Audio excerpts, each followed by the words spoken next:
Hi everyone, good morning, good evening, good day, wherever you are. How is everybody today? I tell you, like, I was totally on schedule and then things got cut up with family and stuff, and I'm getting ready. And my guides are like, Jess, you don't need to rush. Slow down, right? Just be patient. So I'm kind of like, okay, let me not rush, right? Divine timing, I'll get there when I get there. So I'm here. Welcome, everybody. Let's see who is here.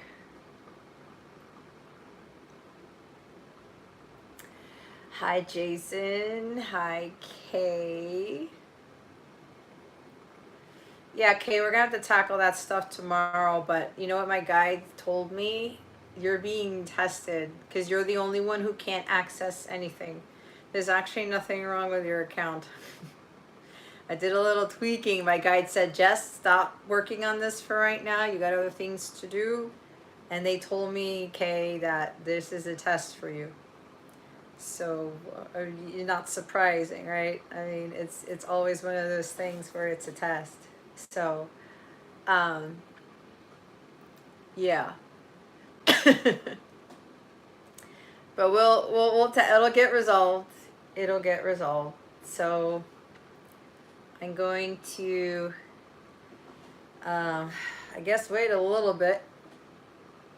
It's past 9 o'clock. I mean, if there's only you two here or whatever, just a few of us, that's fine, right? I know it's different when I'm not throwing out the free readings and such, and everybody likes things for free, but things aren't really for free. And especially if you don't follow the guidance that you're given, then you kind of like wasted your time. That's what they wanted me to say. Ouch. My guides don't fuck around. Anyway, let's wait a little bit, guys. Let's wait. Just because it's probably an indication that I've gone live now or whatever. So we will hang tight a little bit. It's kind of funny because my guides wanted me to put my Christmas lights back up. I mean, I didn't, it's not in the way that I wanted. I have this other type of lighting that I want. And when I do these, they wanted more lighting this time around. They wanted more of the candlelight to be more prominent. So that's what I did, and only left one lamp on. So I was like, okay, I do what I'm told. So, and they also told me to wear black today. So I don't know exactly what that means either. It's kind of like, I don't know. I'm hearing protection of some sort because I'm hearing black tourmaline, which I have over on the other side of the room. But anyway, so yeah, but hi, Gabby. How are you? Thank you for the donation. May it be returned to you 1,000-fold. In case the list is drawn up, okay. I'll make a note of that. Alrighty. So I'll write that down. But yeah, let me give maybe 2 more minutes or so ish. Okay. Thank you, Gabby. We'll wait a little bit because my guides will tell me at the last minute if I'm going to be doing the readings. So so what we're gonna do, I guess I'll just talk about what we're gonna do. This is my new moon and supermoon in Aquarius meditation and reading. We are going to start with a meditation. We're going to use a solfeggio frequency of the earth, 432 hertz. For those of you who are my paid Capella members, you've seen this before. We meditate with a particular frequency, and I don't guide you in this. This is up to you. You get to center. You start seeing or gaining whatever insight, awareness you're receiving, any downloads, that's on you. Okay, you're going to guide yourself on this. You're just going to hear the music. Hopefully it'll be loud enough. And then we are going to do a prayer. My guides asked me, God specifically asked me to do a group prayer. It's the one that Jesus used to use with his disciples. It's not the Lord's prayer, it's the other one. So we're going to do that, and then we're going to look into what we need to reflect on for this super moon, for this new moon in Aquarius. I'll channel whatever else I need to channel that comes through. We will most likely do affirmations because I'm using the newer Moonology deck that was created, and usually they have affirmations in there. So we will do breath work and then say the meditation and then finalize the breath work after that. And then after that, we're going to go see what's being activated in the feminine with this new moon in Aquarius. So it's being activated in the masculine. Now remember, this is also your inner masculine, inner feminine. It's not just your counterpart. It can pertain to your counterpart, all right? But keep in mind, we're mainly talking about our inner energies. And yes, you can apply it to your person the way you see fit. And then after we see what activations those are for the feminine and masculine, we're going to see what's being activated in the connection. This ties into the connection with your person. Okay, I do personal readings with this type of stuff, especially where I'm doing the light counterpart readings, and I have 3 different types of readings. There's the shortest one, and there's the more in-depth one. And we go more into detail about, you know, what's being activated, what exactly is going on, the connection, the blocks, all that type of stuff. So the third activation will be what is being activated in your connection with your person. Now, it can be with anybody, okay? So keep that in mind. And then after that, I will get a final guidance card, which I forgot to pick up. I have to go get up and get it. But to close out the reading, and then if my guides tell me to do a few reads for the lists, I will do so. Okay. If you didn't already know, I do these new moon and full moon readings like this for my members only.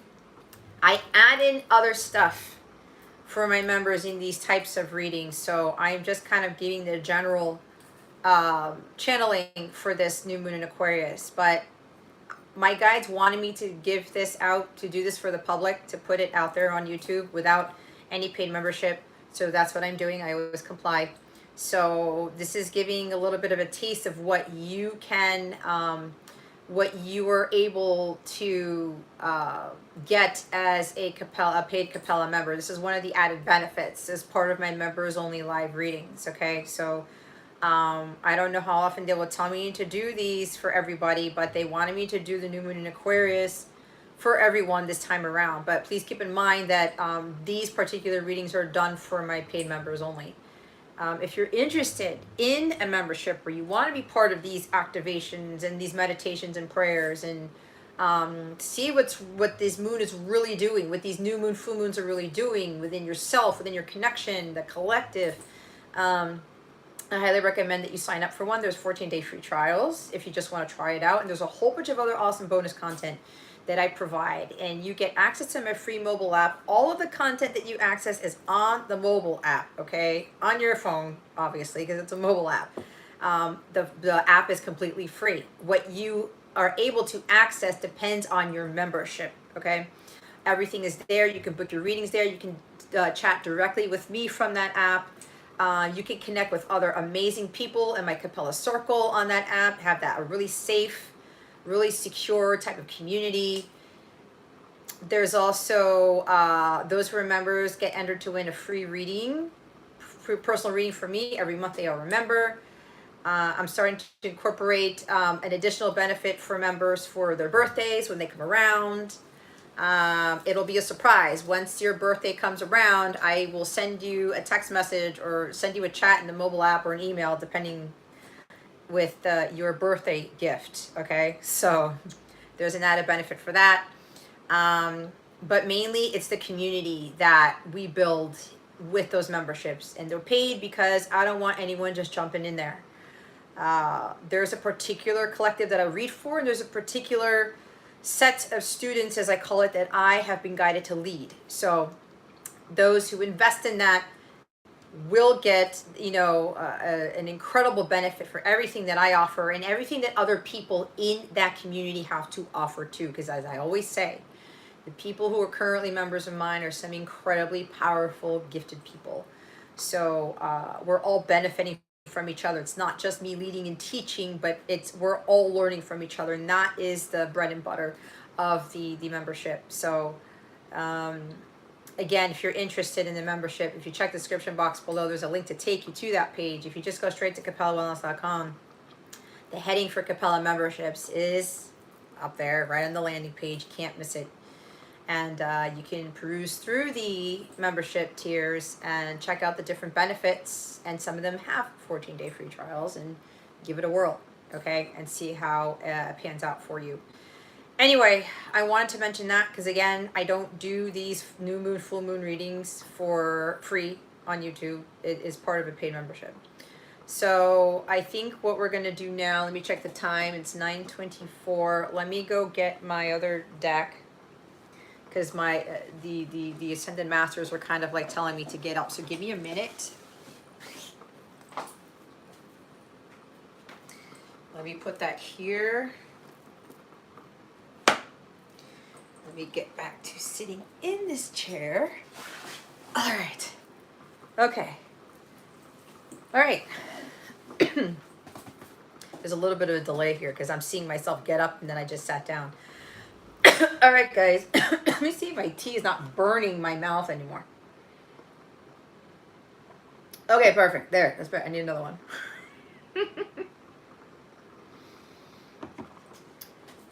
Okay, starlings. We're going to get right into this. Okay. I want everybody to get comfortable. All right?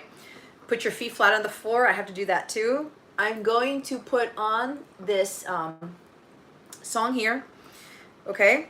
And what I want everybody to do, get to center, close your eyes, just, you can breathe if you want. Just be in the present moment, okay? Be in the present moment. And then pay attention to whatever you get when we are, while you are in this meditative state, all right? If you're having a hard time getting to center and your thoughts are all over the place, like Eight of Swords type of energy, I want you to not freak out about it, all right? And just try to calm your mind. Maybe tell yourself, focus 3 times, and maybe that will help you, okay? So I'm getting, for whatever reason, some of you may have a hard time meditating. You ground yourself, but tell yourself you're in a state of peace, all right? And tell yourself to focus on peace. That's what they're telling me. So we're going to start with that, okay? So if everybody's in a comfortable state, hi, Elisa. If everybody's in a comfortable state, then we're going to start. Hopefully this is going to be loud enough for you to hear, okay? And remember, I'm going to start playing this. Close your eyes, get to center, be in the present moment. And if you pick up on something, great. If you don't beat yourself up, okay? All right, here we go.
Okay.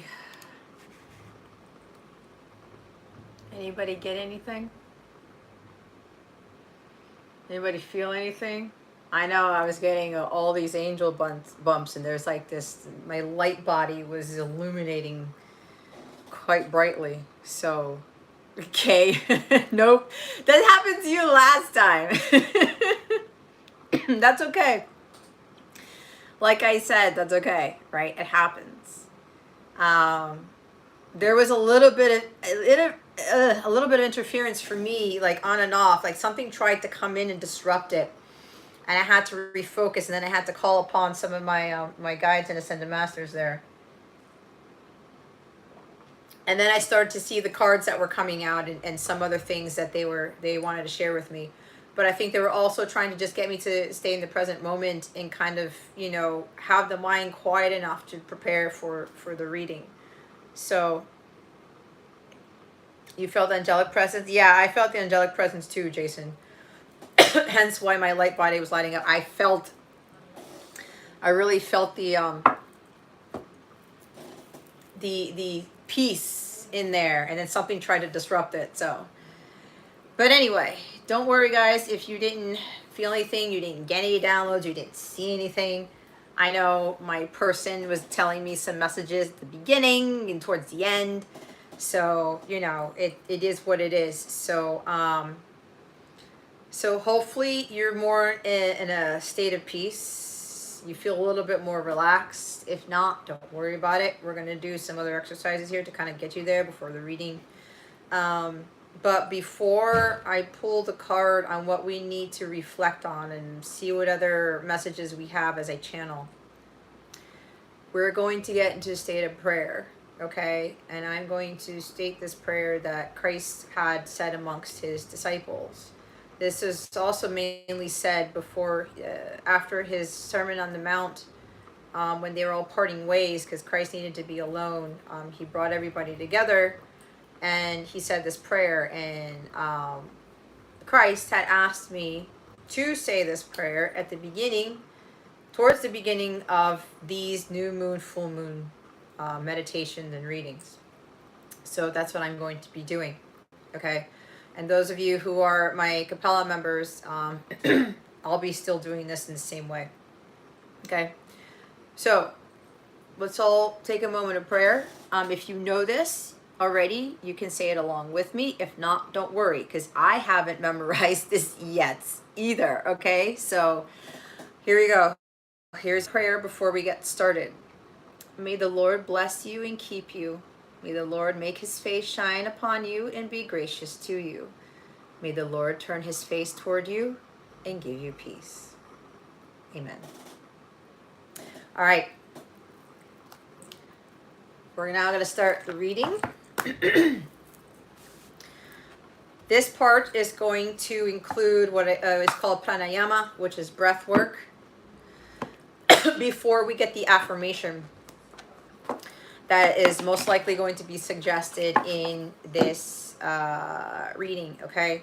So we're going to, no wonder I don't have all the cards here. We're going to look into what we need to reflect on with this new moon in Aquarius. Now, this new moon is at 1 degree of Aquarius. Venus and Saturn are also there, all right? We have Uranus going direct, starting to go direct a few hours after this new moon. I think it's 9 hours, or it's not too far after. Uranus rules Aquarius, okay? We are gonna, this is the initiation phase for a lot of dramatic turns to occur, because Uranus is the planet of the maverick, the rebel, the revolutionary planet, okay? Hear what I'm saying here. By the time the end of 2023 comes up, it's going to be a very different world. And a lot of us are going to be exceptionally different as well. And some of you have changed quite a bit in the past few years. Just wait to the end of the year, especially with regards to the entire planet, okay? Pluto's going to go into Aquarius on March 23rd. So we're getting ready for that. You may want to check where Aquarius is in your chart and what house it's in, what planets are there. All right, those things are going to be illuminated. Also, don't forget to set your intentions, because new moons are about new beginnings, so that they can most likely manifest within by the full moon or within 6 months' time. But of course, the way I look at it with manifestation, the bigger the manifestation, the longer it takes. Okay, I have a very, very strong belief that when it comes to manifestation, God has most of the control over that, because what he has told me, we can try to manifest certain things, especially when we do these new moon intentions. At the end of the day, if it really isn't for our highest good when we think it is, or if it's really stemming from some place that we think is coming from our like 3D selves, it won't necessarily manifest in that way, because God always has the bigger, better plan, and he has a larger purview as to what it is that he wants for us in this lifetime. Okay, so yeah, so once Uranus goes direct, I believe it's going to be at 15 degrees of Taurus. That's going to change the game for a lot of things, not within ourselves, the collective, but just it's the whole planet. Okay, there's also going to be some things that are going to be happening in nature, like possible seismic activity or something like that. Or, we're already kind of seeing quite a few things coming from, nature, right? All of these different types of storms and floods and you name it, right? So the best thing we can do at this point is pray, right? For everyone. The one thing I want to mention before I start shuffling here is, remember that Aquarius is the humanitarian energy. It's the collective. It's friendships. It's everyone that we relate to. But we have to understand that we're all one. So make sure that you watch your vibration, because when your vibration lowers, it affects those around you. So let's say you're in a Debbie Downer mood, or you're in a pissed off mood, and people around you see it or whatever, they're not going to want to be near you. And then when that happens, there's like this uncomfortable energy that sets in. So then their vibration is lowered. And whoever else they're dealing with, their vibration is lowered. I said this in the feminine reading, if I'm not mistaken, my Divine Feminine check-in, which is exceptionally long, but it doesn't matter because the messages had to get out there. We have a profound effect on the collective, which is why I had titled it the way that I did for my Divine Feminine check-in reading. It's a call to action. Okay, we have to step up more in our feminine energy, and of course balance it with the masculine. But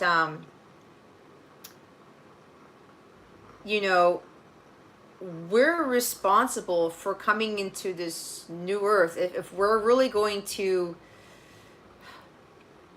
change the world, we do it together, and it starts with us, right? And now they're telling me, for those of you who have strong Aquarius in your chart, they're telling me Sun, Moon, Rising, probably Venus. If you have been thinking about something innovative lately, or you've already been creating something innovative, there's high potential for it to be world changing, kind of like revolutionizing the world. What I'm also being told is that some of you have these gifts, you have these abilities, and these innovative ideas that you're conjuring up, or you've already kind of started. For some of you, and I'm not kidding here, because my guides are like, this is no joke. For some of you, it is going to be revolutionary in the sense how Christ revolutionized the planet. He has chosen quite a few of us to have that type of effect on this planet.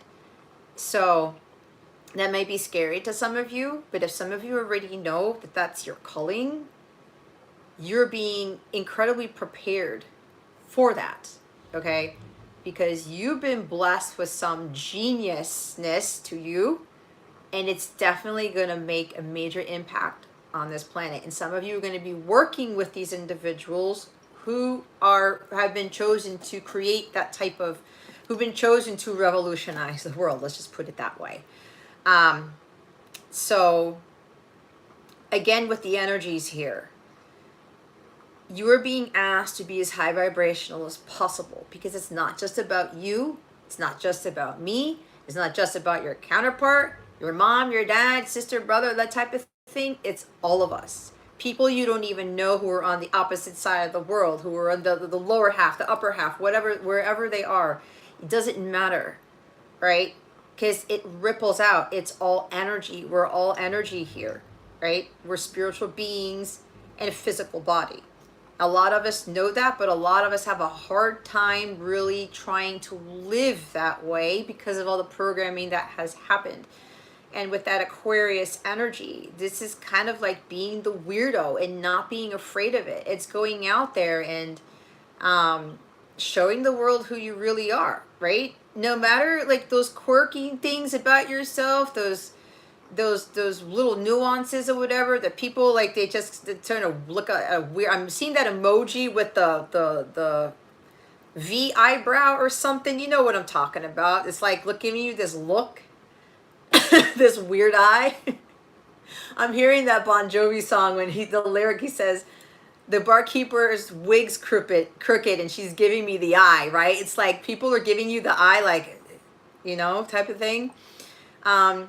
This is the time to not get affected by that.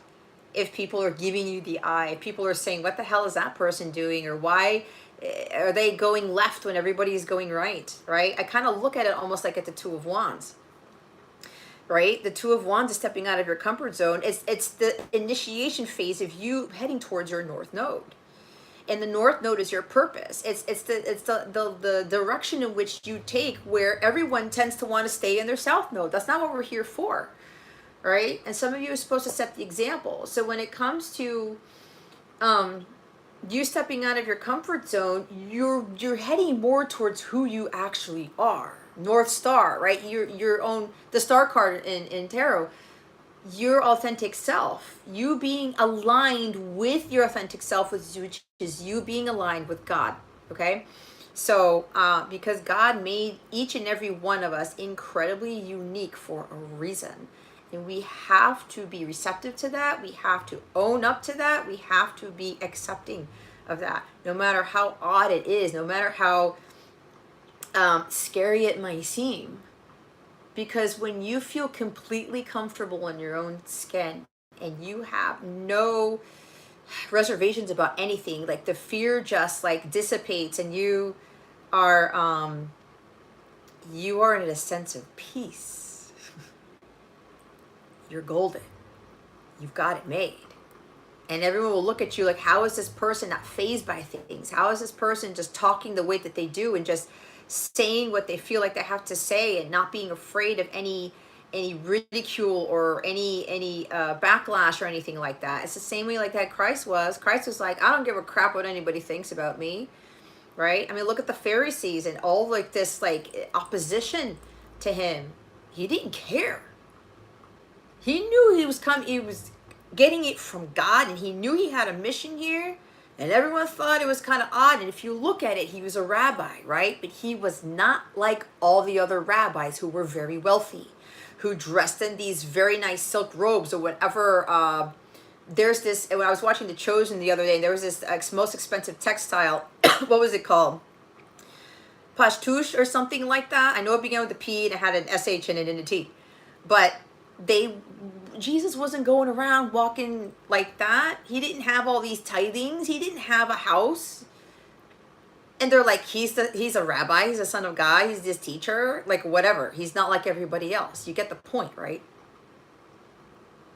But he didn't care. He kept his eyes on God and he focused on mission. It's the same thing for you. It's the same thing for you. Okay? So it's like this new beginning for a lot of us to really step into that. For those of you who are already in that, it's a leveling up. Okay? A lot of us are leveling up to more of who we really are, and we're going to learn to not be so afraid of that. But again, we're here for everybody else. We're students, we're teachers. We learn from our mistakes. We learn from what it is that we're not proud of, right? But guess what? You've gone through that because you're going to be teaching your students if you're not teaching your students now.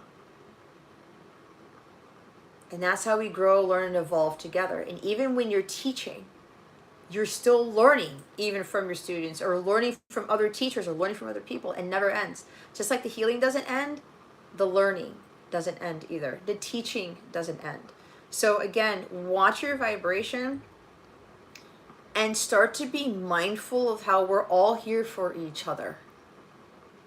And I know a lot of people get caught up in the me energy. Oh, well, my life is this, and I don't have this, and I don't have that. Again, watch the vibration, watch the energy, watch what you're projecting, because it does affect the rest of us, whether you know it or not. And over the course of the next few months for this year, we are going to go through some revolutionary changes. And we are here to learn to adapt to it. And with the astrology, it doesn't mean that we're completely pinned down by it. Like we're completely succumbing to that. Oh my God, Mercury is retrograde. People freak out during Mercury in retrograde, right? I'm a Gemini sun. I should be freaking out too, but I don't. And I have strong Virgo in my chart. Mercury rules Virgo. Yeah, sometimes crazy stuff happens during Mercury retrograde, right? But we have to learn to adapt to those crazy situations. We have to learn to adapt what Mercury retrograde brings. It's like retrogrades are the re-evaluation, the reviews, rethinking. And Mercury's all about thinking, right? And Mercury just went station direct. We're still in the shadow period, but you get what I'm saying. When we're looking at the astrology and we're looking at like these hard aspects, like the oppositions and the squares or whatever, the T-squares and things like that, people were like, oh my God, I have this and this in my chart. It's part of what God created in this universe to help us to overcome that, to learn how to adapt to that, to learn how to deal with that, and recognize when those things happen, how we're best going to respond as opposed to react to things. And this is part of what we are trying to achieve here with regards to these revolutionary changes. I keep hearing the word revolution, and I'm hearing the American Revolution, right? I mean, look what happened with that. The world's always going to be changing. And when the world is at an imbalance, that's when Mother Nature kicks in and everything else kicks in. It's like we have to recalibrate. We got to shift again as a collective. And that means that we shift within ourselves first to help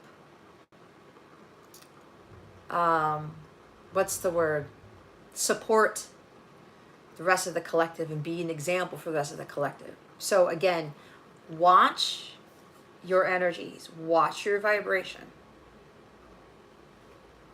because it does have an effect on the collective as a whole. Okay, so I wasn't expecting to say all that, but again, that's the channeling. So we're now going to go look into what we need to reflect on as opposed to what I just said. All right, Holy Spirit, Archangels, Galactic Families, Pleiadian Sirians, please reveal to us for our highest good. What do we need to reflect on with this new moon in Aquarius? Holy Spirit, Archangels, Galactic Families, Pleiadian Sirians, please and thank you. Thank you for your wisdom, your guidance, your support, and your clarity.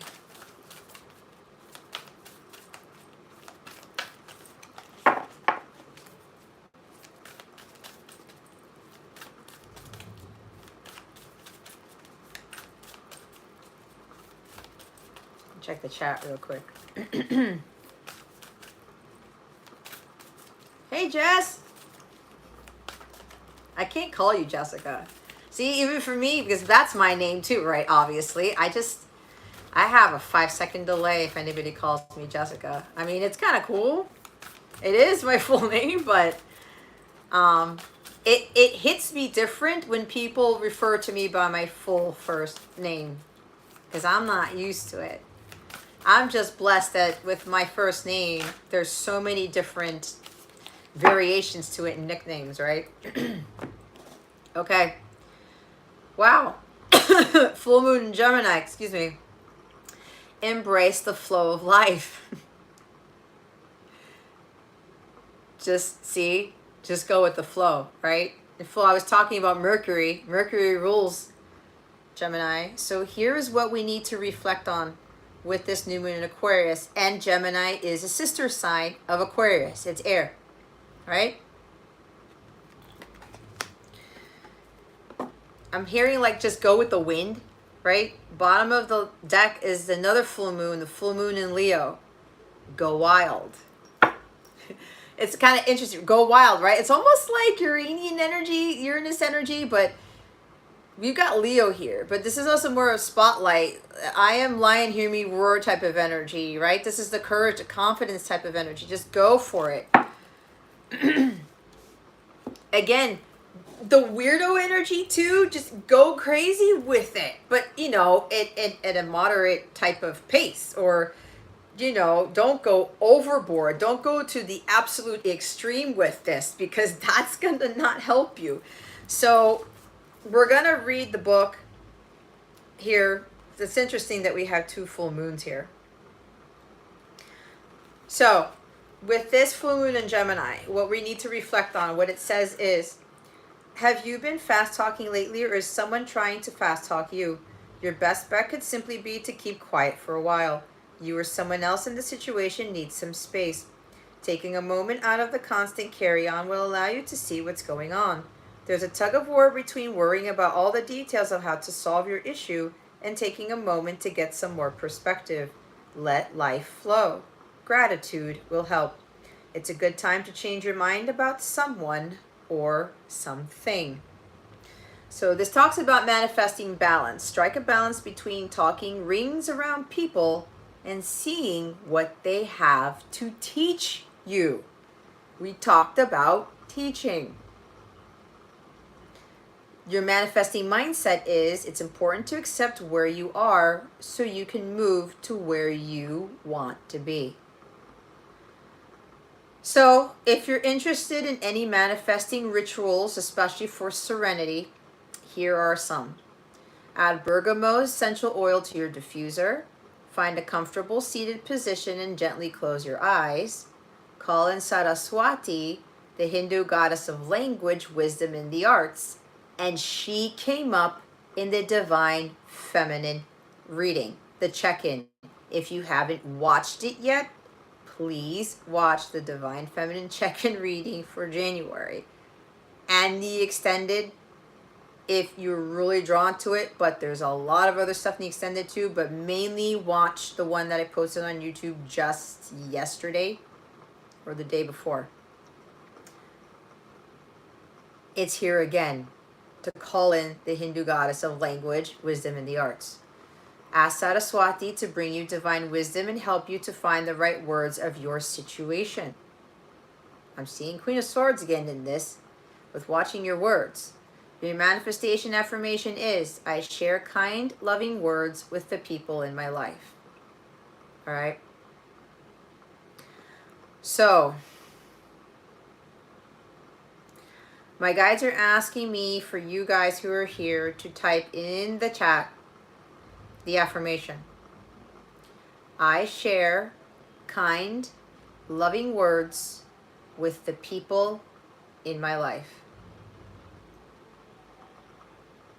Again, I share kind, loving words with the people in my life.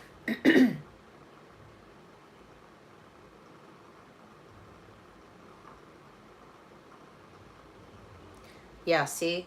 I picked up Queen of Swords energy with that. Watch your vibrations. Also watch what you say. Fast talking or someone's trying to fast talk you. Remember, respond instead of react. Either you need some space or somebody else needs some space.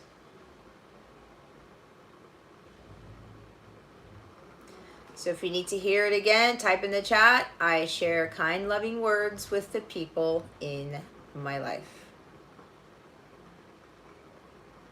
Get that out there. Remember, because even your words have effect on people. And it will affect their vibration if your words are low vibrational. Okay?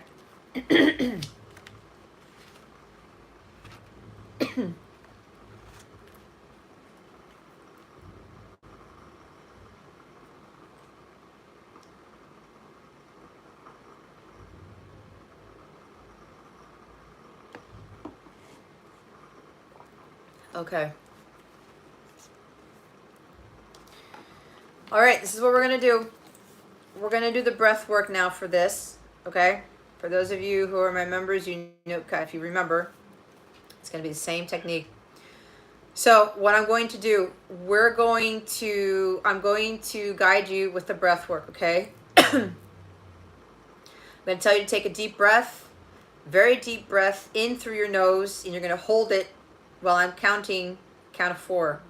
Then we're going to release it. We're going to do that 3 times.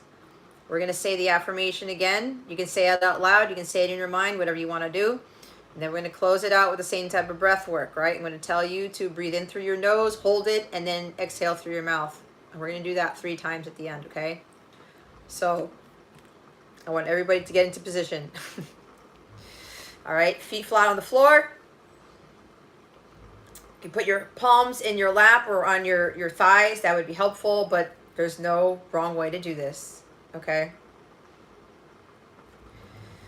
All right, here we go. Deep breath in through your nose. Hold. 4, 3, 2, 1. Breathe out through your mouth. Breathe in through your nose. Hold. 4, 3, 2, 1. Breathe out through your mouth. One more time. Take a deep breath in through your nose. Hold. 4, 3, 2, 1. Breathe out through your mouth. Now say the affirmation aloud. I share kind, loving words with the people in my life. Again, I share kind, loving words with the people in my life. One more time. I share kind, loving words with the people in my life. Okay. We're going to do the breath work again. All right. Take a deep breath in through your nose. Hold. 4, 3, 2, 1. Breathe out through your mouth.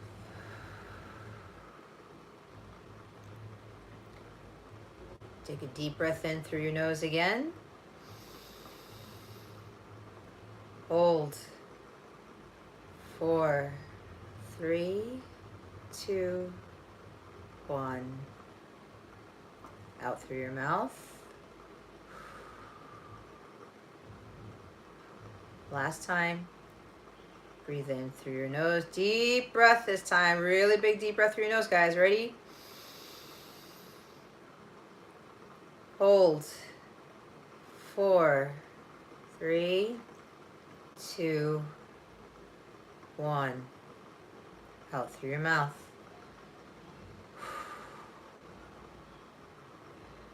Really get that last breath out.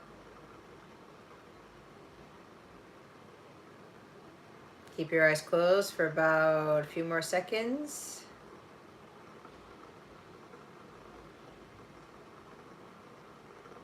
Be in the present moment.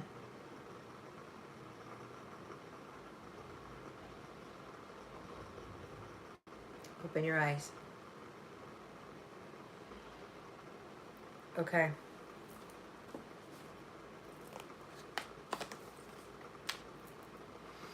How do you feel?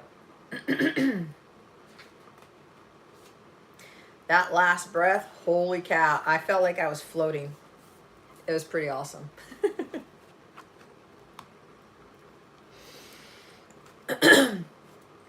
I'll wait a bit because I think there's a delay here.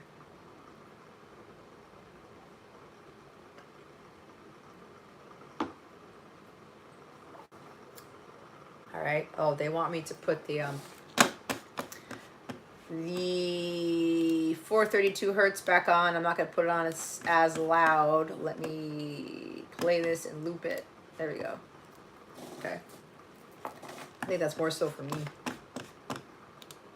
Well, it's going to help. Okay. All right. I feel very light. Jason, I know, Jason, I can like feel you over here. So they want me to read what the bottom of the deck is because this is what this is about. So this says, there are times when your best bet in manifesting and in life is to throw all your cards up in the air, so to speak, and see how they fall. As tempting as it might be to try to control the situation, you'll be better off if you just release and go a little wild. You'll get an answer to your questions soon, so you might as well enjoy the ride. The unexpected thing is that having fun is one of the most powerful ways of manifesting your desires. Distance yourself from arrogant people. Find a balance between having a great time and attending to the people who need you. Worrying about something or someone triggers the law of attraction as much as positive thoughts. So focus on the positive. If you're interested in manifesting rituals for unleashing your wilder side, you can do the following. Add cinnamon essential oil to your diffuser. Rest in a comfortable position and gently close your eyes. Call in Medusa, the once wild and beautiful goddess who symbolizes the end of the matriarchy's rule and feminine power, freedom, and transformation. Feel Medusa's feminine power. Breathe it in and step into your own feminine powers. Again, talking about the feminine power, your manifestation affirmation is, I live in the present and release all past pain. Write that down in the comments and say that to yourself 3 times. I live in the present and release all past pain. I live in the present and release all past pain. We were talking about living in the present moment, correct? Some of you are still getting caught up in the past. This is kind of tying into that Divine Feminine check-in reading. I'm telling you, I can't tell you what to do. I really can't. But my guides keep stressing for those of you who haven't watched it to watch it, because this is like a continuation of what that channeling was. Okay? So, we're now going to look into what is being activated in the feminine collective. Okay? Holy Spirit, Archangels, Galactic Families, Pleiadians, Sirians, please reveal to us for our highest good. What is being activated in the feminine collective, feminine energies? Holy Spirit, please and thank you. Wow. Wow, feminine. Jeez Louise. Fertility. That's the energy of the Empress. The frequency of fertility invites us to be more open, more courageous, more creative, and more joyful than we were before. It activates the potential for something beautiful to grow from our consciousness into a new and grander expression of ourselves. Again, with the feminine energy right here. Fertility. Planting the seeds in fertile ground, watching it grow, being patient to see like what flourishes, what comes out of the ground, what you're capable of doing, right? This also ties into being more courageous. We saw that with the full moon and Leo card down here. Courage and confidence here. That's part of the masculine energy, but you're blending this in with the feminine energy here.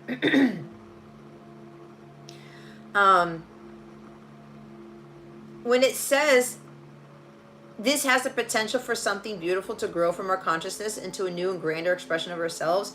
Remember we talked about being ourselves, right? You know, it's kind of, they're telling me, everybody around you in your neighborhood, they're planting ficuses or planting rose bushes, and you want to go plant, you want to put a cactus out there. I don't know why I'm getting this. You want to plant something different, okay? Hydrangeas or whatever, and other people are like, why are you planting that out there? Like the rest of the neighborhood's planting this. This is for somebody. This is some sort of message here. But I think you get what I'm saying, right? Other people are planting all these things, but is it an expression of themselves, or is it because it's a more hardy plant, or everyone else is planting these types of plants, these types of trees, and they do all this research? Oh, well, if we have these types of bushes and these types of trees, our land is gonna, our front of our house is gonna look better, right? There's a metaphor in this. But you're being called to plant something that is very different. It's part of your creativity. When we're doing what everybody else, when we're planting what everybody else is planting, we're gonna have like the same type of like, it's the same type of crop, and then we're going to have an overabundance of it. We're going to have too much of the same thing. You are not going to be doing that. You're going to start growing something very different, something that could even be more fruitful, more beneficial for humanity, for others, okay? So have that courage in growing those things. And it's also part of your God-given gifts here, okay? You go plant them in your garden. And just remember with the Go Wild card, go have some fun. Stay away from arrogant people. Stay away from people who are trying to talk shit about you, the fast talkers or whatever this is for you. Go plant that cactus. Go put the cactus plant out in front of your house. You know what I'm talking about. Okay? You're not here to do what everybody else does. We talked about that. I was channeling that about your uniqueness here. Okay? This is creating something that is different from what other people are creating. And be patient with it. This is part of innovation. Innovation's tied to creativity, right? And Aquarius is thinking outside the box. People who've made the most profound changes in the world thought outside the box. They went left instead of going right. Okay? So make sure that you are allowing yourself to have that confidence in yourself to grow those different types of plants. Maybe you're doing like a hybrid plant or something. You're merging a rose with a hydrangea and you're creating something. It's like, where did you get that plant type of thing? And people may look at you like, why are you doing that? You can't cross-pollinate. You can't do this, this, and that with those two seeds or something. If God's calling you to do it, you do it. Watch what grows from that thought, that innovative idea. And then we have Gaia. Mother Gaia's here, all right? The frequency of Gaia reminds us that we are infinitely connected to one another just as we are to our great mother and the universe that birthed us all. This is what I was talking about. We are infinitely connected to one another as we are connected to Mother Earth. Okay? God created the earth. That is also part of us being in tune with God. And I talked about Mother Earth. When she gets out of balance, she does things to get us back into balance, and we're part of that balance. Okay? We will get back to that balance here. But it depends on each one of us. Okay? It depends on each one of us. My guides just told me something about why I'm doing this new moon reading live, and I'll probably tell you guys in a little bit. We're all one. We came from a higher power. We all came from God. Everything on this planet, God created. Whatever is part of nature, whatever man didn't create, him or herself. Okay? This other activation, to see how much earth is in this with fertility and Gaia, this is also about being more grounded, being more in tune with Mother Earth, one with nature, one with the plants, trees, and animals, one with everybody else, right? We all come from the same exact higher power, from God. All right.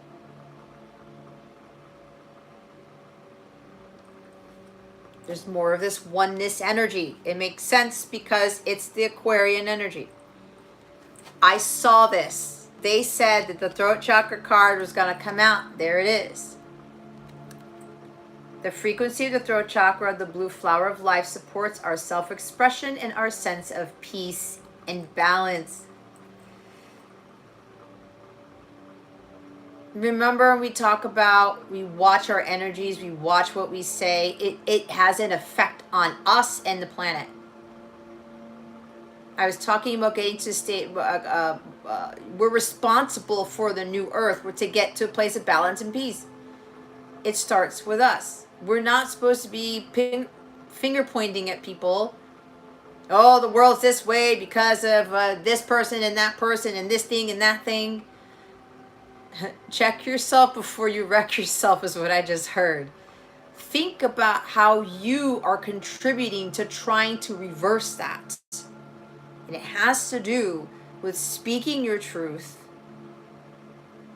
And again, what was the affirmation?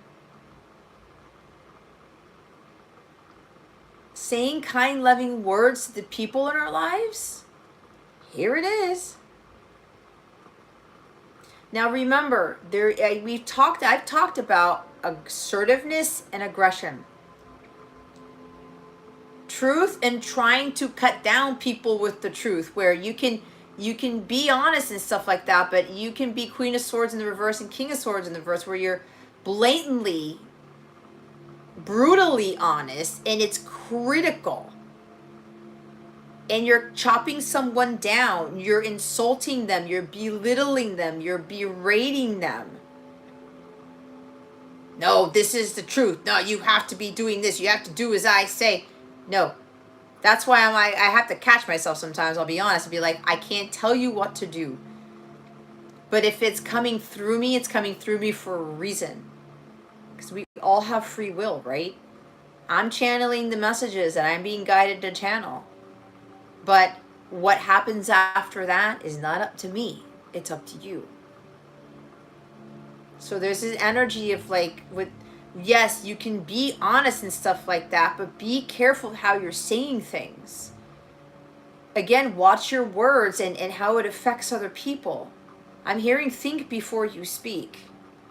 It's like what I talked about in the feminine reading when I went to write my masculine that email, and I prayed and my guide said, write it now, just wait till 2 p.m. on Saturday. They literally said 2 p.m. on Saturday.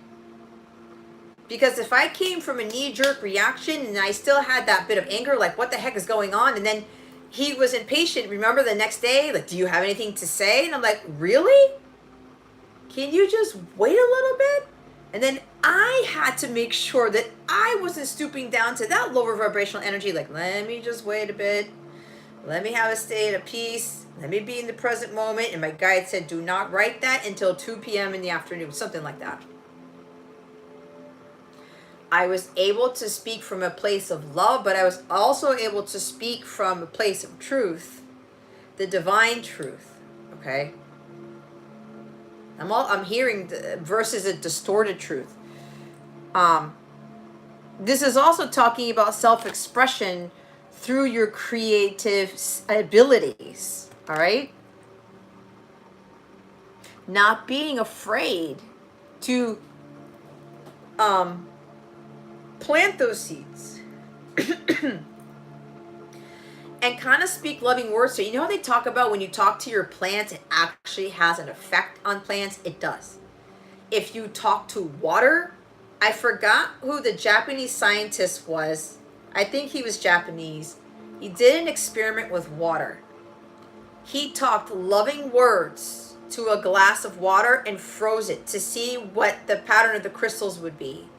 And then he took another glass of water, whatever it is, it was water, And he said some very bad, like, it wasn't bad words, like very condescending words. It was things that, like, they're very hurtful. They have low vibrations to them. He froze that glass. The ones with the positive words, all of the crystals that formed were in perfect harmony. They were harmonious. It's like they're telling me to look at the Metatron's flower of life here, right? And this is the blue flower of life. Everything's all integrated. Everything's all balanced and at a state of peace. Those words formed those flowers, those crystals in perfect balance. They were peace. It was beautiful. If you look at this, what this guy did, it's amazing how the crystals were formed. But when he looked at the glass of water, where all these dirty words, all these like nasty words were just set, he was just talking to the glass. Vibration, guys, when we're speaking, vibrations are made. Everything emits energy. Everything emits a vibration. Okay? So with that, everything was distorted. Probably why I said distorted truth. Go look it up if you don't believe me. Why do you think Christ was coming from a place of love? He was being assertive. But he wasn't putting out these really insulting words to people, let alone trying to force people to do something. Telling others, you have to do this, you have to do that, and you're gonna die, or you're gonna go to hell, or whatever it is.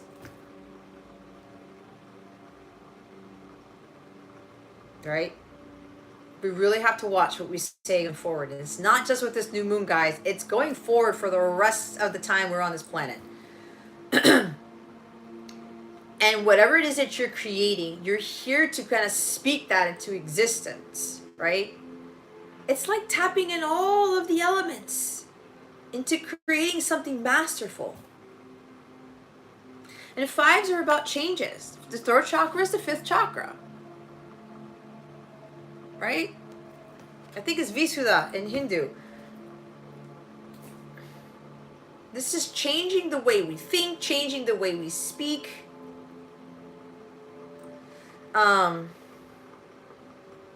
Understanding more of the truth. And speaking that truth and not being afraid to speak that truth. But remember, coming from a place of balance and peace, from a place of love. Watching what we're saying to other people. Trying to cut people down and trying to insult them is not going to help the situation whatsoever. You're lowering the vibration of the planet when you do this. They want me to read the book for that activation. Okay, so number 5.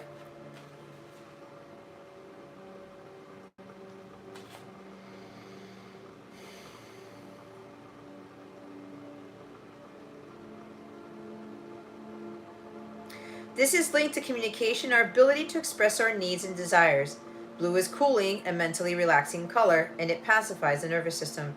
It connects us to holistic thought. It generates wisdom, and it supports our communication and speech skills.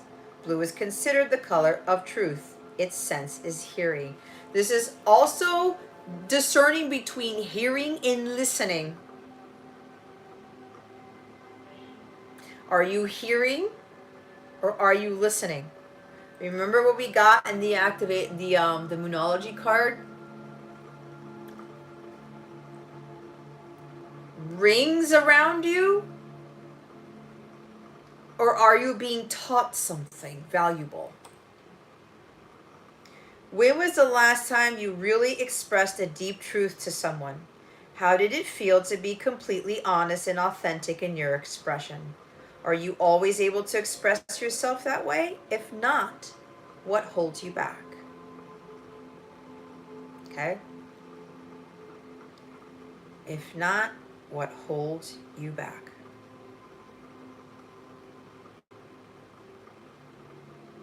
Some of you, the truth is holding you back. There are some of you who have a hard time speaking how you feel You have a hard time expressing that truth because you're afraid of that truth coming back at you. You're afraid of someone like getting mad at you for speaking your truth. And here's the thing, guys, here's the other flip side of this. When somebody's being completely honest with us, but you know, the truth, they're not coming down hard on us with the truth, we have to be receptive to that. We have to have compassion because it's not easy for us to be completely honest with other people. Because we're vulnerable, our flaws are exposed, and then we run ourselves, it's like the risk of people judging us. You can't be afraid of that. It's not your problem if that person judges you. It's their problem if they judge you, especially if you're speaking the truth.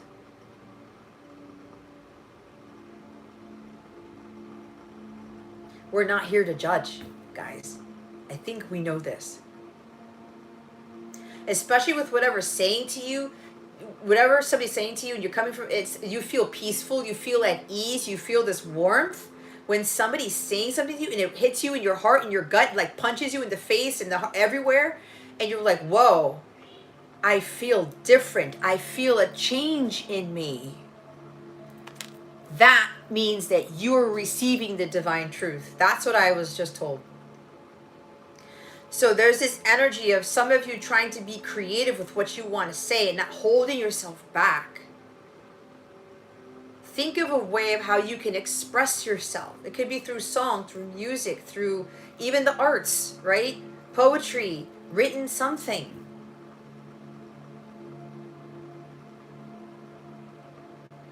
You don't have to just straight, flat out use literal words, guys. There's different ways of communication. We all have different ways of communicating, different languages of love, different languages of expression, right? The freedom of expression, it's coming from us. So yeah, think about when was the last time you honestly spoke to someone about something that you had a hard time telling other people. How did they react? Did they think you were crazy? Did they think you were a baby? Did they think you were stupid? Did they think whatever? Probably not. If somebody came hard at you or somebody insulted you, you may want to stay away from those people. Because a lot of people can't handle the truth. And maybe some of you have a hard time handling the truth. It's okay. I've been there too. I talked about before how my divine master called me out on some bullshit. That's hard. Especially when you're dealing with somebody who you love very much, someone who you care for, and then they call you out. But that's because they really care about you. I talked about this before. People who don't pull that out of you, they really don't care for you as much as you think. And that might be a little bit difficult for some of you to hear. Those people who are warriors of truth and who go out there and everyone's just like trying to attack them and stuff. But at the end of the day, when you're listening to what they're saying, and again, it changes you and you feel different, you feel more at peace, you feel more balanced, you see more light, you feel more light, you get the angel bumps or something, that person is speaking divine truth. If it helps you to redirect your energy to more positive energy, if it helps you to think in a different way, to have more compassion, to come more from a place of love, there's your divine truth.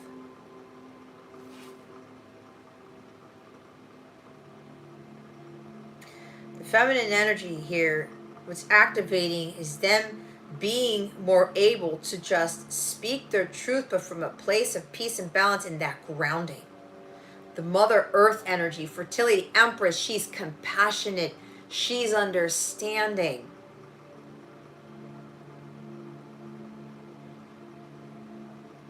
And even when people have told her some harsh truths, she doesn't come back and try to attack them. She's being taught a lesson. Queen of Swords, in the upright, the divine Queen of Swords. When someone says something to you and it's triggering, you're like, oh my God, I don't want to hear that. They're teaching you. Especially again, if they're coming from a very calm state, You can be told the cold hard truth, and somebody doesn't have to like drill it in you. Someone doesn't have to yell it at you. Someone doesn't have to be having like all these like dark energy around it. They speak the truth, but if you get triggered and you try to lash out at that person, what are you doing? You're coming from a distorted place.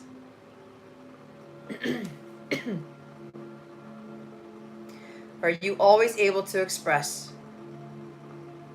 your true, authentic self? It's a work in progress, guys. Trust me. It took me 39, 40 years to be able to do what I'm doing now.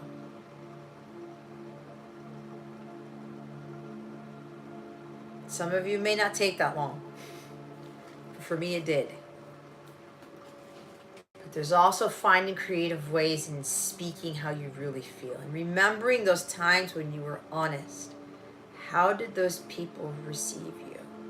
Now, if they came from a place of hurt or angst, or they were quick to judge, there's something going on in their world you know nothing about.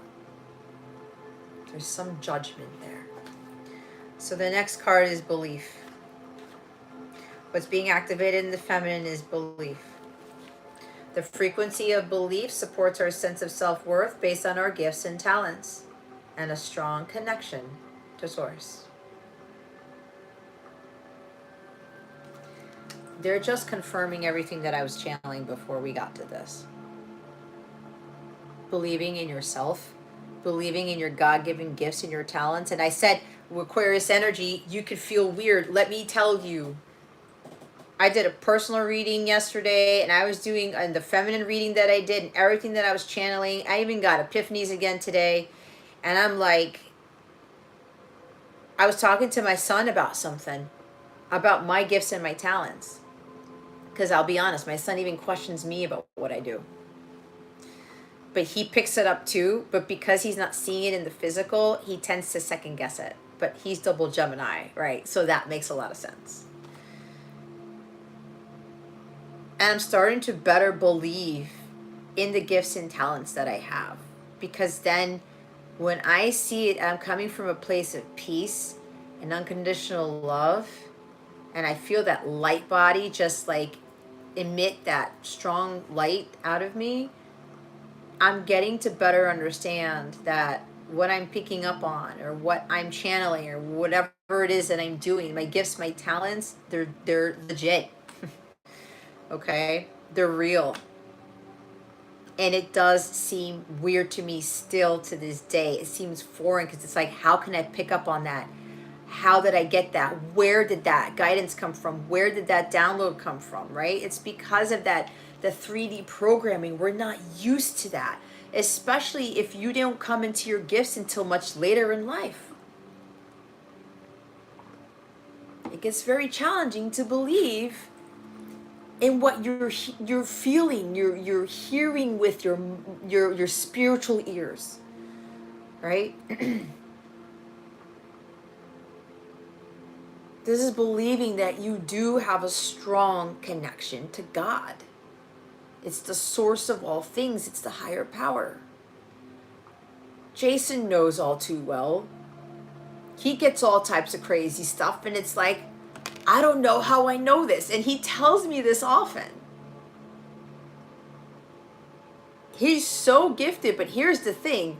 I already see what he's capable of, but I cannot tell him what he's going to come into. I've kind of told him some things, but he's going to have to come into that on his own and his own time, because his activations are going to happen when God says he's ready for them, when he's ready for those truths.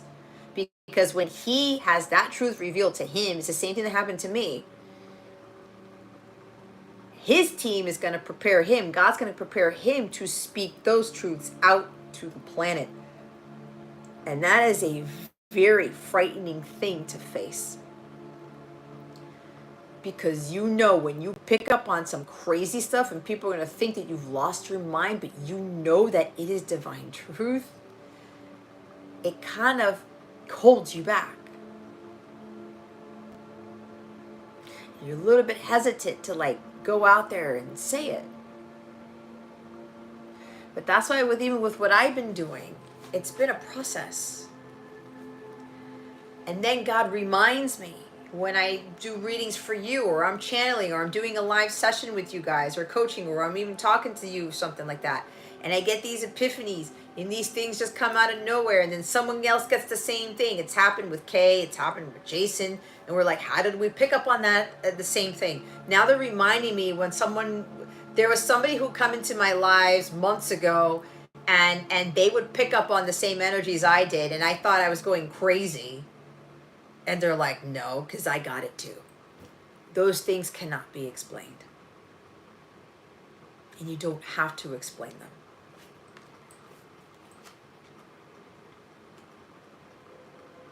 So this card talks about belief as one of the most powerful driving forces towards action and change.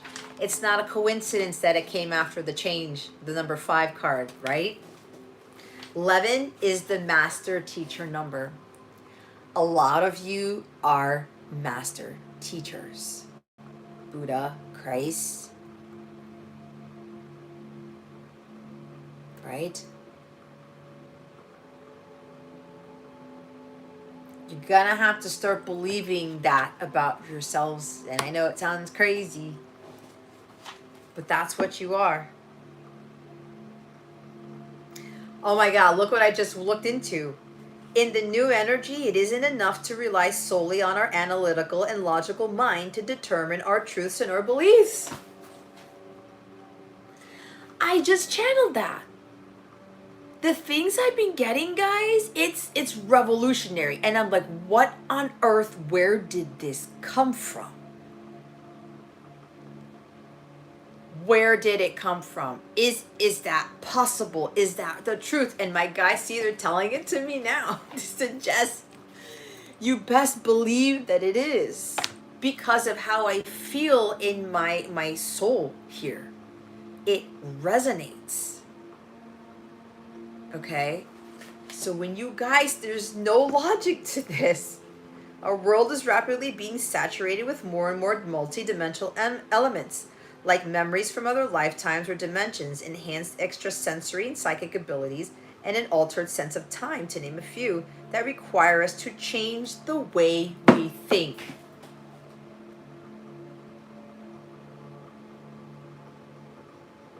It's total Aquarian energy. Aquarius is air. That's part of communication and thinking too. But Gemini is the one at the forefront of that. Science has not caught on enough to provide our minds with sufficient evidence to make sense of this multi-dimensionality, because we're all multi-dimensional beings, and I actually saw the multi-dimensional card when I was in my meditative state. We have to rely on other parts of ourselves beyond the conscious mind to navigate through this exciting new world. We are in the process of discovering how critical our heart and our intuition are, that they need to be considered as valuable as our analytical mind in determining our beliefs.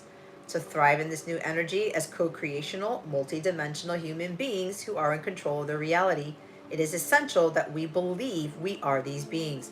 Self-worth is crucial. We have to believe without a shred of doubt that we are powerful creators. Just as magic requires a deep and unwavering conviction on the part of the magician, we have to believe that anything is possible, especially those things that make no sense to our logical mind. Changing our reality starts with a deeply rooted belief that we can.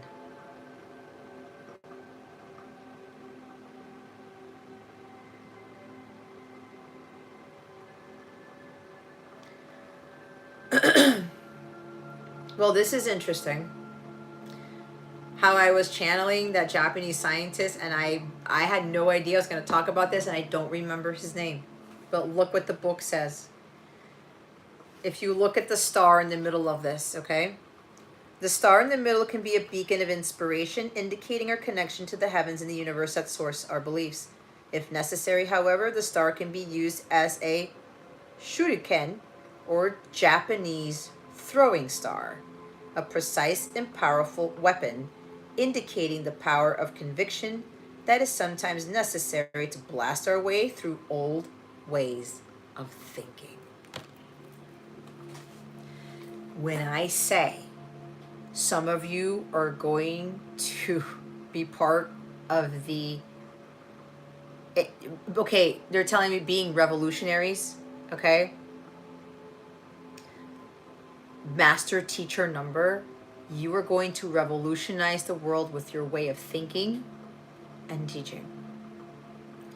That's powerful in itself, which is why when I go back to talking about the memberships, I've already got some people who are well on their way. Not many people are going to be able to find a community such as that, because you're going to be prepared for something bigger than yourself. And it's not just going to be about you going through this. It's you having the same type of group of people who are going to be those revolutionaries and master teachers and master educators here. Changing the way we think about so many things. Religion, science, God knows what else. A lot of you have been assigned very different things as to how you're going to revolutionize that way of thinking. All right? Ask yourself this. Do you believe that you are a part of God? Do you believe your power is so great that you can create anything you desire in your life? When was the last time you stood under the stars and demanded that the universe grant you your wishes? Try it tonight.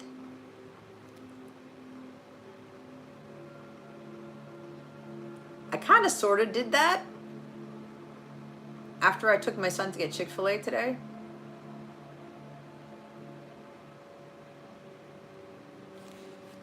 Do it. Do it now. Demand to the universe your wish.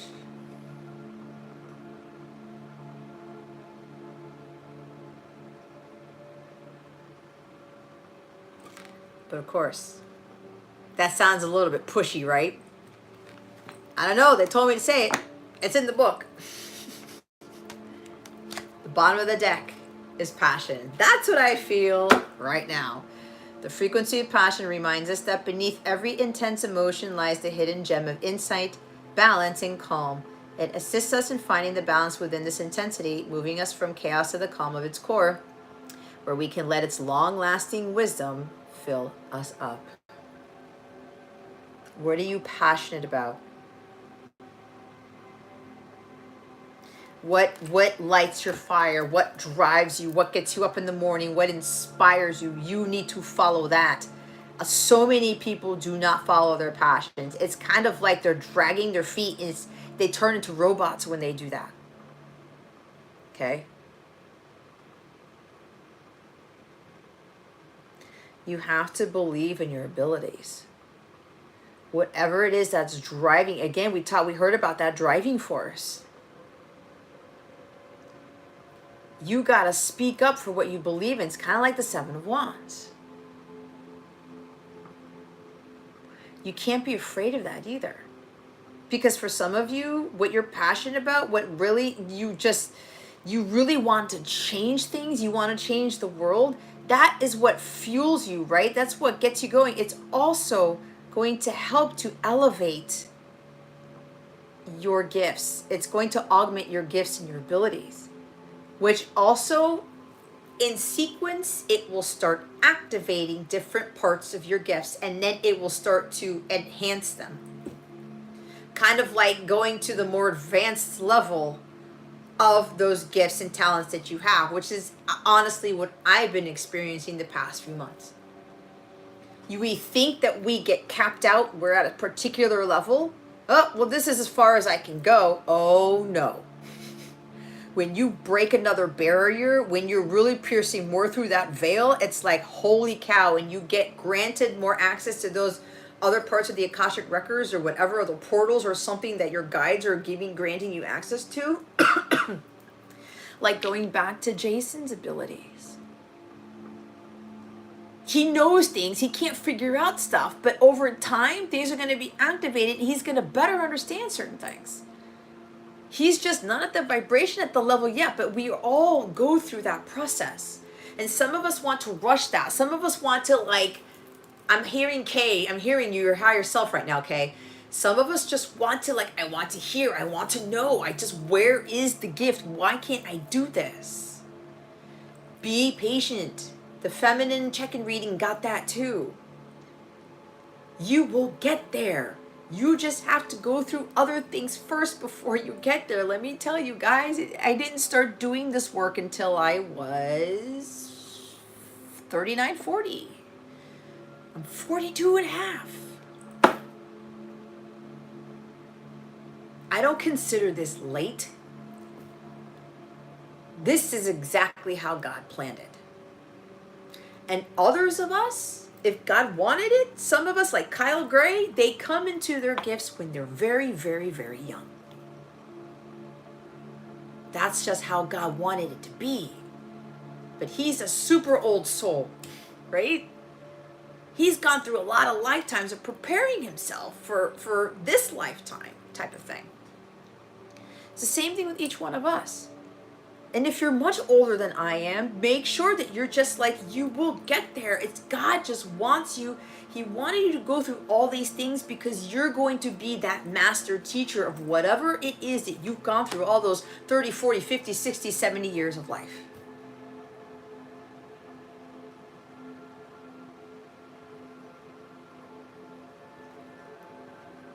So even if you're coming into your passions now and you're thinking that, I'm not going to start this now, but the ship has sailed. I'm just going to do, I'm kind of passionate about this, but it doesn't make you go crazy, right? With the go wild energy. Does it just like create some sense of, like just charging ahead energy and really wanting to change the world? If you're in something that doesn't bring you that, what are you doing in it? And if you know you're already in that, you got to step it up a notch. You got to take it up a notch. You got to move to the next level with this. You remember with the throat chakra, what's holding you back? There's another level here. Some of you like the truth thing. It came out in the when I picked it up in the Divine Feminine Check-in reading. You gotta believe in yourself and your abilities.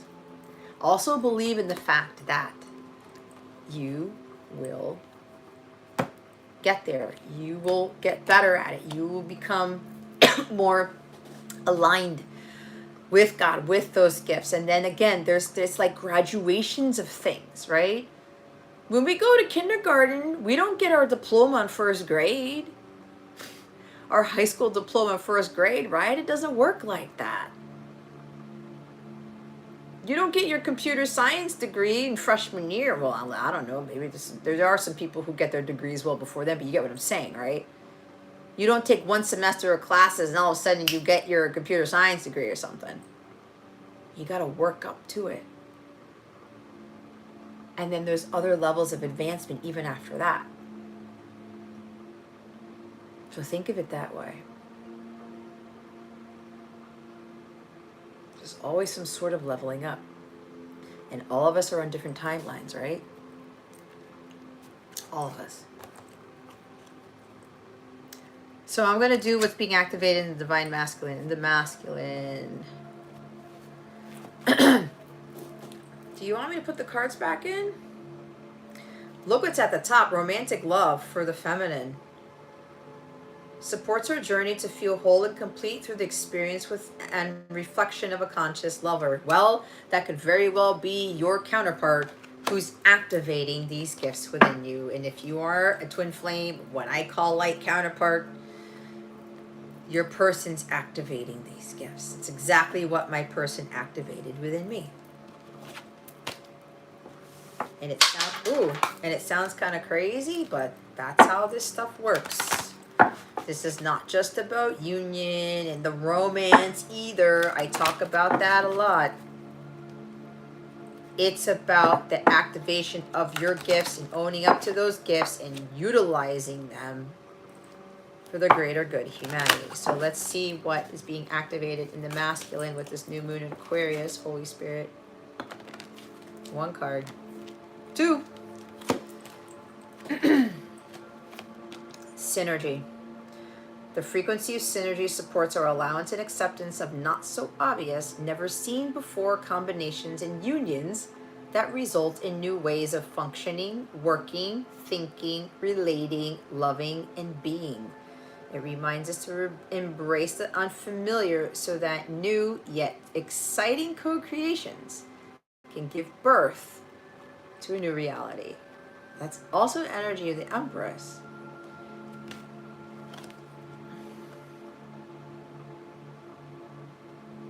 See? The next one is emergence. The frequency of emergence invites us to approach our reality with a childlike attitude of innocence and wonderment, and to watch and celebrate the beauty that unfolds from that place. Childlike attitude of innocence, that's Leo energy. Leo rules the 5th house. 5th house is children. Playfulness. Inner child. Tapping into your inner child. And we did, the full moon and Leo card talked about more playtime, having more fun, right? That sense of wonderment. It's like when I love watching kids. I did this a lot when I was in Maryland. When I would walk around this place called Rio over there, I miss it there. I really do. My son and I were talking about, we don't have a place like that down here, but it is what it is, right? There's this lake, and there are all these geese and ducks there. And every time, there would be at least one child who would see the geese, and they would get so excited about it. Starting to chase after them, right? So like, oh, look at that! They start running around. But you see how their face lights up. And I almost get emotional sometimes when I'm watching these children, because something so simple. It's a bird. And they're laughing. And they're chasing. They're running around. And they're super happy. And they're having the grandest time of their life. And it's a duck. It's a goose. As we get older, we lose that. Right? We lose that sense of reality of approaching things from a childlike nature. It's like what they call adulting. Oh, well, I'm an adult now. I can't tap into the things I used to do as a kid, and I can't have fun. Who said that? Who said that? Society probably did, right? Your parents probably did. Well, you're an adult now, and you got to be responsible, and you got to do this, and whatever, whatever. Tap more into the things that bring you that childlike energy.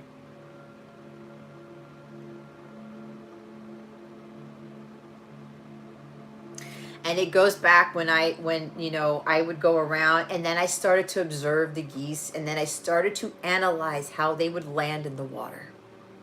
I stopped for a minute and I started to observe what they did with their wings and their legs, and it's very similar to what airplanes do.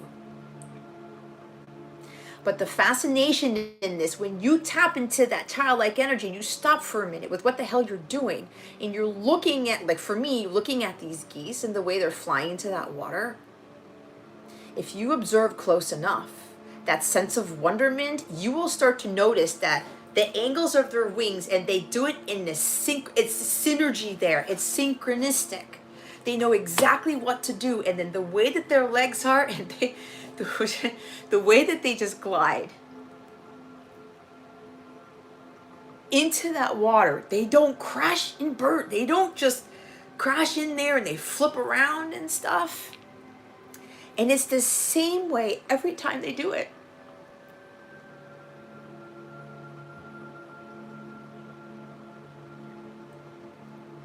It goes back. See how I get emotional about it? It goes back to that sense of wonderment. Because what does that do?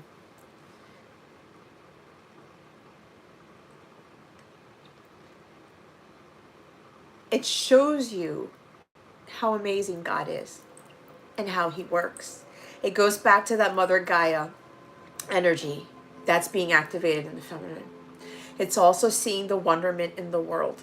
That gets you more to a state of peace and balance because you're becoming more one with earth, with nature, with these animals, right? And as I said, we talked about people observed these birds and then they were able to create aircraft, airplanes, innovation, just by observing nature. We start to we reinvent the wheel. We go out there trying to do what everybody else is doing.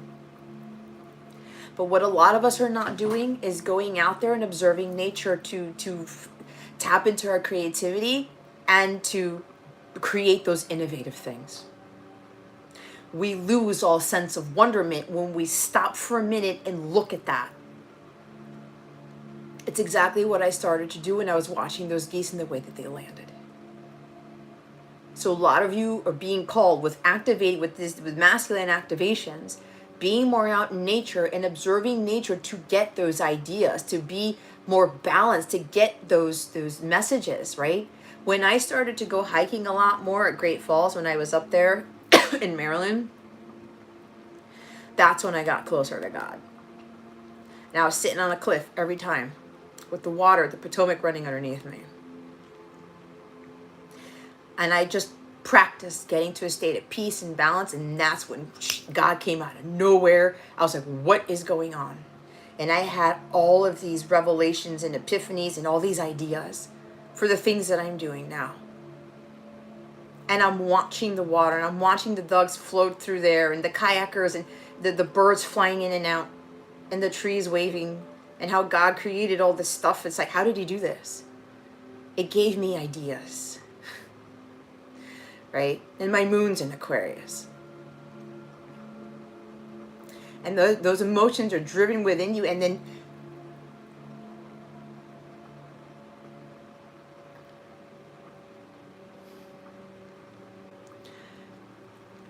it starts to have you realize what your true gifts are, what you're truly capable of.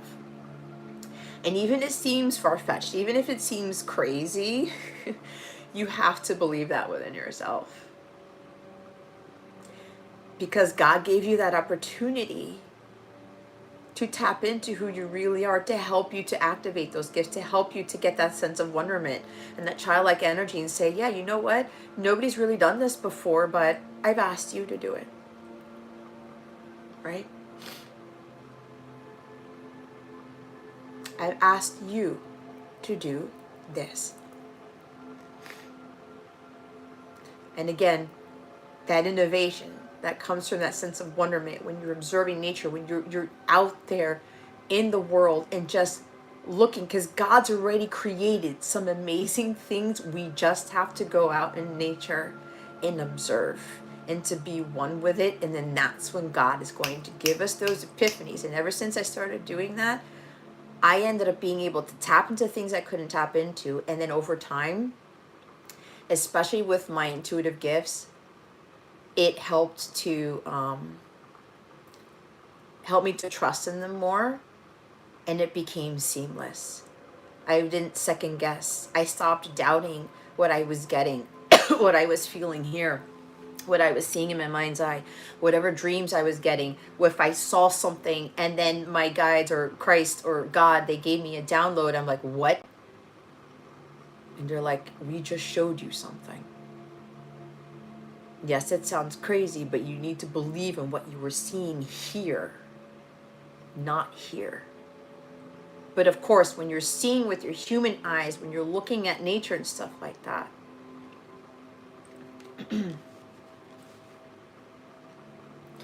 with that emergence, when it says celebrate the beauty that unfolds from that place of your inner child. And it goes all the way back to the distorted inner child with the wounding of the inner child. When that child is wounded, it shuts us off to tap into that creativity, to tap into that childlike energy, the sense of wonderment, everything that I explained. It shuts off our line to innovation. It shuts off that line of communication with God. And it starts with that. That's why inner child healing is so important, amongst other things.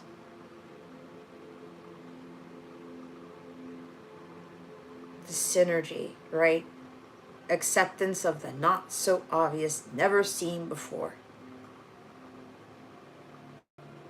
New ways of functioning, working, thinking, relating, loving, and being. It gives birth to that new earth. A better earth. We're not here to go backwards, guys. We're here to go forwards. And the bottom of the deck is a transition card. The frequency transition supports our deep understanding of the ever-changing nature of existence of our lives so that we can learn to let go, surrender to the process, and allow transition to occur with ease and grace.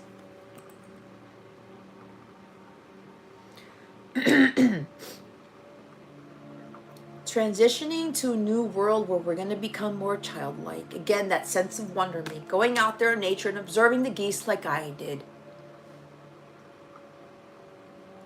And getting those ideas. Becoming more innovative. Doing things that have never been done before. But the biggest thing for some of you is to get over that hump about people doubting you and saying that you're crazy. And saying, well, like, that's never going to work. You're not going to be successful in that. Is that what God told you? I highly doubt that's what God told you. That's why having that connection with God is so important. He's giving you the ideas. He's blessing you with the innovation. He's giving you that new way of doing something. But again, with that innovation comes some patience. And I know I have been trying to learn that. I've been so patient with so many things in my life. If you ask anybody who knows me, I'm one of the most patient people on the planet. But I got strong Leo there. With my moon in Aquarius, I draw up something that has not been done before, and I'm expecting it to take off, or I'm expecting like people to see it and use it and whatever, and do this and do that. And then I realize that takes some time too, because there may be some tweaks that I got to do, right? We're all thinking, whoa, this is a big new thing. Nobody's done this. This is cool. And you believe in yourself about it. But then what happens is you go to the outside world and people are not receptive to it, or they're like, what the hell is that? Everybody, like, I'm hearing everybody's going to Patreon. Like, this is probably because of my thing, because I built my own Patreon on my website, right? With all my content. I have the free app, and then I have my own page where all the extended readings are at, whatever. Everybody goes to Patreon for that. So why would I go back and do that? I haven't done that. I don't want to do that. I don't do everything like everybody else. I've never done it. Rarely ever done it. There were times where when I would go left and everybody was going right, and then I started to doubt myself, I started to kind of like, oh, let me go to the right. Going to the left is not working. God's like, what are you doing, Jess? It's the same thing with all of you. Stay going left if everybody else is going right, because you will reach your destination. It's kind of like the Knight of Pentacles. You will have that breakthrough. God's just trying to see if you're going to believe in what it is that you're doing, in that new way of whatever this is. It's so Aquarian. It's not even funny, right? Let go of what everybody else is doing. Let go of those false beliefs about yourself, about those old truths about the old world, or the current one, whatever. If you're seeing things differently, and God is showing you the way, and He's giving you these innovative ideas and these revelations about things, you best believe that it's not a farce. It's not something that is conjured up in your head and you've lost your damn mind. Not when you feel it in your heart of hearts that it could come of something, that something could come of it. We're always changing. We're always growing and evolving. A lot of the collective has forgotten about that.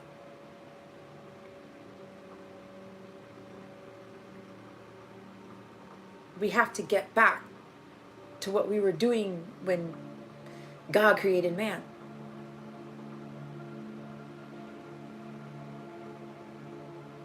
All of those different types of new ways of whatever. And now everybody wants to follow the same damn thing. For what reason? We're not going to get anywhere by doing that. We're not going to advance if we're going to keep doing that. Allow the transition to occur with ease and grace. Go with the flow. The full moon in Gemini, what we need to reflect on. Go follow those people who are different. Go follow those people. I don't know why they keep bringing up Patreon in my face, but there's a reason. Maybe some of you want to do something different than Patreon or whatever, or something that everybody else is using, but you've got something better. It's what I've done, and I'll be honest, sometimes I get frustrated because it's like, okay, I built this amazing thing, but then what my guides are telling me is like, well, Jess, we gave you the ability to do it. We gave you the gift. You just got to hold tight. You just got to be patient. But you also have to believe that what you created is masterful. Because just because more people aren't using it does not mean that it wasn't successful. It does not mean that it was masterful. You see what I'm saying? That comes with the Empress energy, where the Empress does not seek validation outside of herself. She doesn't need anybody to tell her she's a badass or a goddess or anything like that she's brilliant in what she does or that she's successful, whatever. She knows in her heart of hearts that she knows when she has that connection with God, that's what God told her to do. She needs to believe that about herself and stick to that new way of whatever it is, because it's coming from God. And God is the master of all creation. He's the master of innovation. So when you're blessed with that ability to go step out of that comfort zone and do things differently than everybody else, you've got an exceptional gift. And especially if you are not only believing in that, you're trusting in it and you're having faith in that, you're going to do wonders on this planet. But you've got to follow the path less traveled.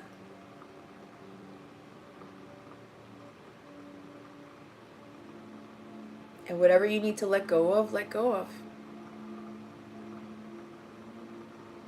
These old ways of thinking, these old belief systems, they're going to come crashing down, everybody.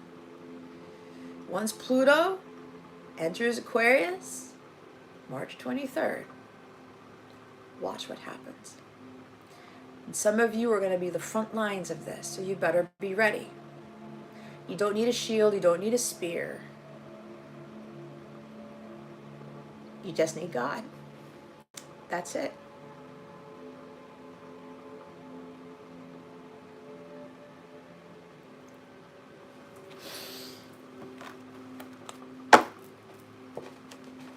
Authorities at the top of the deck. This is like Capricorn energy. And we are in Capricorn season right now, and Pluto is actually in Capricorn right now, right? Yes, I think so. Yeah.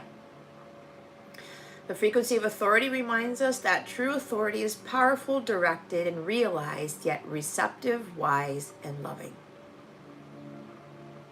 It's the true authority. It's the power without force. It's the power without excessive control. This power comes from a place of divine love, not the other things that I just said. It's receptive, wise, and loving, right? This is what's changing, people. This is what we are changing, what true authority is. And we also have to believe that we are powerful people, but we are not going to change this world through force, through control, excessive control, through fear. It's going to be the other way around.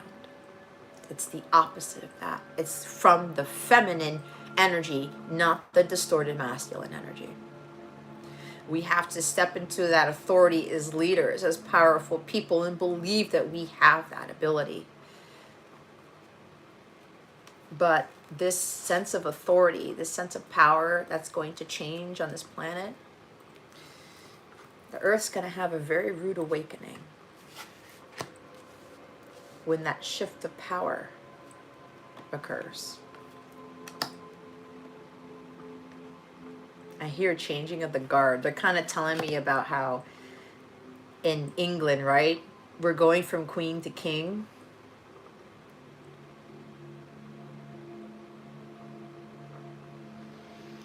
It's kind of like that, but on a much, much larger scale.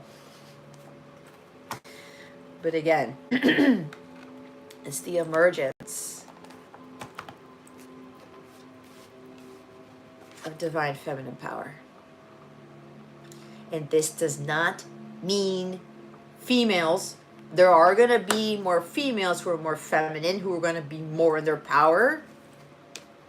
This is also the distorted masculine males, okay, coming more into their divine feminine energy and understanding that power is coming from a place of wisdom, of love, of acceptance, of understanding. Okay.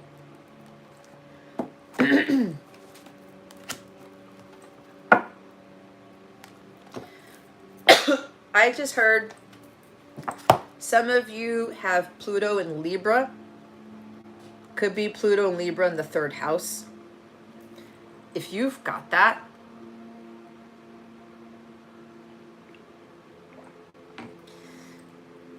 you're going to change the world with the power of your words and your thinking. It's going to be revolutionary. I promise you this.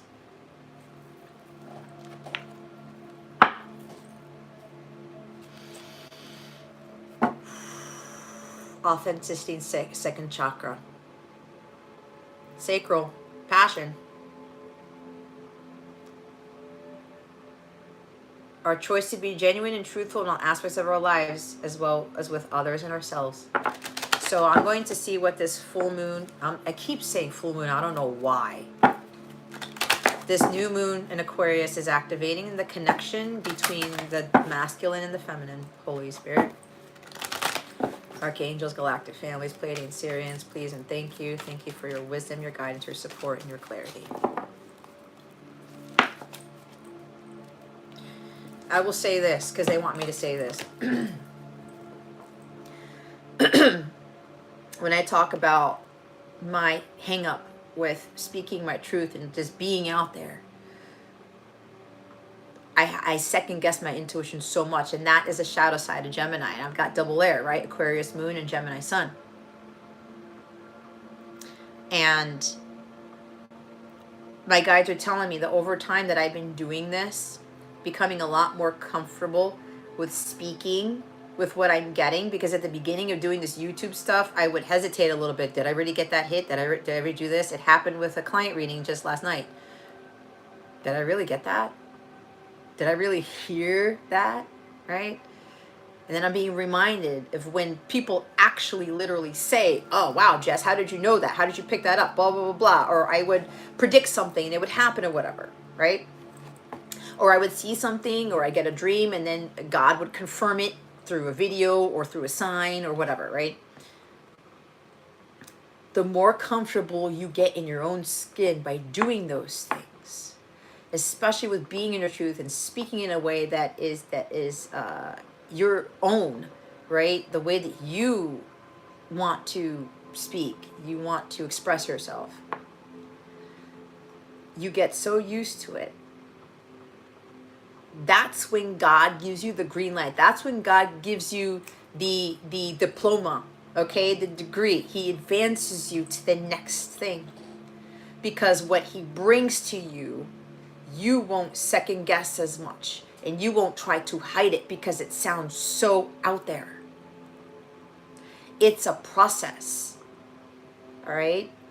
It took what God, when I looking at, when I don't like to look at years either. Let's not look at time.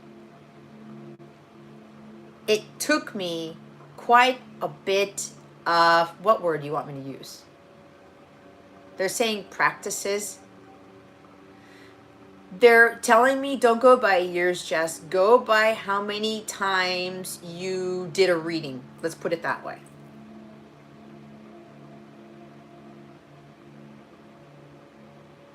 How many times you picked up on things. How many times you channeled whatever, right? And then apparently when I got to some number or got to some place, my guides were like, okay, she's leveling up.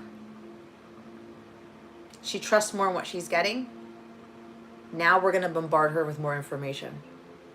That sounds even way more out there. Because in due time, I will be having to convey that when they tell me I'm ready. I'm going to have to be voicing that when I am ready. It's the same thing with you, with master teachers. They're preparing you. And it's going to take some practice.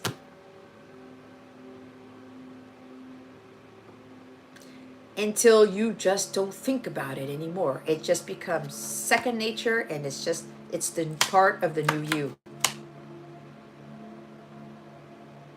And you're like, oh man, this feels great. Gives you a sense of freedom. It's being activating the connection between the masculine and the feminine. The truth always sets you free. Being your own self and doing those new things that nobody else has done, it sets you free. It sets you apart. The energy of freedom supports our sense of limitless possibility and potential, boundless expression, and bold exploration. You are limitless. Okay? You have infinite potential because you are a child of God. God never said to anyone on this planet, you can't do this, you can't do that, I'm capping you with this. You are the one who limits yourself. And that comes from that sense of lack of belief in yourself. You have the ability to create anything. Remember that I talked about that power demanding the universe or something? Right? You have more of that authority. And here's another thing. You know, religion, I remember being taught you shouldn't be questioning God. You shouldn't be doing these things and asking God of this. Now, of course, you can ask God of things. You can demand God of things. When I started to ask God questions, he's like, okay, Jess, let me show you something. Let me reveal to you what the truth of what you're asking is. He wants us to go to him for those things. God is limitless. We are children of God, and so are we. There's no limit. There's no end to what you can create, what you can innovate. But you've got to have that courage to do it. You got to just go out there and try it out and get it done. Boundless expression. You know what boundless is for me? Pisces. Some of you have strong Pisces in your chart. Or you could be dealing with a Pisces in your connection who's helping you to be more limitless. And you're helping them to accept that about themselves. It's a two-way street, right? But the feminine is always the leader. Once the feminine realizes that, there's no end in sight. You can do whatever it is that you set your mind to. And we all know that's cliche, right? It's like Eminem. If you want to use Eminem as an example, look at the adversity he overcame. You guys are going to come over the same, not similar adversity, right? You can do anything you set your mind to. You lose yourself. Lose yourself. That's freedom right there. It's going wild, right?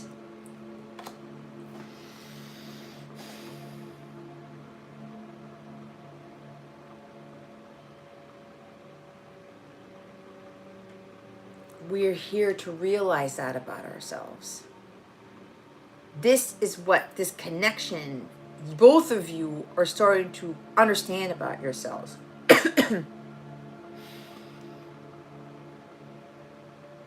To understand your unlimited potential. It's the Magician card. We saw that already.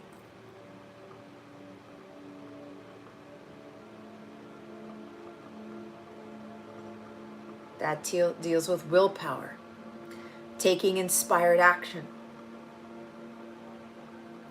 But with that, so see, with manifesting, you've got to believe that it's possible. You got to believe that you can actually do this, or this will be a thing. It will be successful, or people will be receptive to it or understanding. But again, when I talk about innovation, there's patience with that too. Bold exploration, as they say, Star Trek, to go where no man has gone before, right? Think about the writers, who wrote Star Trek. Look at Steven Spielberg, George Lucas. If you want to just look at the Star Wars series, you know how out there that was? Every now and again, I think about that. Like, how did he come up with that?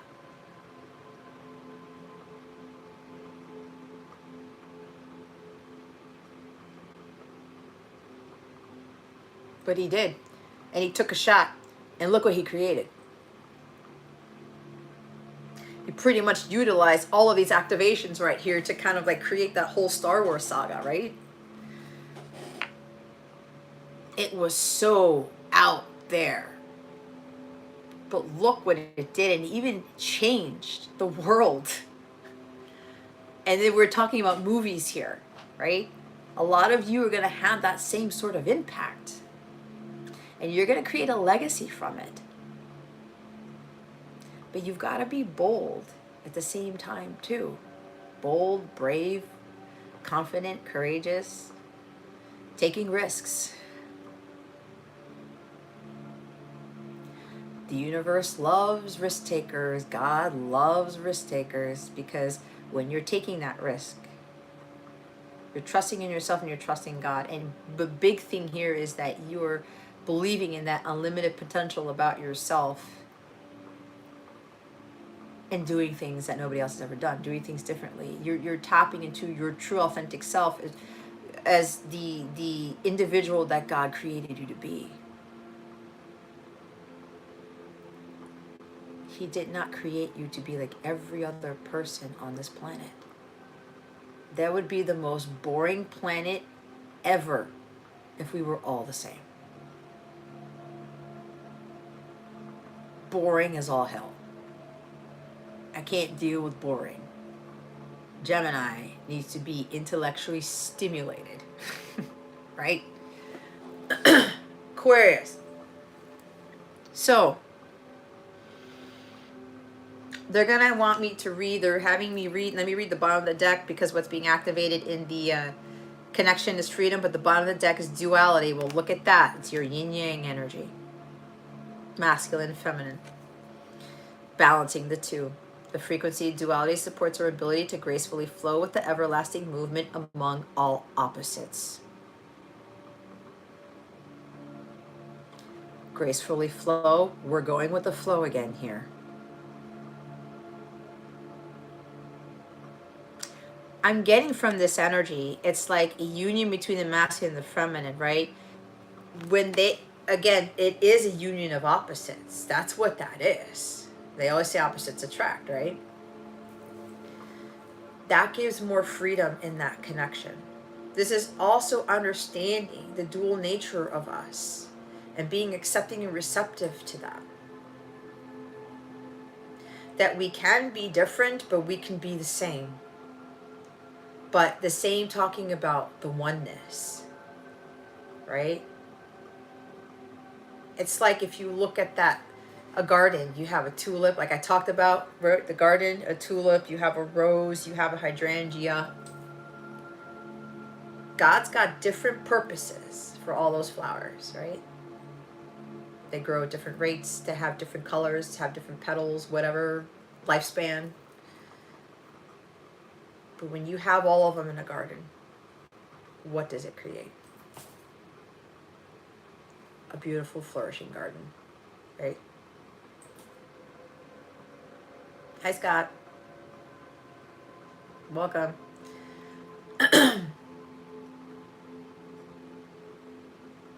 All of them work together for the common good, for something greater. That garden, it could even be, you know, planting different things in different areas of that garden. Food, sustainment of something. A garden for somebody to admire, to get a sense of wonderment, right? Nature, being out in nature, observing the beauty, right? We talked about that with one of the other cards. Beauty in God's creation.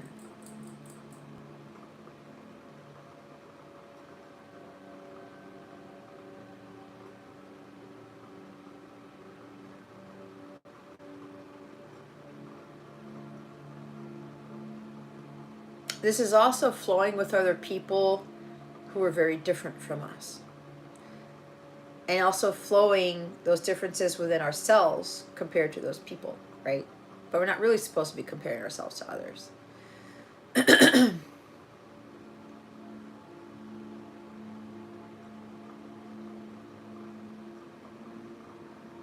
We're always going to have things coming and going. There's going to be ups and downs. We're not going to get along with everybody. We're not going to be for everybody. Not everybody's going to be for us. But there's a little bit of a level of respect there because of the fact that we're all one, right? You don't have to be best friends with them. But if you're gracefully going with the flow, understanding that, you know, yeah, we're all different, but we're really all the same because we come from the same God, that gives us more of that sense of freedom. I can be different. I can be comfortable in my own skin. I can be unique. I have unlimited potential. Being different isn't bad. Being different doesn't mean that you're some weirdo, right? If you look at growing up in school, like the kid, like when they talk about the emo kids and things like that, the ones who dress a certain way, or they're very quiet, or they do things differently. Oh, that's the weird kid over there. I always felt like the weird kid. I felt so out of place, it wasn't even funny. I feel even more out of place now, but I actually feel more free because of it, because I'm being fully who I am, and that means I'm being fully the person God made me to be. What truth He's told me, what He's helped me to realize and to better understand about myself, about the world, about God, about Christ consciousness, you name it. He wants us to be different. He wants us to challenge each other so that we can tap into our true potential. And that goes back to the whole thing about truth. When someone calls out on your bullshit, calls out the truth in you, again, they're your teacher, but they're also trying to get you to see your unlimited potential. Because without that truth, you can't tap into that potential. You're capping yourself out.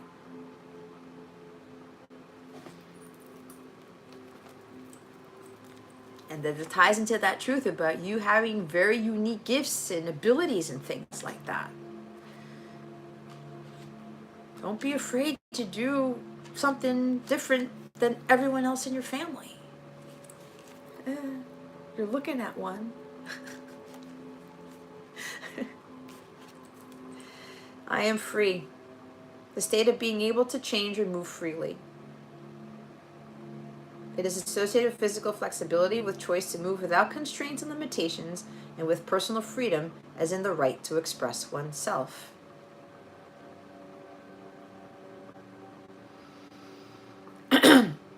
In the new energy and the multidimensional reality that is emerging, freedom covers an increasingly vast area of individual and multidimensional expression. We talked about multidimensionality already, ranging from innovative and original thoughts and solutions to existing situations, to awareness and celebration of one's individual heritage and preferences. Many individuals are now aware of their experiences beyond the given lifetime, have access to their Akashic inheritances, and are conscious of the fluidity of true multidimensionality. As we learn how to access the quantum field, the unified field of unlimited potential, and as our understanding and mastery of how our thoughts and intentions create what shows up in our reality in our lives, our freedom is expanding beyond what we ever thought was possible. This means that we must let go of definitions that bind us to a certain form or expression, as everything in multidimensionality is in ongoing flux and transformation. For some, this going with the flow attitude comes naturally as an exciting and liberating freedom, right? For others, it creates great fear as we head into the unknown and undefined. So when this comes in with relationships, oh no, did I use the wrong deck?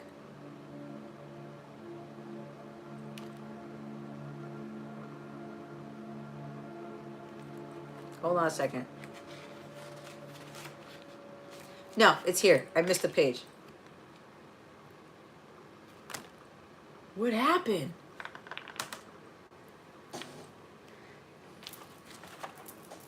My laptop died.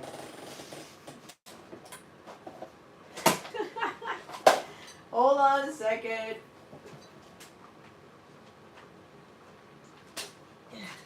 Come on.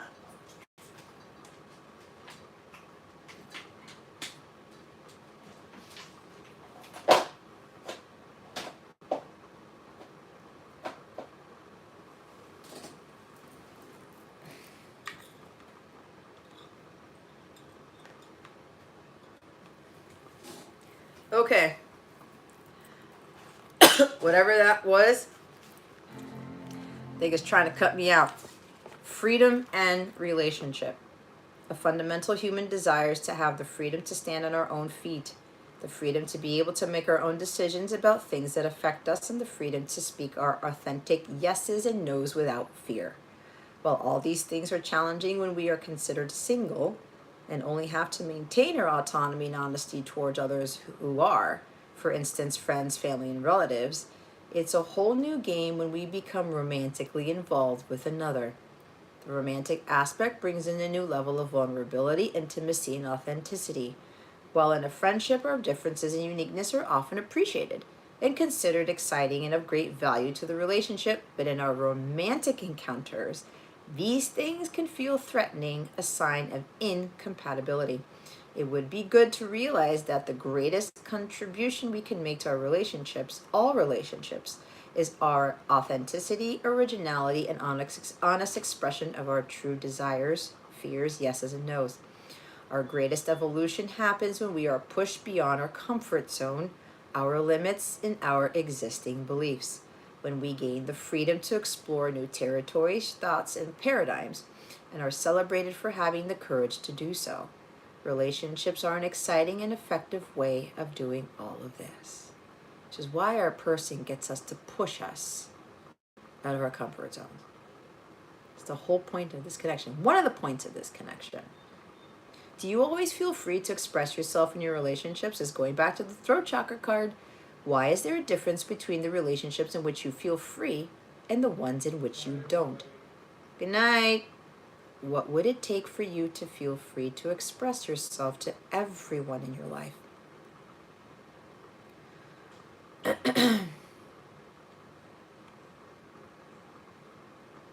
Do you feel free? If not, what stands in the way of your freedom? This is so true when it comes to romantic relationships, right? I was talking to one of you. I don't know if it was Kay or Jason. Maybe Jason. Everything's falling apart. About when it comes to you being your true authentic self with your counterpart, it's very different than when you're with a friend, a coworker, your mom, your dad, your brother, your kid, your son, your daughter, right? Why is that? That's your homework. Write down why is it so different for you. When it comes to being your true authentic self and speaking from a place of love and calling bullshit on your person, right? Because a lot of us don't really call bullshit on our person, do we? Unless we are ready to. It's kind of like more of this runner-chaser thing, as they say, leader-follower. I don't want them to see my flaws. I don't want them to see me as a weirdo. I don't want them to see the real me, because the real me is not like everybody else. But at the end of the day, that's what these counterparts are starting to learn about each other. The freedom of expression, the freedom to be themselves without judgment, and not fearing being ourselves in front of that person. We tend to close up. We tend to try to be like everybody else that we think they might like better, or we think that they like a particular type, when they're like, no, not really. I'd rather you be yourself than try to be someone you're not. Right? Embracing that dual nature of yourselves.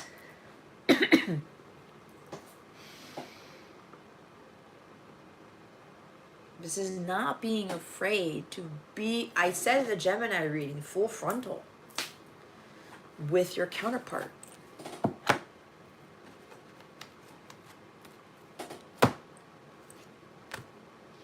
Because I talked about this before. You're not in alignment with your truth. You're not in union with yourself. And I mean, you've got to be you in all of you. Dark side and all. Weird side and all. And some of you, there's something about being self-conscious about how you look like. Get over it. If God brought you your person, that's your person. I bet you $1 billion your person doesn't give two shits about your age, what you look like, how, you dress. Now, some of you may try to dress just to more impress the person, or try to think that you're dressing in a way or looking a certain way to be more attractive to that person. It comes from here, not out here. Now, if you feel like there's a way you want to dress that's more you, then by all means do it. Don't hold back. Right? It's like I asked my guys, what should I wear today? And I was going through the closet. And mind you, I have way less clothing than I did before. And I kept this one when I moved. And they said, wear the black turtleneck. And I'm like, I don't know. Should I be wearing a turtleneck? And maybe somebody had said, why is Jess wearing a turtleneck? Maybe one of you said that. I don't give a shit. My guide said, go wear the turtleneck. I'll wear the turtleneck. But it's a badass shirt. And quite honestly, I hadn't even worn this shirt yet. There must have been a reason why God said, wear it now, Jess. Right? Go back to dressing how you used to dress, or I don't know. It's like for me, getting back into doing the eye makeup, because my eyes are my favorite feature about myself, aside from my brain and my feet. But, going back into being who you really are. And if you dress like, when I talked about the emo kids, like, stay that way. Why are you going to change yourself? You're not going to be at that sense of freedom. And then when you try to be in a relationship, everyone's trying to compete with one another, and you feel trapped. I'm hearing free to move about the cabin. You're going to be staying in your seat, afraid to get up to go to the bathroom. I don't know where that came from, but that's what they said. Right? Why? Embrace those parts of yourself, especially those things that you feel so self-conscious about. So what's being activated in this connection is more of that sense of limitless possibility and potential. That the counterparts can come into union, because I do get union with this here. I do not know what's going on today, but when they come into union, they're still going to be their true, authentic, individual selves. Because remember, when you're looking at the yin and the yang, the colors don't blend. They're one, but they still keep their individuality. This, if you look at this image, they're blending in a sense, kind of in the middle, but it doesn't change the entire color of the circle, does it? No. And when you look at the yin and yang, the white and the black, does it turn into gray? Is it a gray circle? No, it's part black circle, part white. But there is some sort of convergence there. There is some sort of mixing in that. But you still maintain your individuality. And I have a feeling that the masculines tend to have a hard time with this. When I come into union with my person, am I going to still be free? Because you probably were in a connection where you did not have that freedom. And people get hung up about that with marriage. You have to do everything together because you're a married person. I don't believe that. I don't. If I want to go to Vegas with some friends of mine, my masculine say, hey, you know what, hun, I'm going to go have some fun with my friends. I'll call you. I'll text you. But I'm just going to go do this. And he's going to be like, yeah, man, that's fine. Be safe. Have fun. It's the same thing. Your masculine would want to go out there. Hey, man, I'm going on this expedition with my guy friends or whatever. Maybe even going out bowling or playing pool or whatever. They need their downtime too. This is why with the feminine especially, you cannot be clingy. You can't be like, no, you have to do everything with me. No, you don't. I know for me, being Aquarius moon, I gotta be in my spaceship.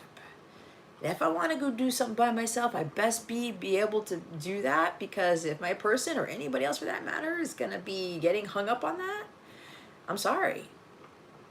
It's not gonna work. But I do get a sense that some of these masculines are a little bit afraid of, and this is why this is being activated, right? Some of them are starting to realize I can still have my sense of freedom. I can still be boundless. I can still express myself without fear of retribution, without hesitation. I can be bold. I can do things. I can explore things on my own. Whatever, learn new things on my own. But I don't have to be completely bound to the feminine. It's the same thing with the inner masculine and feminine energies, right?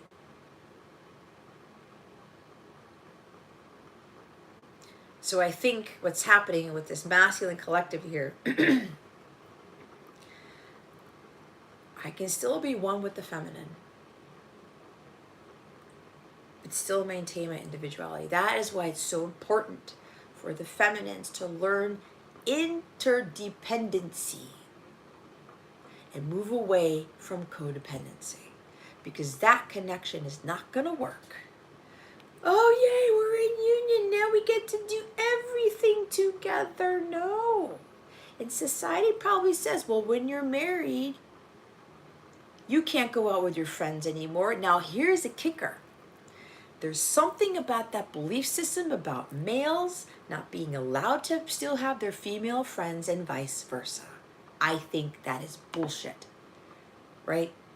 If you're a female, let me look at it this way. If you're a male and you have had a female best friend since you were 6, and you get married to your feminine, and your feminine says, whoa, you can't maintain that friendship because you're having a friendship with a woman now. I call bullshit on that. God brought that best friend into your life for a reason. There's a connection there. There's probably also a soul contract there. You still need to have friends. For me, I don't give 2 shits if you have female friends or not. And there's also some where the guys have these very tight male best friends, where they have these trips that they go on. I don't know why I'm getting this. It's like some masculine here has a guy best friend. It could be a girl best friend. And every year they do something together. And let's say, I don't know, maybe a previous wife was like, why do you have to do that every year? Can I go? No. Why? What's going on? Are you doing something sneaky? You see where this is going? When there's been a tradition between these male best friends and stuff like that, and especially if it's a female best friend, dude, if you know for a fact there's like, it's completely platonic, then why are we going to revoke that freedom between that friendship that those 2 people have when they're coming into union? So I'm getting a very strong sense here that some of these masculines are now owning up to this, or they're believing more about this, that they can still have that freedom and still be in this connection because you can. And if there's a feminine there who thinks you can't, you have more work to do. You are not like this. There's no ball and chain. You're not glued together. There's a strong bond between you, but God did not make you into conjoined twins. Right? Your souls are intertwined. Not necessarily your lives fully. You do have your mission together. Some of you will still have your individual missions, right? But physical body, like doing things together all the time? No. Nope. And whatever relationships that you've built upon that are harmonious and that they are supporting the masculine, supporting the feminine, can even go the other way around, with males getting hung up on their feminine having guy friends or something, or still being having the best guy friend or something like that. There's still insecurities there. Insecurities gotta go. There's a big belief system right there that's gotta set that on fire.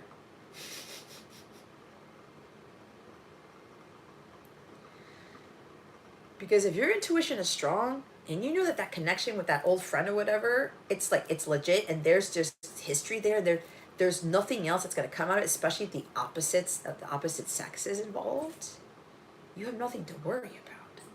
You shouldn't have anything to worry about if you know that, you have this divine connection with your person. That bond cannot be broken. Nobody can interfere with that. Now, if there is somebody who's interfered in a marriage or something like that, and like it broke apart because of some third party or somebody else, I do not believe that. So, okay, that means to me that if that happened to any one of you, it was actually supposed to happen because God was trying to get you to realize you were not married to the person that God created for you. And it could have very well been a karmic thing. It was a huge life lesson for you, for whoever this is for. But if you know going forward, when you're coming into union with your divine counterpart, and there's like a thought of marriage here, there's this wanting to reconnect, there's this energy of moving to the next level, but it's like the marriage thing. But now you understand what marriage really is, because God's got to be at the top there. The masculines are starting to realize I'm not going to be so tied to that person. I'm not going to be worried about when my wife goes out somewhere. I'm not going to be worried about when my husband goes out somewhere. My masculine, my feminine goes out somewhere without me. I'm not going to be worried about somebody coming in disrupting this, because that will not happen, because God, that bond cannot be created. That bond cannot be broken. That was created by God. Nothing can destroy that, and nothing cannot come in between that. There's this energy also of safety and security in knowing this.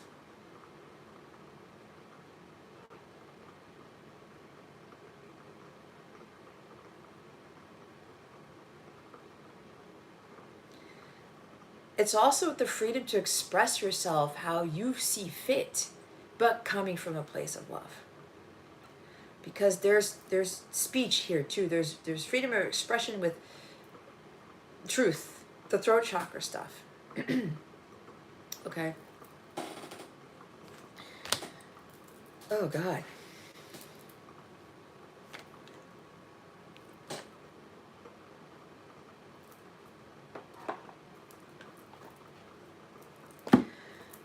So I think there's really high energy here. My poor Archangel Raphael's down there. Hold on, Raphael wants me to go get him. Where's my, here we go. Intermission. Okay, Raphael, come on. He's like telling me, don't leave me. It's hilarious. I love you, Archangel Raphael. All right. Woo! Okay. We're now going to see which keeper of the light is going to best support us with this new moon in Aquarius, or what guidance they have for us. Which keeper of the light is going to best support us with this new moon in Aquarius energy? Holy Spirit, Archangels, Galactic Families, Pleiadians, Syrians, please and thank you. Freya, phases and cycles. There is a beginning with every ending. Illusions are revealed and released. This could very well be this new moon in Aquarius is bringing something to light. There's the moon behind Freya, okay? Secrets are going to be revealed. There's also those of you who've been holding in your truths and things like that. It's got to be released. Also, the illusions about your connection with your person or your life's purpose, all of the above. Your belief system, what the world has been telling you this whole time, you got to release that. Some of you know what the illusions are. It's time to let that go. There's also, like what I talked about, these old belief systems, these old patterns, and you have a new way of thinking. You have a new way of conveying this information. It's time for you to reveal this. It's time for you to speak that truth here. And as it says again, life goes in cycles, goes in phases. We talked about the new earth. You go back to the beginning of the earth. We're always trying to learn, innovate, and grow. We've kind of gotten stagnant. We've got to get out of that. It's kind of like we're in this perpetual cycle of a lack of innovation here, a lack of expression and bold expression of truth. I'll read this in a little bit because they always want me to read the cards, but the other one is Shekinah, and the Holy Spirit. She's the Is she the twin flame of the Holy Spirit? I got to read the book again. The Shekinah. There's a dove here with the Merkabah. Right? The conjoining of the masculine and the feminine here. Unleash your spirit. Express your gifts. Dance to the sacred rhythm of life. There's the expression of your gifts again. Serenunos. Isn't that Freya's twin? Life force. Express your driving passion. Sensual and sexual powers are increased. There is also some strong sexual energy with that passion too. It's coming from the masculine and the feminine. We got masculine and feminine energy here.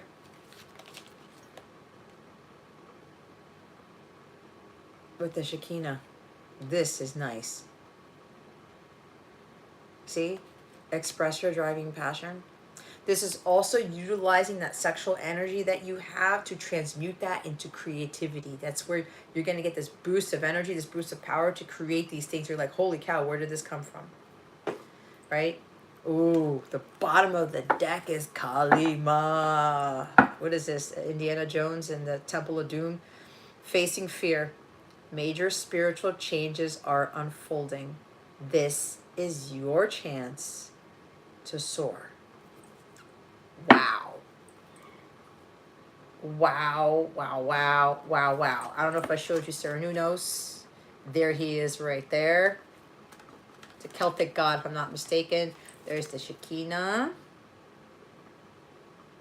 Or Shekinah. I don't know how it's pronounced. Don't shoot me. I don't care. I mean, I do, but I don't. Freya. There's Freya. Wow.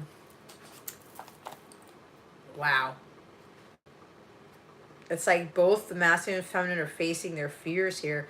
There is an energy of those who are ready for union now. This is kind of like what I've been channeling for quite some time.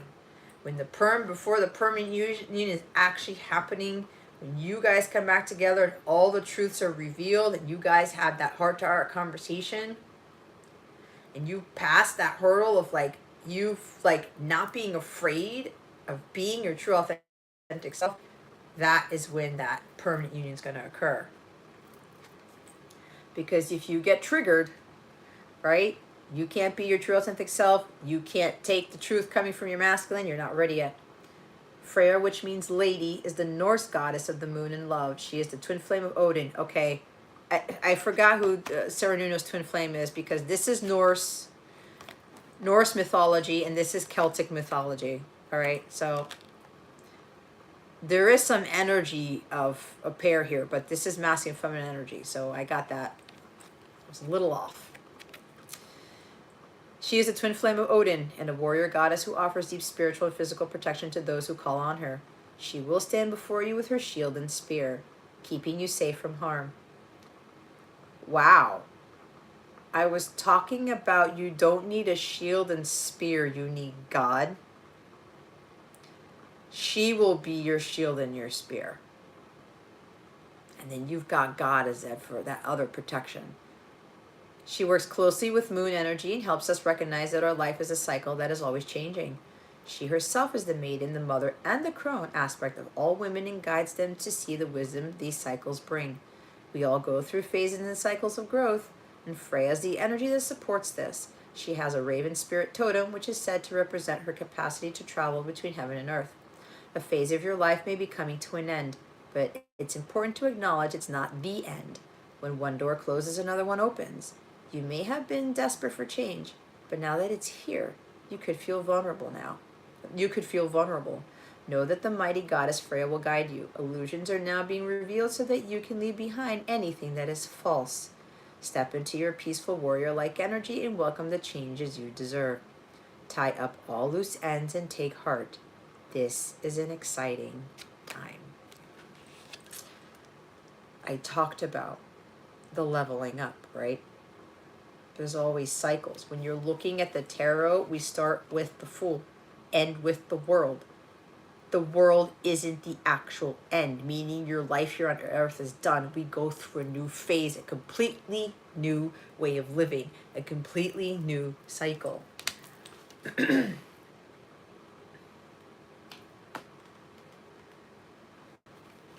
The sacred self. The Shekinah is the twin flame of the Holy Spirit. Yeah, I got that one right. It is the female aspect of the God particle or creation energy. She is more of an essence than a being and has the ability to show herself in ways that we will understand.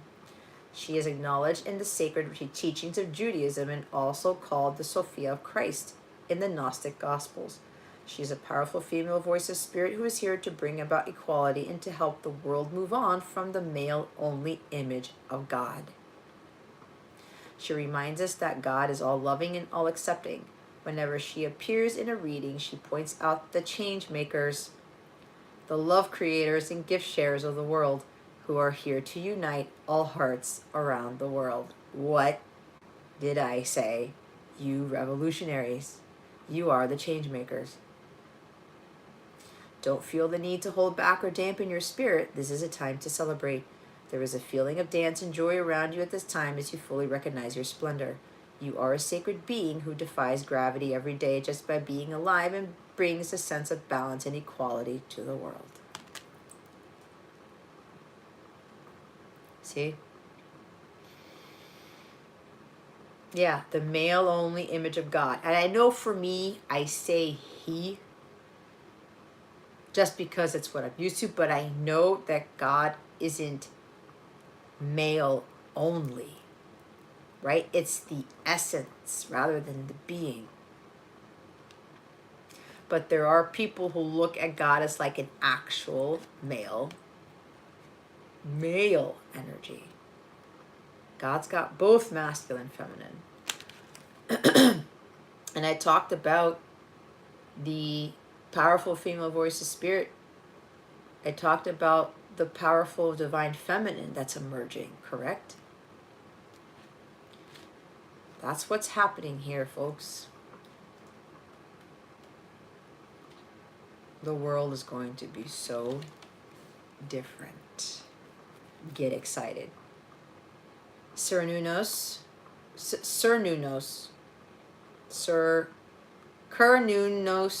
my bad. I'm a stickler for pronunciation, trust me. I know. Cernunnos, also known as Herni, is a Celtic stag god who represents connection to the earth. He is one of the oldest recognized Celtic gods and features on the Gundastrup cauldron, a giant silver vessel from the Iron Age. He is the lover of the Great Mother and impregnates the land so that it will be filled with life. He can help us form a connection with the animal spirits and ancestors of our land. And I talked about connecting with the animals, right? With nature, Mother Gaia. There is a deep buildup of life force within you now and a need to channel it into action. You may have extra energy or be more alert than usual or be aware of a sense of increased sensual or sexual energy. I'm not going to lie to you here. This is helping me explain my increase in both sensual and sexual energy. It's like, where is this coming from? Well, here it is. If you have been unsure how this ties into your spiritual path, know that it can allow you to access the riches of your soul. When we are not expressing ourselves sexually, our spiritual potential can become tamed or muted. So if you are denying yourself a desire, ask yourself how you can fulfill it. Ask Cernunnos to help you access your sexual self so that you can express it with integrity and in a way that honors your soul. If you and your partner are trying for a child and this card appears, fertility is very possible, especially Bridget. Cernunnos' twin flame is present too. That's what it is. Bridget is the twin of Cernunnos. Freya is the twin of Odin. I gotta remember that. And then there's Kali Ma. I love Kali Ma. Wow. She's like, kill off that fear, people. There's nothing to fear. She's the Hindu goddess of death and rebirth. It's like the death card. She brings old cycles to an end so we can experience transformation. We've heard this before. She is a strong, fierce, fiery, and powerful image of the divine feminine. Many have been intimidated by her, but she is a mother energy and therefore completely loving. She's like a fierce mother protecting her child from harm. She has a dark energy like the night sky, but it consumes fear and leaves only love. She is the twin flame of the god Shiva and has even been known to slay his ego so that he can reveal his true loving self. This is what the divine feminine is supposed to come into, to slay the masculine's ego so he can reveal his true loving self. When the feminine is her true loving self. This is a time when you are able to look fear in the eye and move away from it. Fear is just energy, and energy can be changed. This can be an intense experience because the human self is so conditioned that it may be used to operating with fear present. When the fear is gone, it may feel as though its emptiness is there, but this is special for love and miracles to enter. You are being filled with the courage of spirit now so that you can move from this place of your life to the next. Trust the process and call on Kali Ma to help you release your fear and step into a space that's strong, focused, and courageous. We talked about getting out of your comfort zone. I saw the Two of Wands with this, right? Major spiritual changes are unfolding. It's kind of soar like that dove there, because you guys are here to bring about peace to this planet. Peace, love, balance. That's an emergence of that Kali Ma energy, of the divine feminine energy, right? A lot of us are stepping into that. And it's also males too who are tapping more into that feminine energy, okay? You got a tremendous amount of support here. So they want me to show what's underneath Kali Ma, because they had me look. It's Kuthumi, the cloak of wisdom. You already know the answer you seek. Trust what you know. When you ask God those questions, when you start to go up there to ask for some clarification or something like that, and you get a download and you get a hit or some synchronicity, trust in that. Because you already know the answer. Know thyself. It's the wisdom within you. It's that high priestess hermit energy. Akashic records, remember? You already know the answer.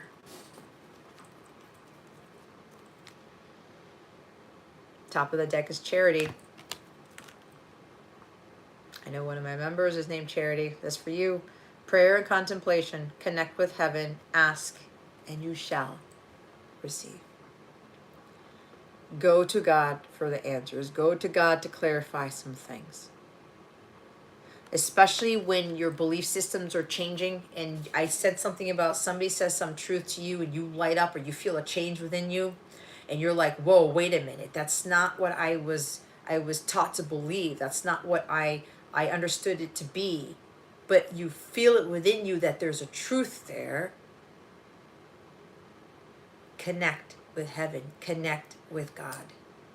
Ask God for the truth. That's exactly what I did when I started to do this. Let me tell you, it was like, what on earth am I getting myself into? And people thought I was doing something evil. People were telling me to repent and all this other stuff. Not when I'm talking about God. Not when I'm trying to empower people and enlighten them and get them closer to God. People do this and they don't talk about it at all. I would stay clear of those people. This is for empowerment, for evolution of the soul, for healing, for learning, for teaching Christ consciousness. If it pulls you in the opposite direction, if it lowers your vibration, if you do feel a sense of evil from it, stay away from it. Divination is not meant to be evil at all. And I know when I went to God asking him, God, why are you leading me to this? Can you please enlighten me? What am I missing? What am I not seeing? And he just opened up the floodgates. And now I see the true purpose in this. And some people are still utilizing it for ill-intended purposes. That's what we got to be careful with, people. This is where tarot oracle goes wrong. And be careful with those, or maybe there's very high arrogant people.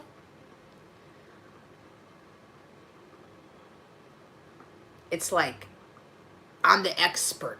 I know everything. There's no such thing as an expert. It shouldn't even be a vocabulary word. It shouldn't be even in the dictionary. It should not exist. Because as I said, we're all learners and teachers. No one's the best at anything. We can all be very unlimited potential in it. That's a better word than expert, than the best at something.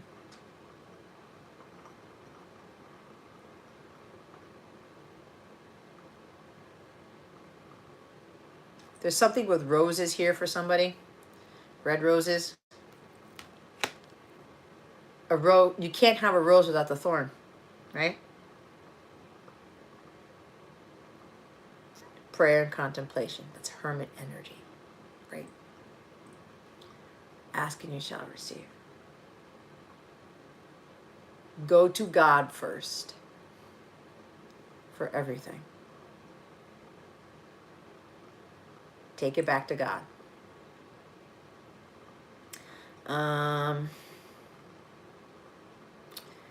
What am I'm getting something else. Hold on a minute. When I was talking about people being the best or like the experts or whatever. Remember, with the new earth, with the new ways of thinking, with the new ways of functioning and working and relating and loving,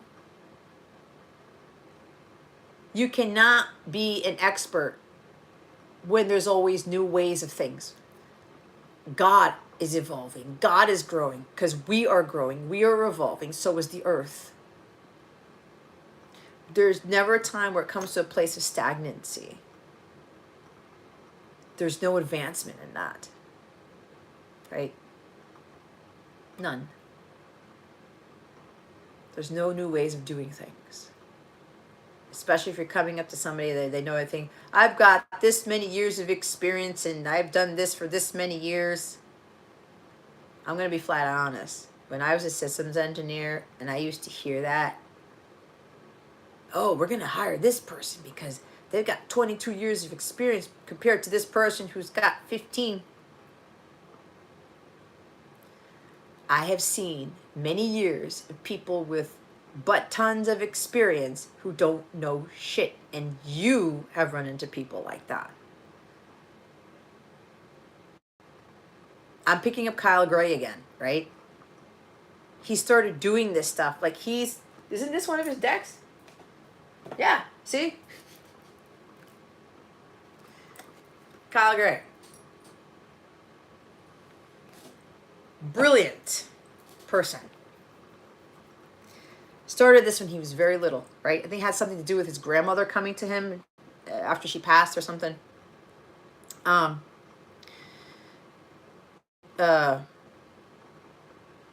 This is a very powerful deck. I've got some other Kyle Gray stuff, and now my guys are telling me I got to get more Kyle Gray stuff. So thanks to Kyle Gray for your excellent work. But again, him starting off so young, his gifts were activated at a very young age. I'm pretty sure he had some opposition, like, well, he's this kid. How does he know about all this stuff? It has nothing to do with the physical 3D world years of experience, right?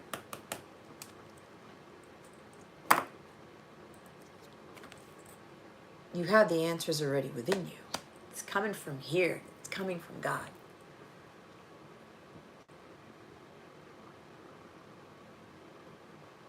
So if there's anybody here questioning about years of experience and knowledge and things like that, there are a lot of people on this planet who have way more knowledge than more people, but in human years, they're younger. That's because in this incarnation, they've already acquired a lot of the knowledge. They've already gone through all those things, the practices that I talked about. Also believing in what they're seeing, what they're receiving, what they are downloading. Let's put it that way. Trust what you know. And I know for me that is another confirmation because of what I've been getting lately. And it's like, what? And some of you are probably going through the same thing too. How is it possible? It doesn't make any logical sense. Put the logic aside for once and trust what you intuitively know. Because remember, that logic, in some cases, guys, it starts to bound you. It starts to limit you.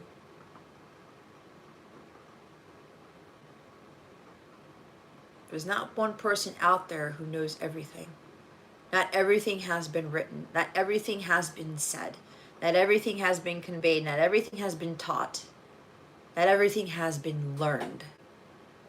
There's so much more out there that needs to be learned, that needs to be taught. I don't know why I'm hearing this. I know there's so much to be watched. Like, you know who you are, why I said that. So there's somebody here. Stop watching a bunch of stuff to try to get your knowledge. Start going out in nature. Start connecting with God more to get the answers, even if it seems contradictory to what you were reading, what you were seeing. And I will flat out say this, even with what I'm teaching, okay? And you get a download from God, you get some hit or something that seems a little bit different than what I'm teaching or saying, trust in what you know. Okay? Because I could very well be saying something to trigger something where you may go back and ask something, God, and if you get something different than what I say, trust in that. You don't have to believe every single thing that I say. Some of you, you're going to resonate with it. Some of you, it's going to be your truth too. Right? But again, I'm here to teach you guys in a way to help you to teach yourselves and to help you to look within yourselves more for the answers. And that's another danger with cards. People get addicted to tarot. I gotta find this answer with the card. It kind of feels like all of a sudden I feel it, that even my own mission is changing. I've been getting that for months. But sometimes we need that to get us going, and then at some point we'll break away from it, or we'll use cards less, or something along those lines. Right? There is a dark side to this, just like everything else. But it's crazy because my guides have asked me to use this as a tool to teach. And to help me to get other information based on what I'm seeing. But when you become so dependent on the cards and you're not going within yourself and you get an intuitive hit, or I trigger something in you, or I say something and it makes you think, and go to God about it. But don't start asking all these questions and asking the tarot and everything for everything that you want to know. Get to center. Go to God first and foremost. He will give you the answer. This is why charity is at the top of the deck.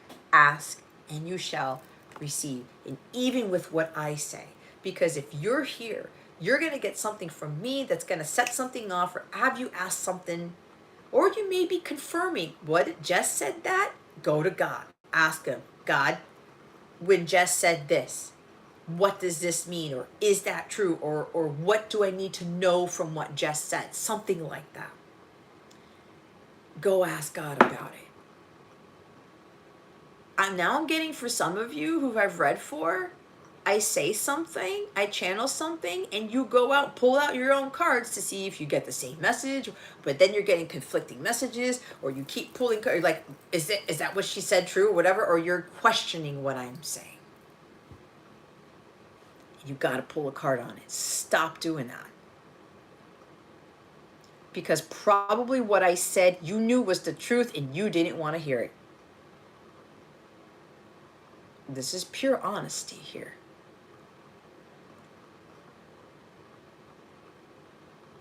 And I know for some of you, I've picked up on it, you ask the same questions over and over to get an answer from this stuff. It's got to stop. Some of you are going on to these videos trying to get the same thing as what I'm getting intuitively, right? I got to see what video is going to confirm it, what reading's going to confirm it. Now, I will say, if God brings you another reader or another video or whatever this is, and it's confirming your intuition, because God's just giving you a little bit of a boost here, trust in that. It's a synchronicity. You're sending that out to the universe about the belief of that hit that you got.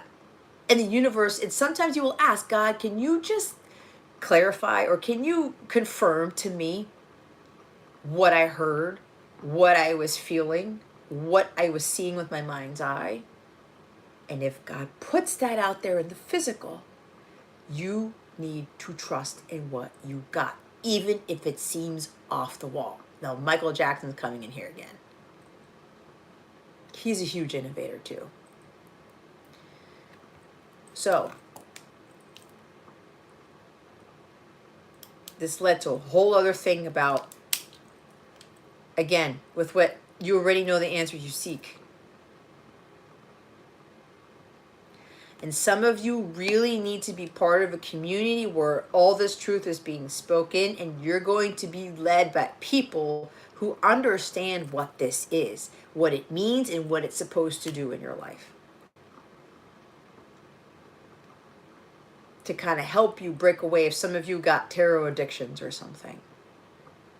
This is not a horrible tool. I know when I started this, and I said this before, when I started to learn, I'm like, wow, this is pretty cool. I used to test things or whatever.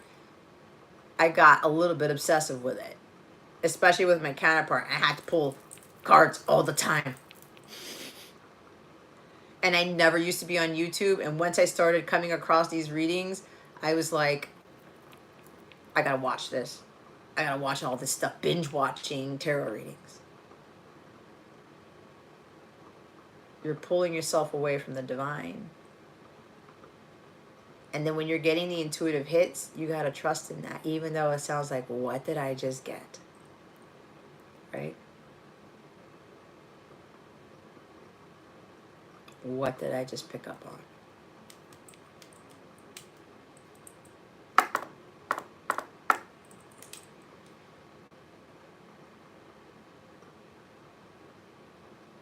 It's like the groups meet sessions that I do. I don't do tarot and everything. I'm going to try to do less and less of that. Which is why if you look at my readings nowadays, I'm not pulling as many cards. I don't need to have 6-card spread or something like that and clarify every card. My guides told me not to do it, and then they started to help me realize, Jess, you don't need that. You've got everything in here, and you do not need to prove to people what you are channeling with a card.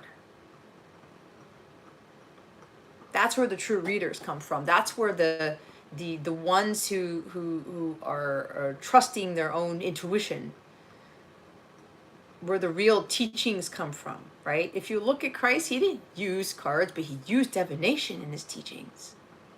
Cards didn't exist then. He was a prophet. Isaiah was a prophet. John the Baptist was a prophet. But they used divination. This is divination, but we put it into these cards, but it's for wisdom. It's not for like trying to know every little thing, especially about our connection with our person or the karmic or whatever this is. This is not what this is used for. It's for spiritual growth, healing, and enlightenment. I say that when I'm doing my prayer, when I'm shuffling the cards. Thank you for your wisdom, your guidance, your support, and your clarity. Wisdom, guidance, support, clarity, and truth. I don't say that, but maybe I should, but you get the point.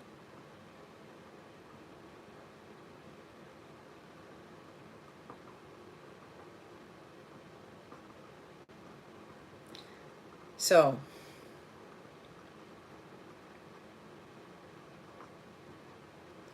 God wants us to trust in our intuition because that's him speaking to us.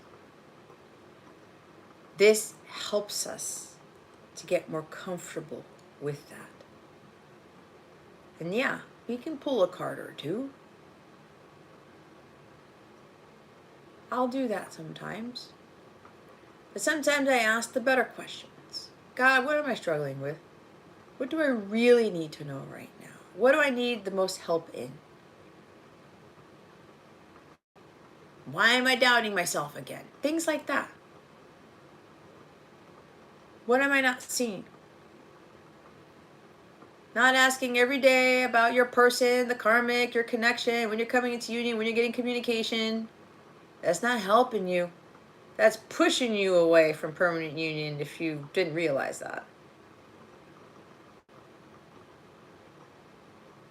have to throw in Jason's channel here. I forgot to do it at the beginning, Jason, my bad, but there's a reason why I'm saying it now. If you don't know about Jason, he's my moderator. He has a channel now, Trust in the Light. He does focus of the day. I used to do readings on what you need to focus on, what you need to avoid, and what you need to work on, whatever. Focus, avoid, something else. Nowadays, my guides are like, just do whatever comes out and you channel whatever needs to come out. And then for those people who need the additional guidance, I do the extendeds, because that's where other stuff comes out that people could be more receptive to. So Jason's going in the right direction, and I already know where he's going to end up because I can see that far ahead. But he's helping people with what they need to focus on. And I know if you've seen some of my shorts, I'll talk about what's going on in your connection, what message a person has for you, right? Yeah, those are fun things, but there's still teachings in it. I will say what needs to be said. I will channel what needs to be said. That's why when I do my shorts, I got a Wellness Wednesday. I got theme for the week, right? On Monday or whatever. I change it up a bit. And I kind of chuckle a little bit because when I look at like my Wellness Wednesday shorts, like they'll have the least views, and I just laugh and I'm like, yeah, I know people don't want to know about this stuff. But you can't come into permanent union and you can't manifest your heart's desires if you don't put the wellness part into your plan, into your healing, into your ascension work, your shadow work. That's why wellness is a big part of what I do. And I know I have to do kind of more of that stuff in there. Wellness, spirituality, they go hand in hand. So for those of you who are getting caught up in, because I kind of saw at the corner of my eye, people already asking about the list and wanting a free reading or whatever, being on the list and stuff like that, when you were supposed to be here to get something more than what you came here for. And that's the cold hard truth.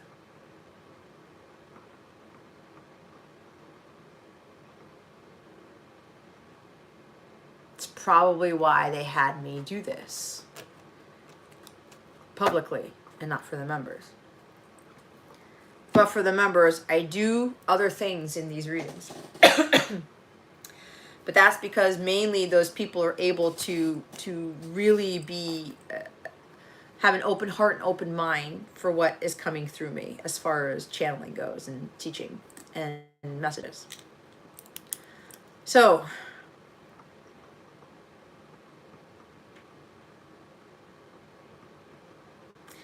they want me to point at this Cloak of Wisdom card again.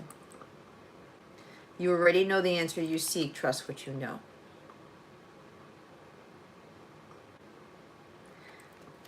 This is guidance. It's not the end-all, be-all. It's not written in stone. You create your life. You create your reality. God has the final say. It's God's plan at the end of the day. Thy will be done. But at the end of the day, you have responsibilities. You go through your teachings, your lesson learning, your healing, whatever this is, to help you to reach the fullness of your destiny. It's kind of like what Joel Osteen talks about. And God will get you there. This stuff can get you there. But this is about, again, divination is supposed to be used for spiritual growth. It's what, again, Christ used, John the Baptist, Isaiah, Elijah. It's to enlighten people, to inspire people, to get people closer to God, to be one with spirit and with the rest of the world. The healing of the world, right? That's what this is supposed to be used for. And sure, we can get better understandings about our connections with people, or counterparts, but it's to help us to be ready for permanent union, to be in alignment with union and self so we can have permanent union. Not just to know if they're going to contact us and what they're thinking about us and stuff like that. It's more, maybe you should be asking when you have a free reading, what does my masculine need the most help with? What are they struggling with? That's why I talk about it in my check-in readings for the masculine and the feminine. And that's why I want to put in the extended. If you want to know like how they're feeling, what's really going on, what they want to say to you, it's a paid reading for a reason. Because I know well that everybody really wants to get that out of a reading. My guides are like, Joe, Jess, you're not doing it that way. You're doing the teaching. You're doing what really needs to be understood about the masculine, about the feminine, about the connection.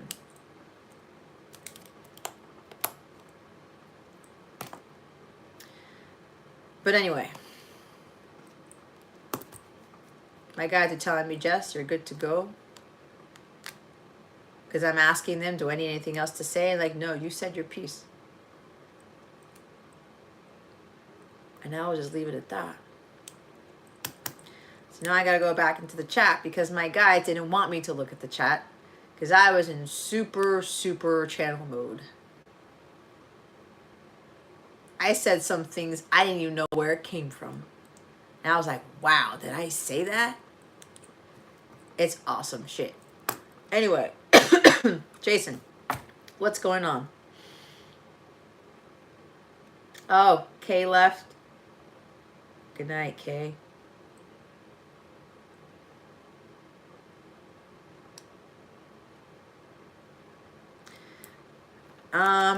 Jason, I believe some people donated. Oh man, my tea went cold. I got that Level song in my head by Nick Jonas. It's an awesome song. Hold on. Let me open this up.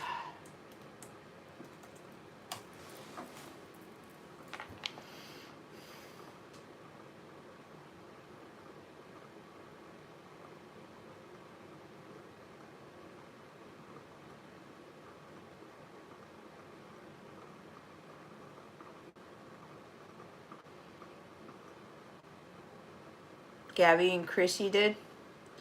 Are Gabby and Chrissy still here? Jason, did you want a reading? Oh, you donated too? Okay. Hold on.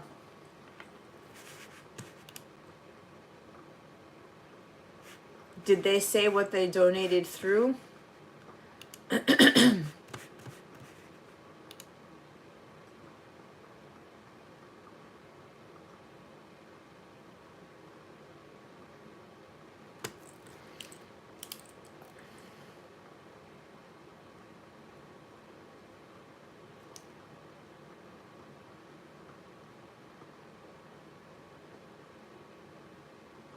Well, first off, are Gabby and Chrissy still here?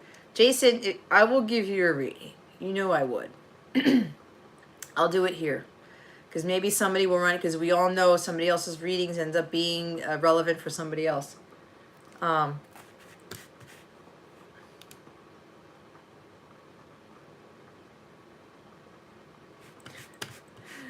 Jason, you see what's going on here, right?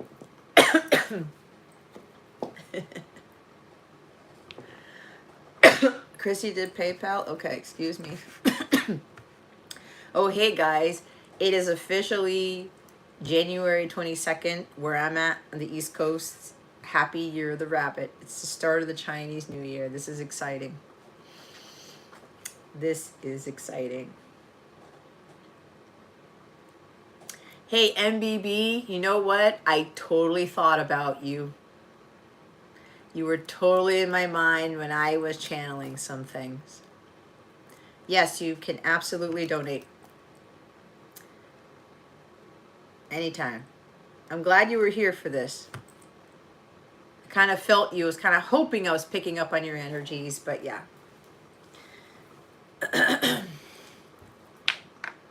You're welcome. I'm assuming one question. I don't know if you know, I do have the message cards for additional cost if you wanted message cards, but I'm just putting that out there in case you didn't know. Just let me know what you paid for, or how many readings you want, or what is it you want, because I do have $555 for the 2 message decks, and then $888 for all 4 of the message decks.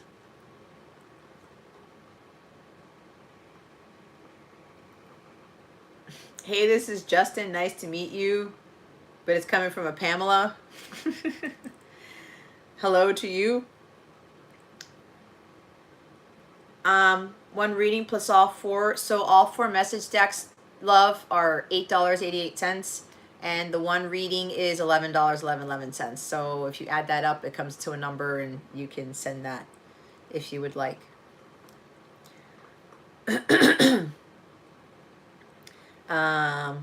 Jason, you going last, right?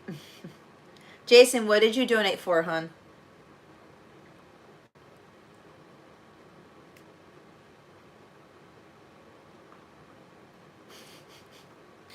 You know what I love about this? I'm going to be completely vulnerable just right now.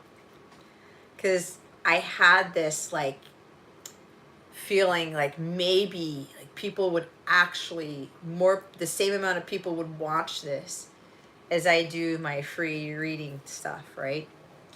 And then they told me not to look at the chat, not to look at, I was kind of looking at the numbers and stuff, but general messages, all 4 decks are 1. I mean 2.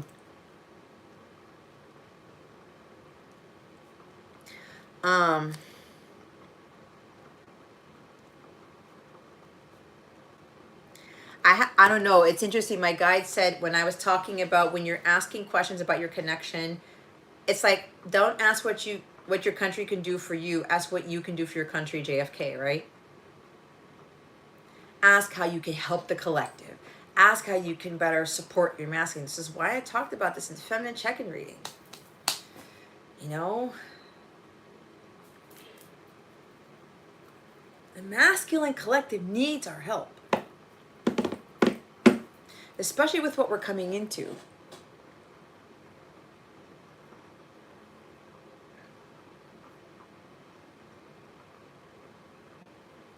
Okay, MBB. You know what? Hi, Mars. Thank you for being here. My guides, I was about to say, they don't want me to do the free list this time around. If you would like a reading, you feel free to donate. I will do that for you, but my guides are telling me not to do the free list right now. This is why they wanted me to wait to the end. And I'm going to flat out say it. This is a major test for a lot of you. Did you pass, or do you have to relearn something?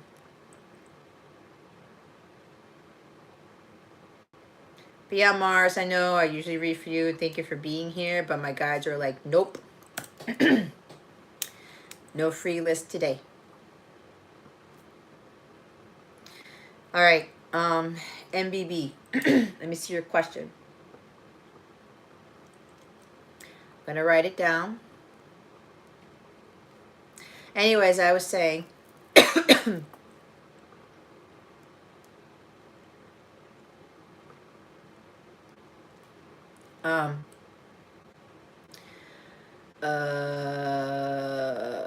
oh yeah, because I knew this was a new moon reading, and I was like, oh, maybe people will watch this more, this will get out to people more.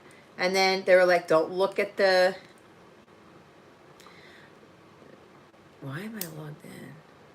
Don't look at the numbers so much, right? And I was like, I had also another feeling that it was going to be less people around, right? I'm like, okay, that's cool. But what I learned from this myself, with what I was channeling, is probably one of the most powerful channelings I've had when I'm not with a client or with my members. And that's just telling me, I already know the answer. I don't know the answers. I'm trusting in what I know. It's actually boosting my confidence even more in my abilities. And I know this is because what my guides are telling me, this is practice. It's practice for me. It's like when Christ started off with the little children, and he started off with a couple of disciples and then all the other 12, and then building up to larger crowds. Christ was practicing too. Okay.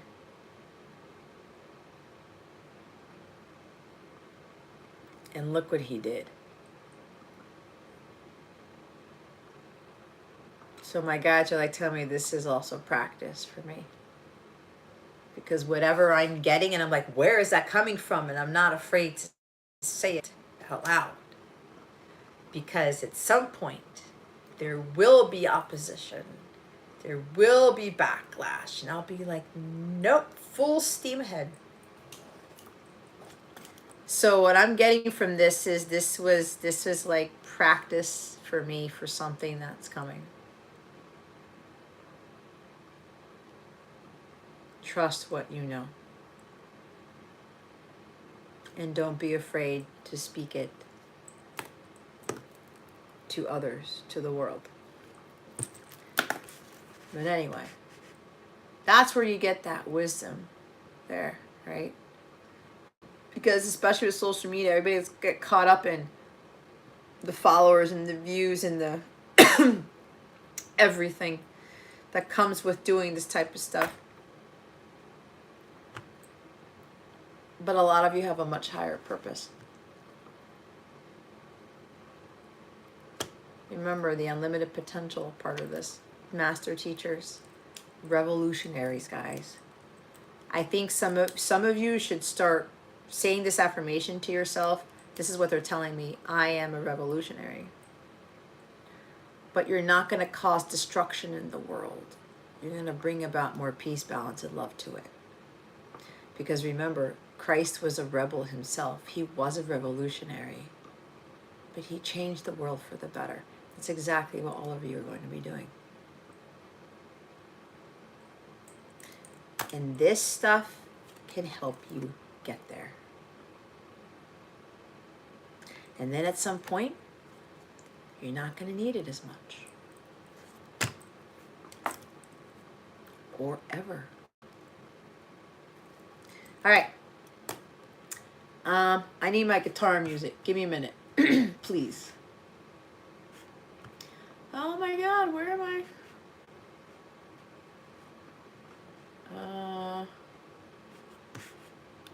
Why is there a big gap there?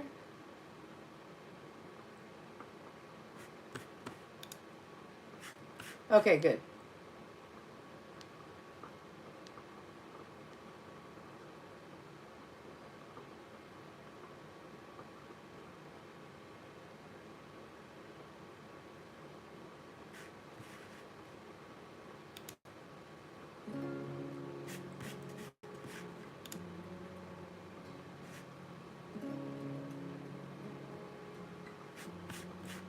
All right.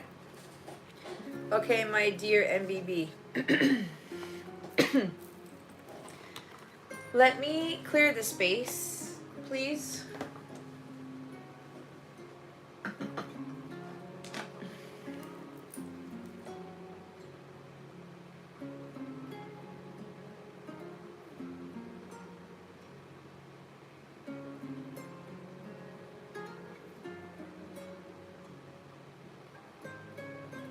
Time is it?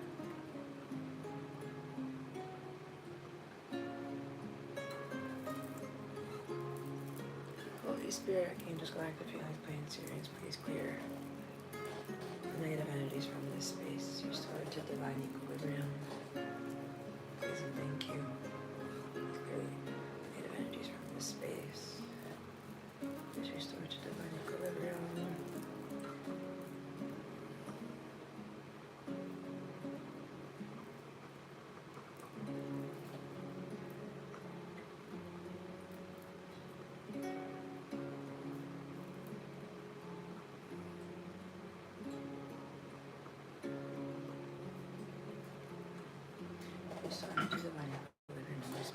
Okay.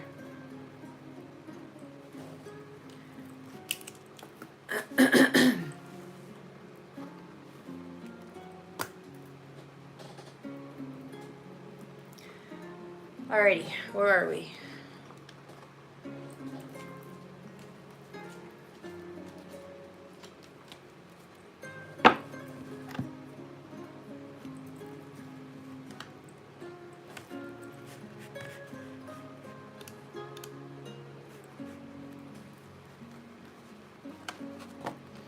Okay, MBB, you ready?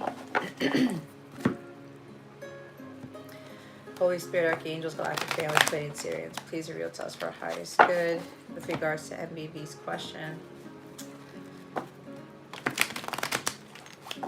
What does MBB need to work on at this time?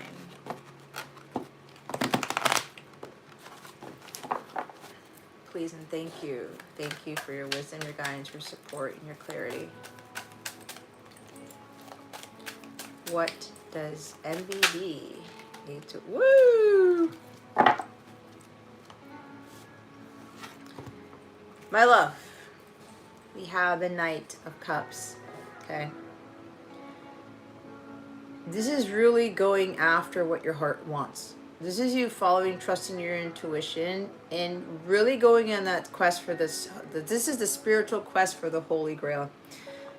You need to work more on believing in what you are intuitively getting. Trust what you know, okay? You're very intuitive. You're very psychic, okay? There's also something about you following your dreams. You have this inner knowing of what it is that you want to pursue. It could be something of the arts. There's something creative here, music, writing, poetry, like I said, the arts. Doing something creative. I'm getting very strongly that there's something about your job that you're just not happy with. And you know it. And you want to tap more into your passions, more into your creativity, okay, with this Knight of Cups. But apparently people are holding you back. Something's holding you back with this Seven of Wands. This is my Tom Petty card, okay? So with the Seven of Wands, you could be dealing with a Cancer, Scorpio, Pisces, and I think you do deal with a water sign, right? But there's something that's holding you back. Could be your person, could be other people. You are being tested by the outside world, friends, family, your job. Like the 3D world apparently is trying to pull you down, and you're trying to stay above water. It's kind of like you got to fight for what you believe in. And if you know what it is in your heart is true, then you follow that. Okay? It's that quest for knowing what is really going to bring you the ultimate fulfillment.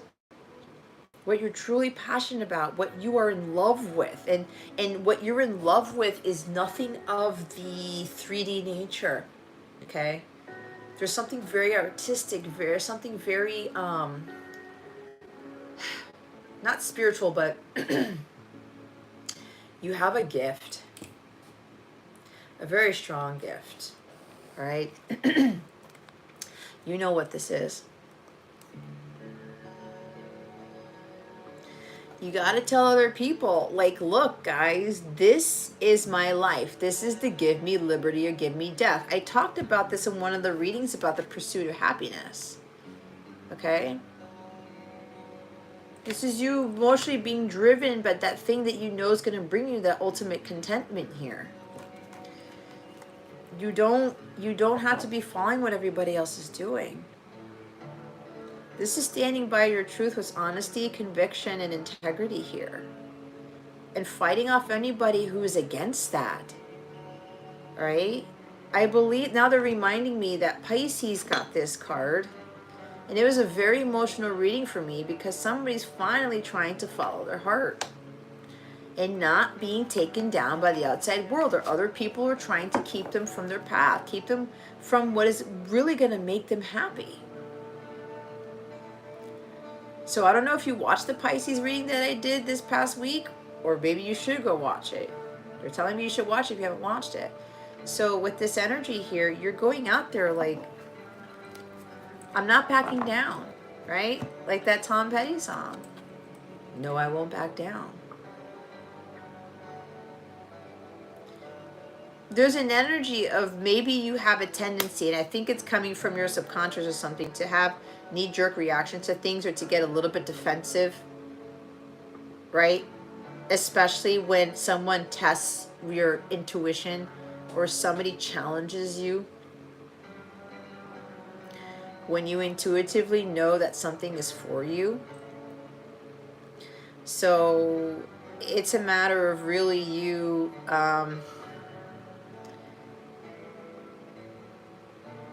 and I won't lie here, because sometimes I will kind of have a slight knee-jerk reaction if someone's kind of challenging me what I know to be true, right? It's a work in progress, because now that I'm more trusting in my intuition and people will challenge me on it, I kind of have to, like, you know, just because I'm so passionate about what I do. I'm passionate about what what fulfills me, right? I'm passionate about my mission. And when people try to challenge it, or they try to, like, say something like, well, why are you doing that? Or you should be down here with the rest of us, right? MBB, you're not supposed to be down there with the rest of them. And this is not meaning that you're better than anybody else. It's you staying above ground and standing your guard and saying, you know what? I know what's right for me, and I'm going to pursue that. It's not being about better than other people. It's about you being your true authentic self and following what your heart wants. Following, trusting your intuition. So many people don't do that. And it's kind of crazy to think of, right? Why would people not want to pursue their happiness? Oh my God.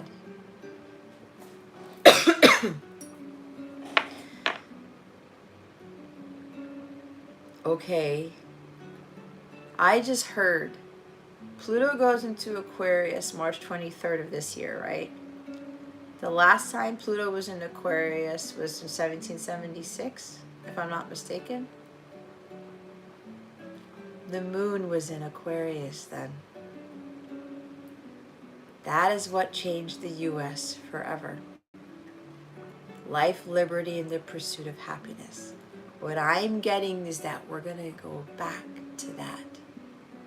To what our forefathers intended for this country to follow, to be. Again, give me liberty, give me death. Life, liberty, pursuit of happiness. We have freedom here, which is liberty.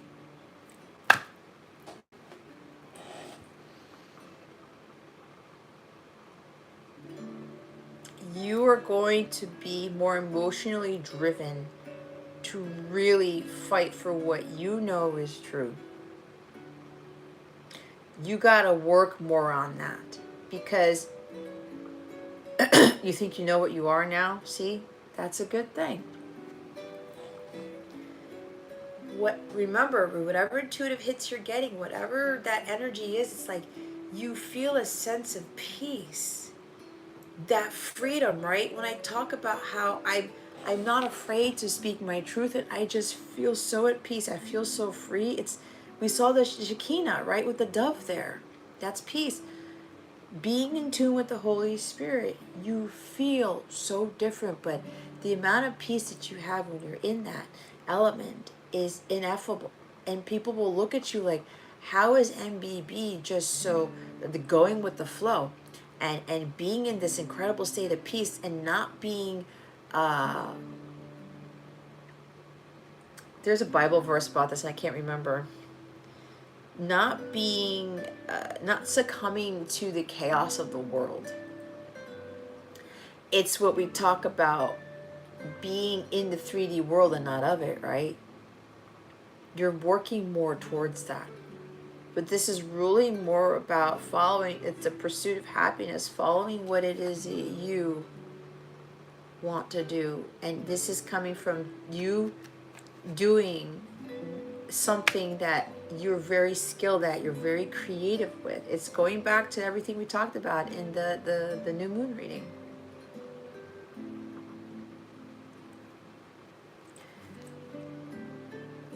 This is igniting your personal power, NBB.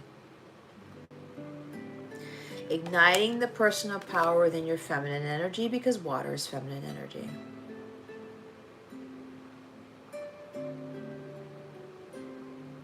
It's a combination of feminine and masculine. Trusting intuition, following your heart, and taking action on it. Having that power to do it. And not letting anybody take you down.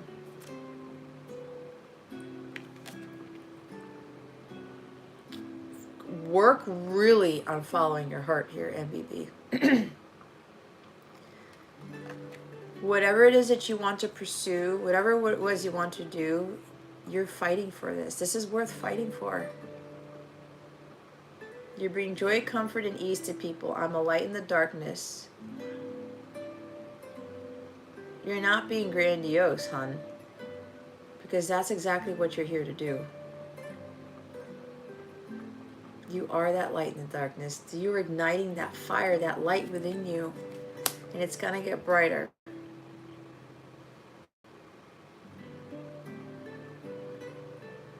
Don't back down in the things you believe in. Don't back down in what your heart is leading you towards. I'm also picking up another energy where someone is not going to allow them to pull them in a different direction. This is very similar to the Pisces reading, and I can't remember if Pisces got 7 of Wands too, but I know Pisces had this. There's a strong connection to like this Piscean energy here about there's an energy. Now keep in mind, MBB, this could be like happening soon, or I'm picking up on somebody else's energy, which happens, or this is just to give you encouragement of what can come in the future. But there's something about with your person, when you're fighting for what you believe in, when you're following your heart, your person's going to do the same thing too. When you're passionate about what you do, when you're not allowing anyone to bring you down, when you're speaking your truth and you get better and better at it, and all these other people, there's like opposition here trying to get you to go in the other direction. And you're like, no, I know this is my truth. I know this is what I'm supposed to do. What's going to happen is your person's going to follow in your lead in due time. You will ignite the power in your person to fight for action. Not necessarily fight for you, but fight in what he believes this love to be. Okay? Pisces rising? Okay. So, yeah. Pisces sun, Pisces rising it's that. Okay? This is how these connections work. And this is what I'm trying to get the feminine collective to understand. You follow your heart. You follow for what you believe in. You follow what you believe in. You stand up for yourself in your honesty, in integrity, in conviction. You ignite your personal power. And you follow what is going to make you happy. Your person does the same thing. He will begin to follow what he wants to do, what his heart is telling him to do, and to stop listening to everybody else. To say to other people, this is my life, and I'm going to live it the way that I want to, the way that what I know is going to make me happy and content. What's going to make my heart flutter. It's him following his dreams, following his heart, but it's also believing in the love that he has for you, which ties into being vulnerable, right?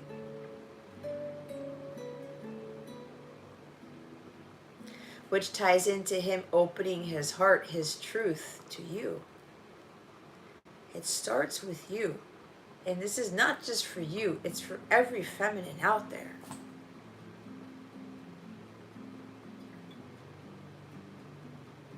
Okay?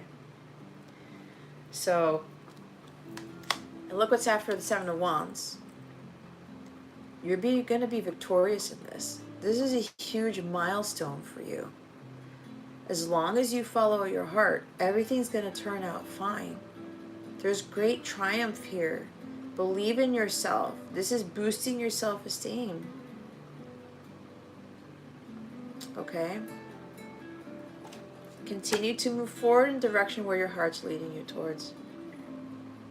You will be victorious in this. This is like a breakthrough in your journey. You're starting to realize who you are now. You're starting to trust and listen to your intuition and follow your heart. There's also a tendency where, and I know you've already been doing this, you're not going to tarot as much anymore, or you're going to the readers who speak divine truth. You're going to the people who are trying to inspire you, to ignite your fire, to ignite your personal power, to get you going in the pursuit of your happiness. You see how this works? Me, other people inspire you. You get inspired, you do that, and then it's a domino effect, and then you will inspire your person. And I'm so proud of you for asking that question. What do I need? What more do I need to work on? This is what this is used for. And you're going to go have that courage and that self-esteem to go take those risks. And again, when you do that, your person is going to have the courage. He's going to believe in himself and say, I'm going to overcome these battles. I'm going to overcome these challenges. I'm not going to let anybody bring me down. I'm not going to have people tell me, why are you going after that? Why are you going after MBB? Why are you going to follow? Don't go that. It's going to end in a disaster. Don't, there's something about traveling for love with the Knight of Cups. There's something about traveling because the Knight of Cups travels across water. Or they're moving or something, because now is the Knight of Wands too. There's something about relocation. Someone's moving, taking a huge risk. But this guy also follows his heart. Remember I said, listening, trusting intuition, taking action on it. But this is you having the courage and confidence and determination to do what needs to be done. To follow that fire, your passions. And for you to allow your passions and your heart to lead you in that direction. You're in different countries? Okay. Okay, so this could very well be at some point later on down the line. He could very well be that inspired and feel very confident with himself to actually relocate to where you are, because this is a change of residence. 3 hours away? Well, it's still far. But you see the domino effect in this. You see it's all the feminine. She's the one who leads, and she's the one who lights that fire, ignites that spark here. Top of the deck. Well, look what your purpose is. Libra energy, peace, balance, harmony to the earth, ease, the truth. You are starting to understand more of what your truth really is, MBB. This is fantastic. Okay.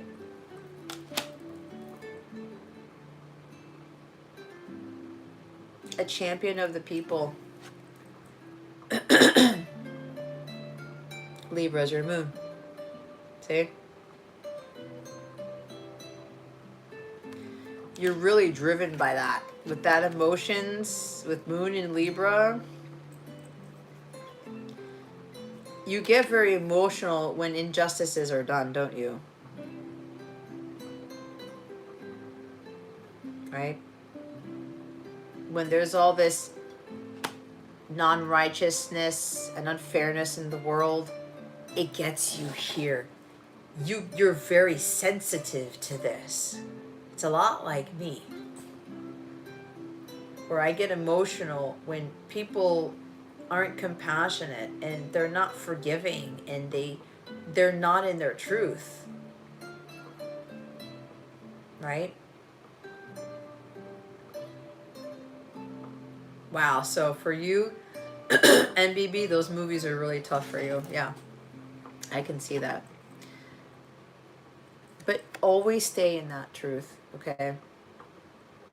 And this is always about you speaking your truth in whatever connection you are in, whatever relationships, not just with your counterpart. It's everybody, right? It's everyone. I think I missed someone. Chrissy, was that you? Chrissy, I was calling you and Gabby and I didn't hear anything, so I had to keep moving forward. So MBB made a donation, so I started with her. Yeah, Chrissy, you're there, but I called you earlier and I didn't see you, so I moved down the line. So you are well on your way, okay? Keep moving forward. Keep trusting in your intuition, okay? Keep following what you're passionate about. It's part of the full moon. I keep saying that. Why? The new moon in Aquarius reading. Right? You mentioned people. Being a light in the darkness for people. It's total Aquarius. So you wanted the all four cards, correct? The 888 for all four decks, I'm sorry. Right, MBB? I think that's what I wrote. Okay, sure. No problemo. That's why with like the divine feminine check-in readings that I do, we get to see where you're at, what you've made progress on, what you might be struggling with, what you're not really seeing that's kind of blocking you, right? Checking in every month or every now and again to see, it's kind of like a progress chart. Making sure you're staying in line and you're continuing to stay on track, right? So let's see what your person wants to say to you. What does MBB's person want to say to her at this time? Wow, he has a lot to say to you. Woo! I am making plans to spend the holidays with you. Could be later this Christmas. Could be Valentine's Day if that's a holiday. Easter. Going on a holiday with you. There is the energy of that Knight of Cups and the Knight of Wands. Some romantic invitation to something, travel. Keep your eyes on God. Okay? I said this before. I'm dealing with a crisis that involves my kid or kids.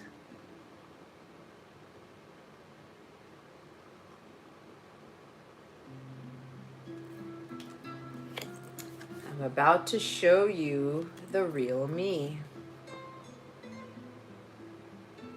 That's fantastic, MBB. That's what I do too. Every morning I start with God. He comes first. Before I put my feet on the floor, I go to God. Because without God, I don't have anything. I gotta be at the utmost highest vibration before I start my day, because if something comes in to try to derail that, I get right back up. Now remember, he could be showing this to you very soon. Or this is sometime further down the line.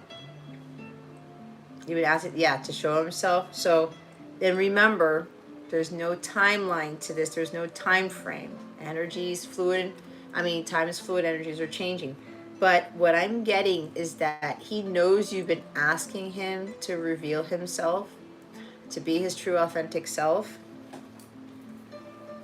When he's ready, he's gonna get the inspiration, the courage, the confidence, igniting that courage, the personal power to show you who he really is, okay? You just gotta continue moving forward with what you need to do. Things are going on behind the scenes you don't even know about. And there is something with his kid here. Okay? And you don't have to know everything either. Our connection is about to go from 0 to 100 before you can blink. It's time.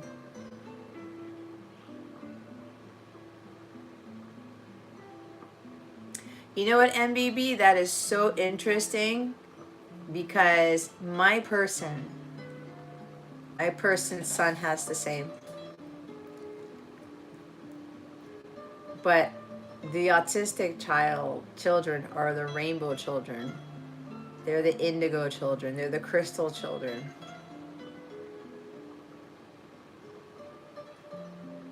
They're going to be change makers too. Yes.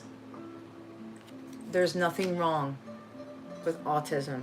And this society thinks that it's a bad thing, or it's like, oh no, my kid has this. They are the geniuses. They came down here with this knowledge, and because they're on this earth, they can't function in the way that normal society functions because they're actually that advanced. They do not see things the way the majority of the world sees things. And there is a tough time with them trying to learn the ways of the 3D world, of Earth.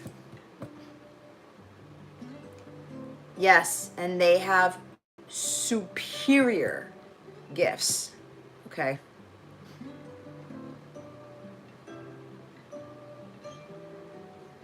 Yeah, and his daughter has it too. They're the special, the superior ones. Indigo, crystal, children, rainbow. I have 2 nephews who have that too. And they are brilliant. It's funny because my sister, who specializes with that, because my middle sister, both my sisters have the children like that, but my middle sister counsels other people, and she said to me one day, she goes, you know what, Jess, I was thinking about it when you were here, this is when I was moving from Maryland to Florida, and she said to me, I wonder if you're autistic too, but you might have been able to handle it better, or maybe you were just able to work through it better, or the world. And I said, maybe I was, or maybe I am.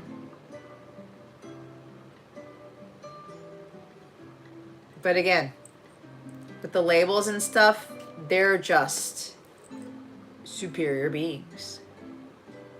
They've got this intellect. Like when I talk to both my nephews, I love talking to them. That's my type of world because I need to be intellectually stimulated. I could talk to my nephews, those 2 nephews, all day, every day.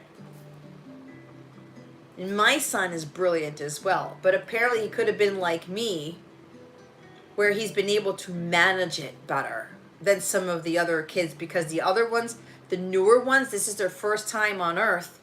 They have a lot more sensitivities to the 3D world than most humans do.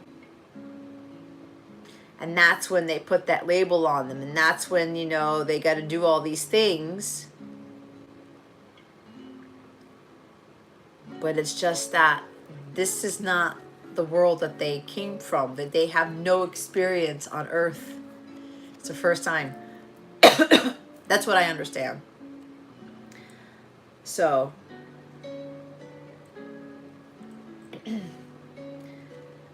But yeah, it was kind of interesting that my sister had pointed that out to me.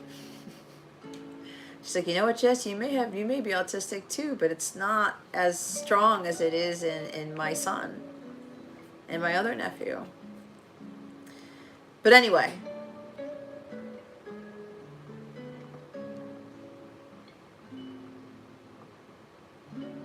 And then the sensitivity, so intense because I was super sensitive as a child. I don't know if I've ever said this before. You know what gets me and I still can't listen to it? The E.T. theme song. I'll never forget, I was at a birthday party when I was a child, and there was an E.T. theme, and the theme song was playing on the radio, on the stereo, and I would cry. And then they realized when they turned the music off, I would stop crying. And then they turned it back on again, and I would cry. And they're like, what's wrong with Jessica? Until the mom, or my mom said something, but the mom realized it was because of the music, so they stopped playing the music. And I kid you not, there is a ride, I think they still have it at Universal. There is a ride, the E.T. ride in Universal, and still to this day, I haven't been on that ride in a long time. I freaking cry when I'm in that ride. Because you know what I'm getting now? It's because I'm part of that world, that, like, in a sense, where E.T. comes from. He's out there. I have this longing to be out there. That's where home is. E.T. phone home, correct? And I still go through that ride. It's been a while. I don't know if it'll still be the same because it's been years. But if I hear the theme song, if I go on that ride or whatever, I cry. And I'm like, what is wrong with me? And there's nothing wrong with me. The sensitivities. Because we know too much.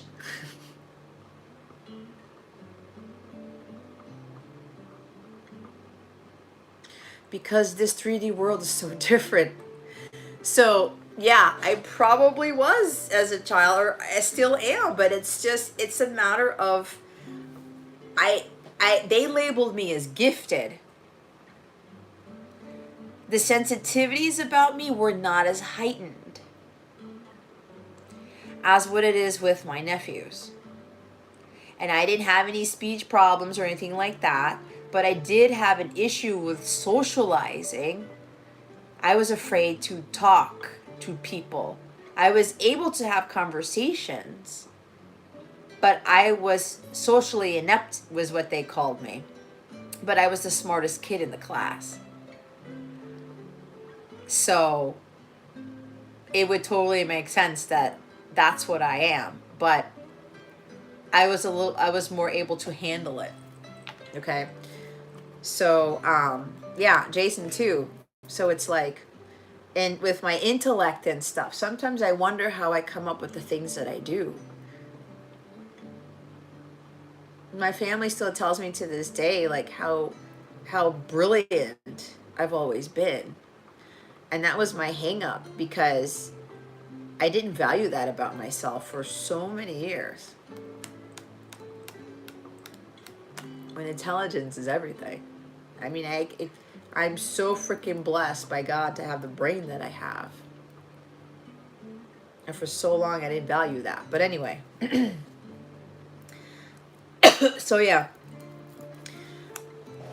That thing with having an autistic kid, it's a lot. But God did not give your person, or anybody, or Jason, or anyone who has an autistic child, God knew that that person could handle it, because God doesn't give us anything that we can't handle. And because he's a Pisces rising, he can better vouch for his son. He can better fight for his son or his kid, speak for them in a way. He's better able to understand the child's sensitivities, because Pisceans are very sensitive too. And when it's a male Pisces, that gets heightened even more. Okay. But anyway, 0 to 100. Now remember, it's time, but God's like, that is divine timing. it could be happening now, or it could be happening at some point. But I'm getting that your person is trying to encourage you. Because here's the other thing with this stuff. The cards don't lie.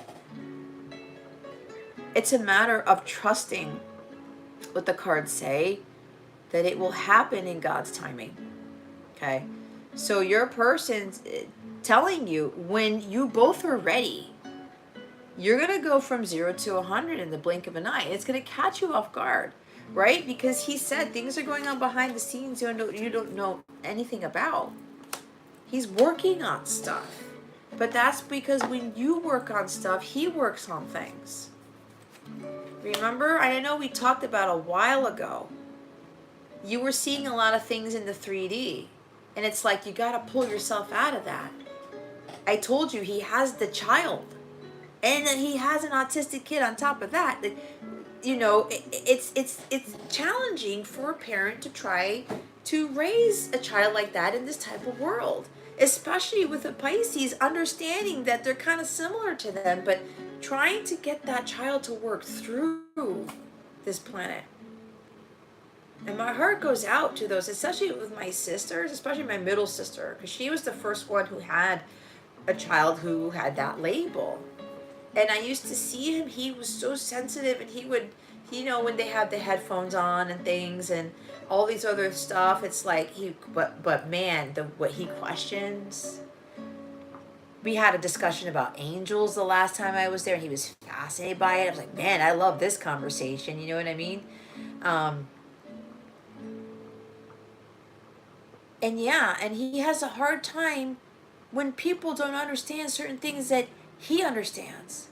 But that's because his intelligence level is through the stratosphere, and all of his rest of his friends, that they're not there. And that's hard. I've been through the same thing. So I guess I'm autistic too, but I mean, what's the label supposed to mean? I gotta be a rainbow indigo crystal child. I can't remember the specifics, but you guys know what I mean. So yeah, my sister was right. But I understand them. And I have that patience for them. And they're beautiful children. Not that other children are not. But I see where my nephews are coming from, especially with my middle sister's oldest.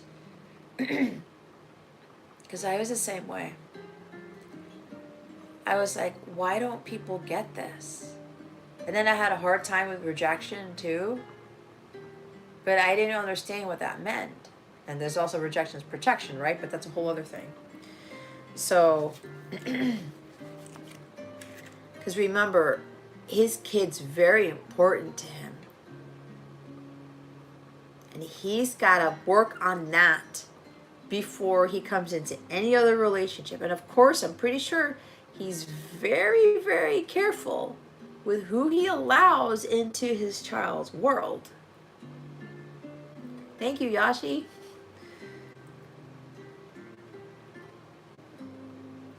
I would be the same way. It's like with my son. I'm not going to let anybody in there. Thank you, Yashi. Same to you. So, yeah.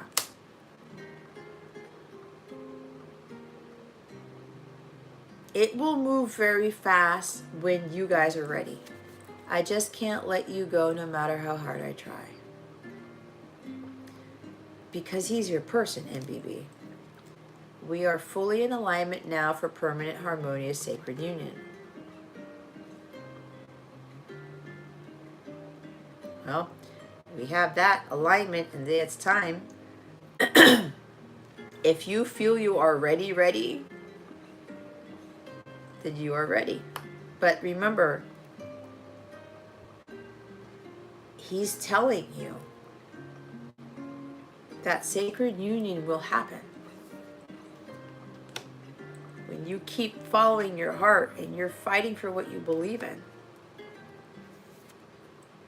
I'm very sorry for what I said, wrote. I really didn't mean it. Please don't take it personally.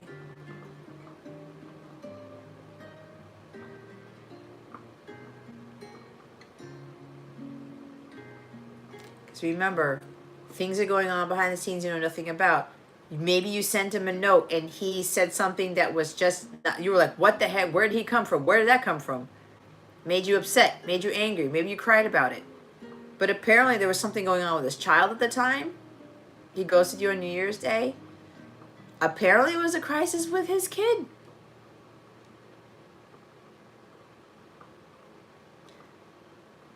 Things are going on behind the scenes you know nothing about, right? Remember, we are not here to take things personally from anyone. Because again, they go through stuff that we have no knowledge of, and that is okay because we're not supposed to know everything. Bottom of the deck, I bought a plane ticket to see you. I'll see you very soon. When I talk about travel, see?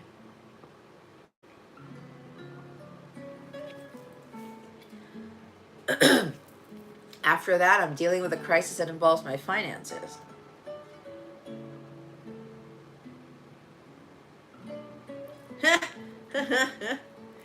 Hold on. I need to show that because that's funny. No, show. Jason, can you? Never mind. It's gonna take a lot to drag me away from you. That is the Toto Africa song. I told you, this bond cannot be broken, right?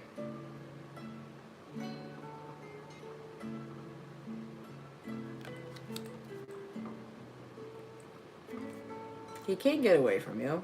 He just says, I can't let you go no matter how hard I try. It's that Africa Toto song. And you know what? That Toto song also has a reference to travel. What does it say?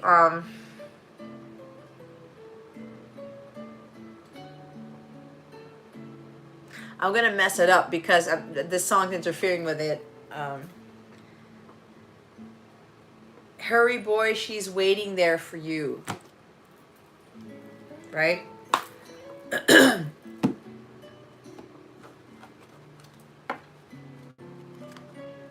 Right? That song involves travel, something like, I think it does. I don't know why. I've only listened to that song a million times. All right, let's see what else he wants to say to you. What else does MBB's person wants to say to? Jeez Louise, girl. I fantasize a lot about you, about us. There's that sexual energy right there from Kernunos. Nunos? Yes. See? Sexy time. You are my beacon of light, faith, and hope. When you are a beacon to others, you're also going to be a beacon of light, faith, and hope to your person. But it's about shining your light. You cannot have your person come to you if your light is dim. My love for you is way deeper and intense than you think it is. See?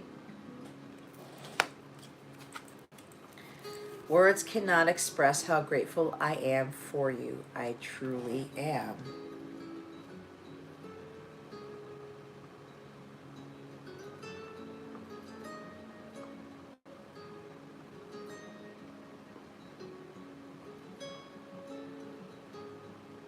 Evans Carroll. It's kind of like Japanese where last name first, first name last.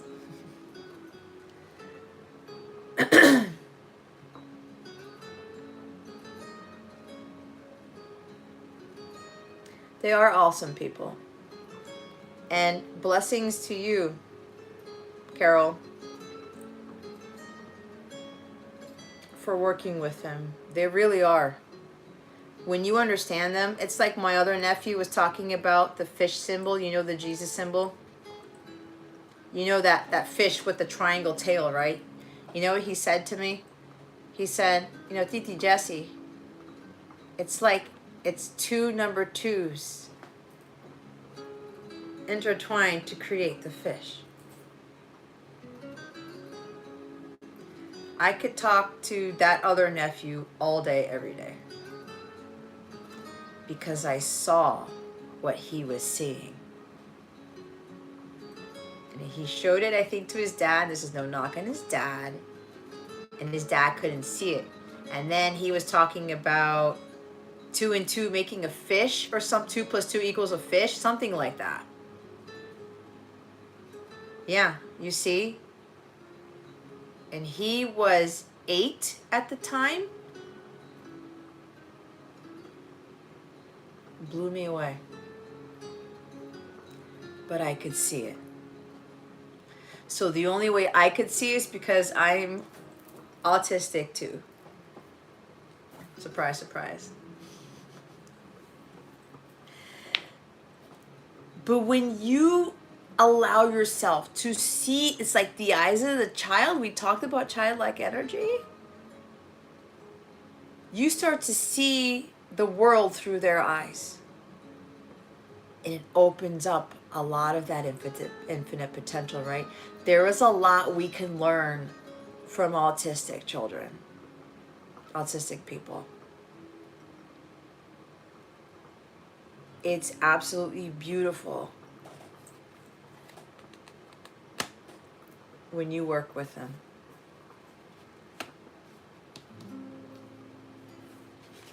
And you also kind of, Carol, I'm pretty sure you kind of help them to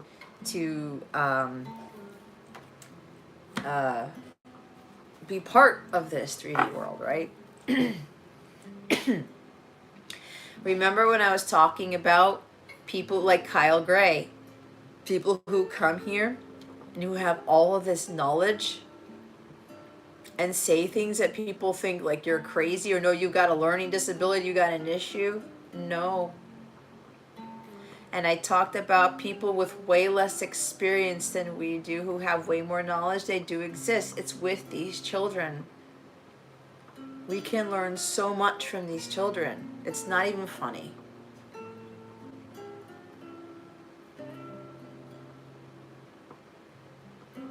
And sometimes they're going to do these things and we'll look at other people like, oh, making mistakes, and oh, they forgot this and they did this.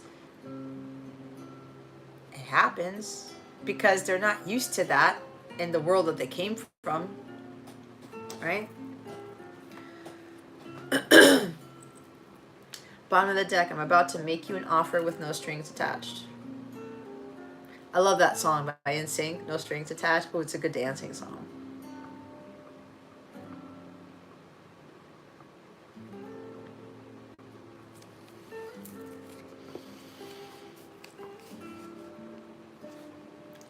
Well, no shit.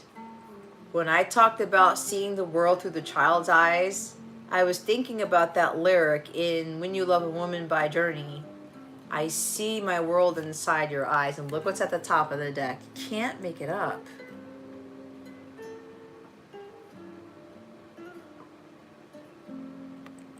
It's kind of like you understand where they're coming from, MBB. You understand who they are. You get them. They see their world inside your eyes because you're able to see them for who they are. It's seeing the divinity within them, right? And you know what? Autistic children, they see the divinity in us. And you know what I love nowadays? I pay more attention to this. I walk by kids and they'll just look at me and wave, or they'll have like a poopy face, or they're crying, and I walk by and I smile at them and they change. If they're having like, they're crying or they're like upset, they stop. I saw some on a wall yesterday. Where was I yesterday? I think I was on my walk the other day, and there were some kids in strollers and stuff, and one of them, she kind of looked at me and I kind of felt like I knew her. She was only like 3 years old. And she started to smile and she's waving, and I smile right back at her and I wave. And this is what I love. If I'm passing them, if they're walking, they're in a stroller and they still have the smile on their face, I get emotional about it. And they're still looking at me. Because I follow them too. And they're still... they're following me as I'm passing them. Oh my God, it's the greatest. And sometimes we have an exchange of words telepathically. It's crazy. But it's so beautiful at the same time. It's awesome. It's really awesome. I just love that. And the kids will just stop what they're doing and they'll look at me and I'll look at them, and when the smile comes on their face, like, it's the most beautiful thing ever. Especially if they're trying to communicate something with me, you know? It's like, it's really, really awesome when that happens. Especially if they're kind of like in an upset phase or something like that, and their demeanor changes to happy like right away. It's crazy. It's crazy. Let's see what else your person wants to say to you, MVP. Holy Spirit, Archangels, Galactic Families, Pleiadian, Sirians, please and thank you. Thank you for your wisdom, your guidance, your support, and your clarity. I'm coming home to you now.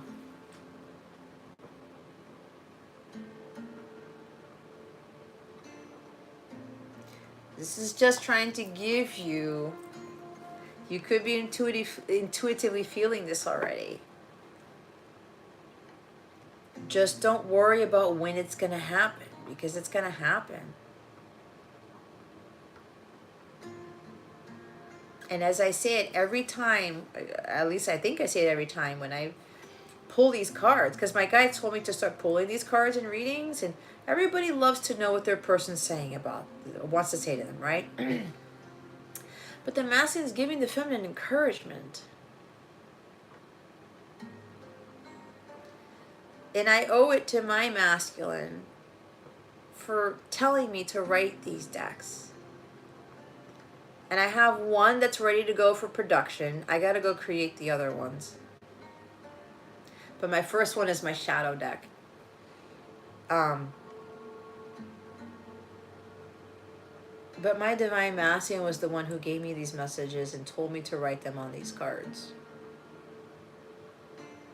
They all came from him, not from me. And sometimes when I'm in my meditation with him in the morning, telepathically communicating, sometimes he'll say something, you need to write a card on that. He actually told me that yesterday. I don't remember what it was. He's like, Jess, go write a card on that. Okay. Sometimes I remember, sometimes I don't. It's not like I'm listening to you, person. I forget.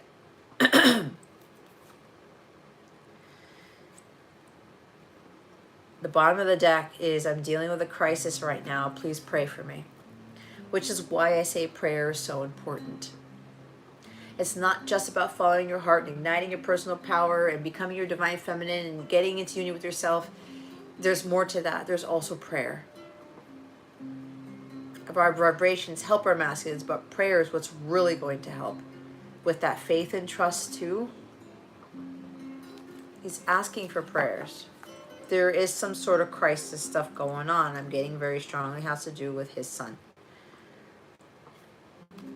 But don't worry about that. It's just part of the process of his journey.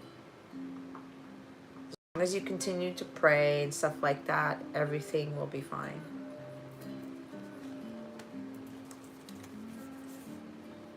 Top of the deck. You didn't think this would happen, but it's happening. Now, this crisis could have been in the past, okay? But past, present, future. But again, don't get caught up in the timing of things unless you already know if this is a past thing. It could be a past thing, but that's still kind of lingering. It's moving into the present.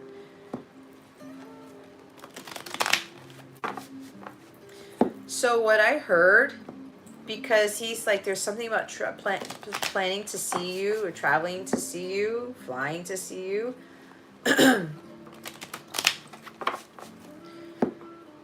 Now, I did say something about a change of residence, right? Relocating. This could very well be, remember we talked about travel over water, relocating, and other people are like, what? You're moving where? But you're supposed to be here, because maybe he's around family or whatever. why are you taking our grandson, or why are you taking my nephew, or why are you moving away from the place you've ever known, or your friends and family, whatever. And your person's like, I'm following my heart. I'm doing what I want to do. I'm going to do what makes me happy. And there's something about taking the kid with them. This crisis is very well be dealing with somebody who's trying to go through a legal battle or something to get full custody so that they can have that freedom to move them out of state or move them to where you are or something along those lines. You were talking about different countries, right? Move them to another country. That could be it. But we got to let that play out, right? That's why he's asking for prayers. Because there's strong energy. Something about he's just trying to do what is right for him and his son, but he's also putting himself first about following what it is that he wants to do. He's following his heart. Because I have a feeling that he hasn't really followed his heart ever or much in his life. And he's starting to do that now because you're starting to do that now. You see how this works? The bottom, wait, no, I didn't finish shuffling this. What else does MBB's person want to say to them, Holy Spirit? Archangels, galactic families, playing Syrians, please and thank you. Thank you for your wisdom, your guidance, your support, and your clarity. I felt this. These two cards came straight up and the other ones are face down. I know I keep disappointing you and I'm sorry. I'm still working on some things right now. See? He's making sure everything is like, it's like running a tight ship, or everything, all the ducks are in the row.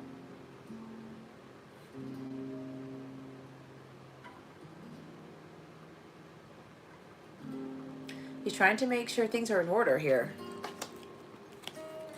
One step closer. That's a lyric in the A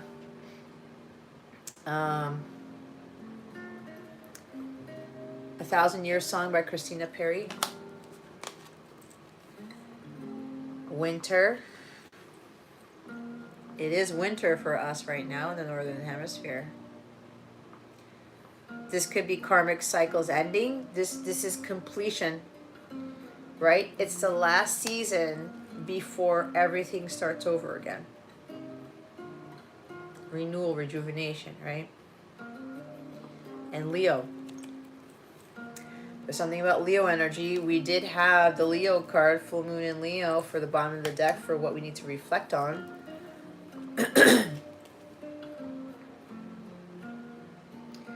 Leo energy does talk about children. I don't know if there's strong Leo in your chart, his chart, or your person's son is a Leo or has strong Leo in their chart.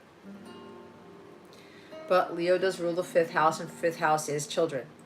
One of the things about the 5th house is children.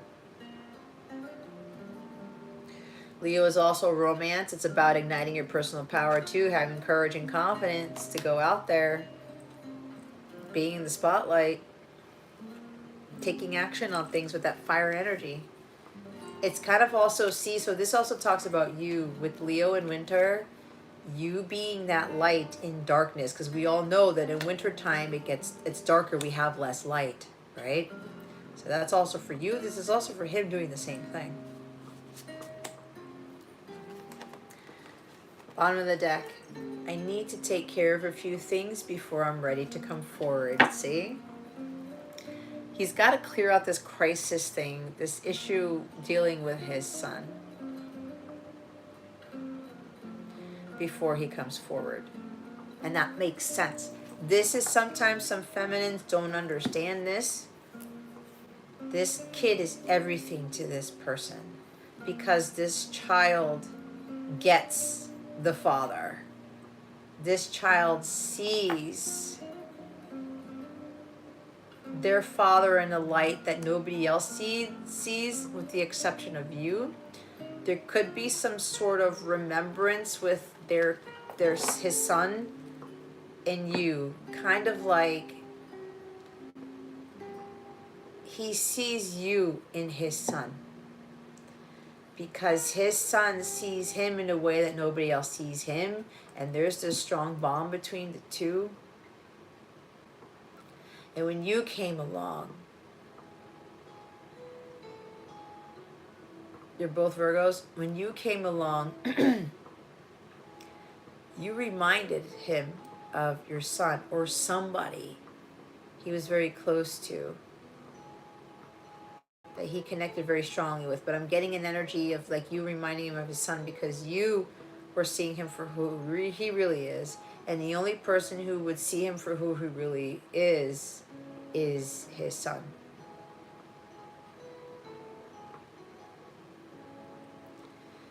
So he's making sure that things are in place to make sure his son's protected, he's protected, you're protected. Because there's some, like, a lot of opposition or a lot of fighting. There's also spiritual attacks or somebody trying to, like, really attack them. Top of the deck, I am not going anywhere.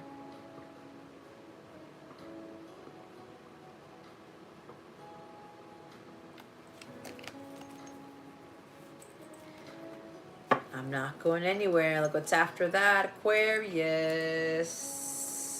Maybe something is happening in Aquarius season, or this new moon in Aquarius is kicking something off. Maybe igniting their fire, right? Wanting to end something. Okay, winter completion. Leo, let me get that brave, bold, lion-hearted energy. Getting the courage to close out this cycle, to end this.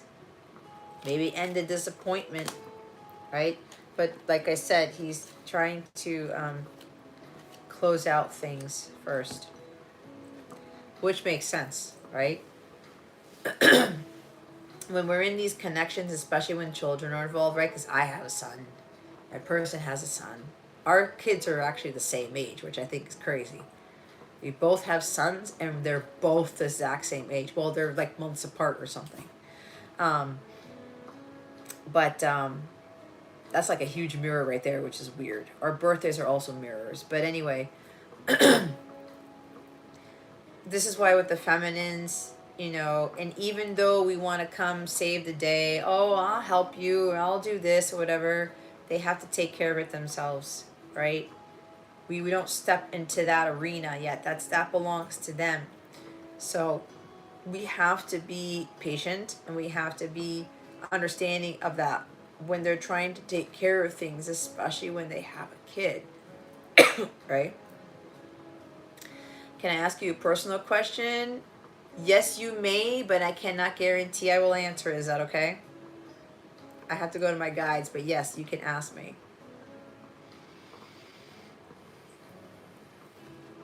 So those are your messages. I did all 4 decks, by the way.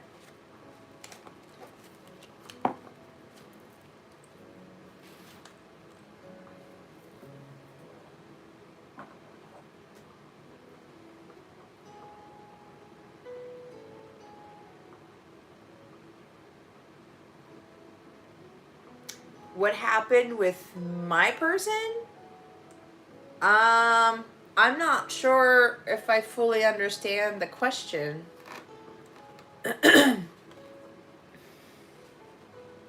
Like, are you asking like what's going on, or can you elaborate more?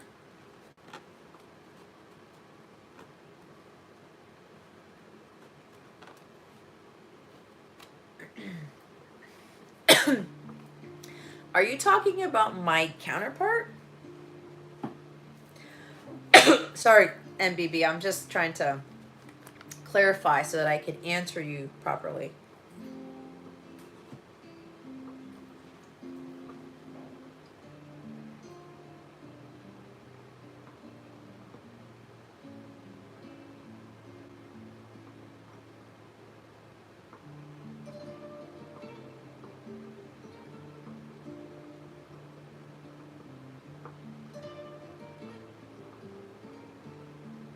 I was married for 10 years. He was not my person. I never lived with my counterpart.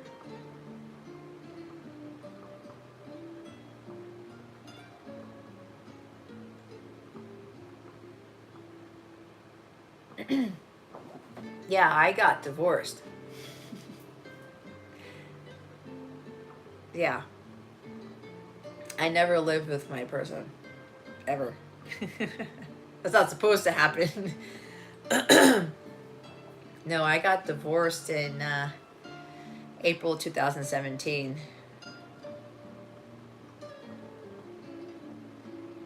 You heard him in some of my lives? You mean like literally hearing a voice?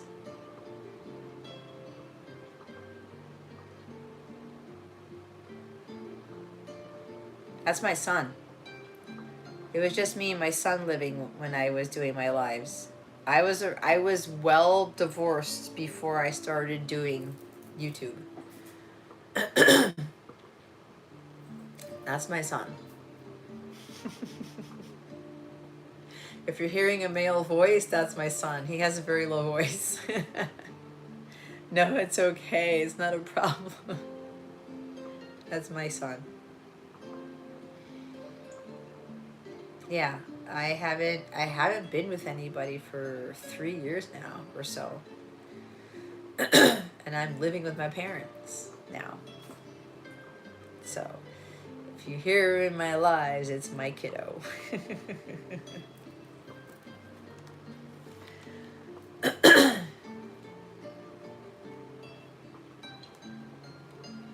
It's okay.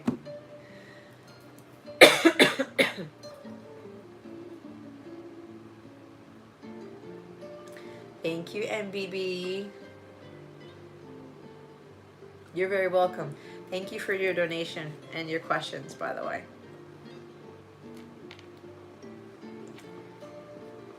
But yeah, no, I'm not living with my person yet. Yet. Total paradigm shift. Oh, you're telling me. But it was awesome.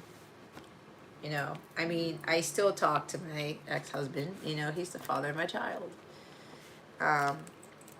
We get along better than what we did. Not that we didn't get along, but because I changed for the better, he started to change for the better. And that's why it's so important for us to become our divine selves, because the people around us will start working towards that, whether they know it or not.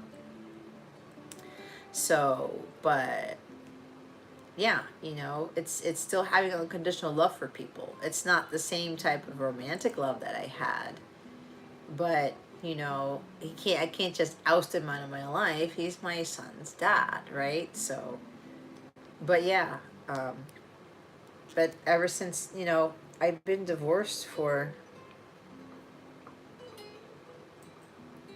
it'll be 6 years this April. Yeah. Yeah, it's a different life, but I wouldn't change it for the world. I wouldn't. I wouldn't. I wouldn't be where I'm at now. And I bet you anything, I wouldn't have met my person either.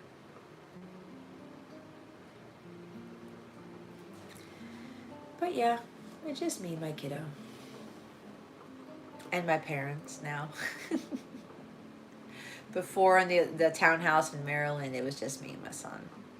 We lived there for 7 years or so. Until everything changed. And God brought me here. So I'm on a detour, living with my parents in the house that I grew up in. So it's pretty funny. Hi, Shayla. All right. So thank you, MBB, for your question and your donations. I'm glad that this helped you. Okay.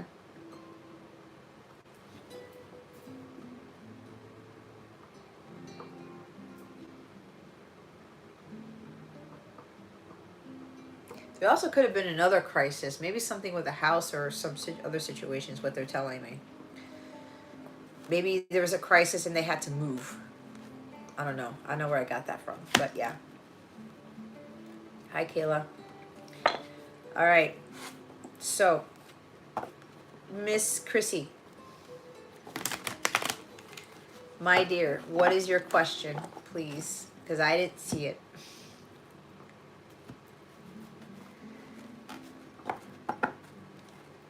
I gotta sit up straighter. I gotta sit up straighter.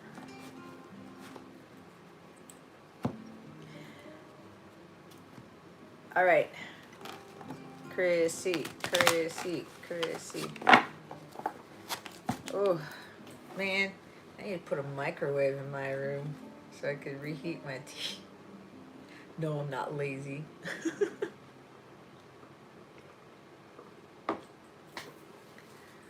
Oh, lordy, lordy. Jason, can you put 555 for messages with 2 decks and then the 888 for all 4 of the decks?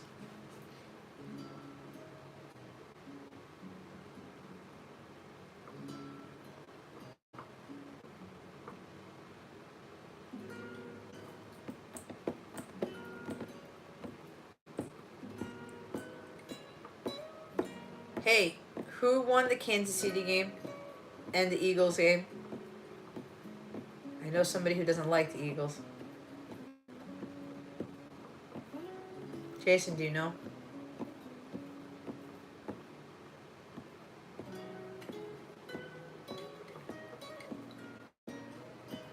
MBB, is your birthday coming up anytime soon? You're a Virgo, never mind. So you got some time. Oh, my legs. Chrissy. Oh, hey, Shayla. Yes, you can get a read with the love cards.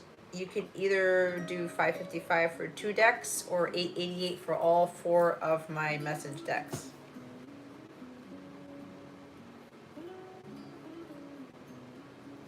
Chrissy, where did you go?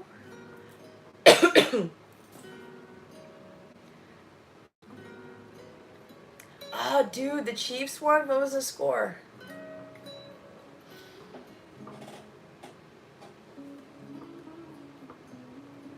Okay, Shayla, thank you.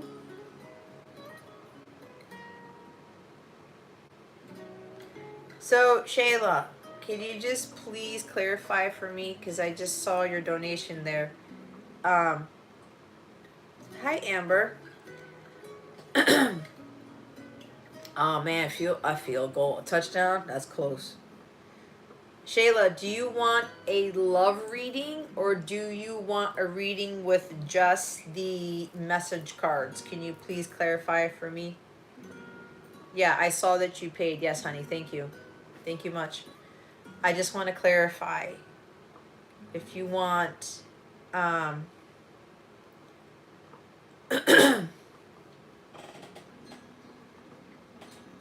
February 9th, 1980.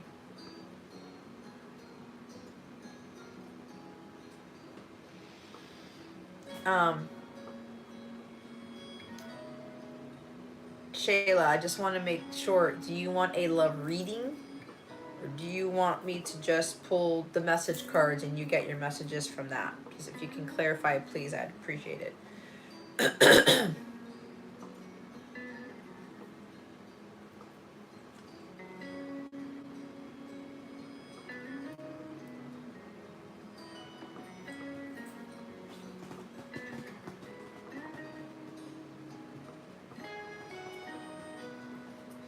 Oh, both? So,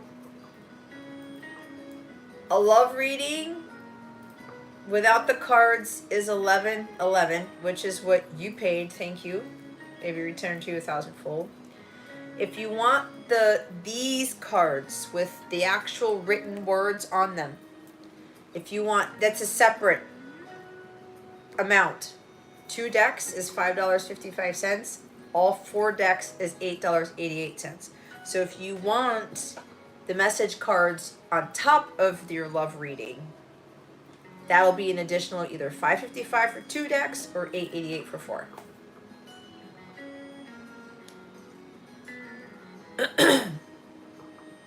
Okay, no problem, hon.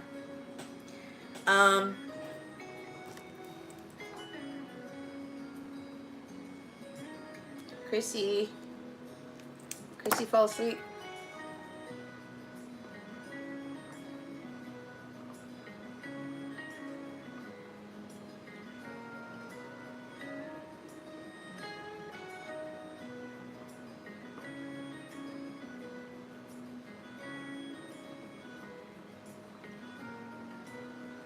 Man, so no Florida teams are going anywhere. Who won the Eagles game?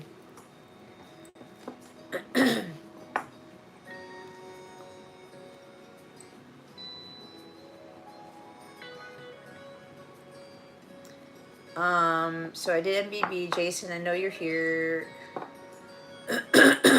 Excuse me.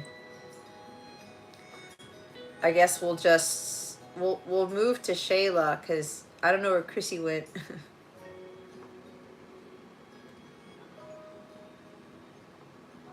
Take your time, Shayla. No rush. No rush.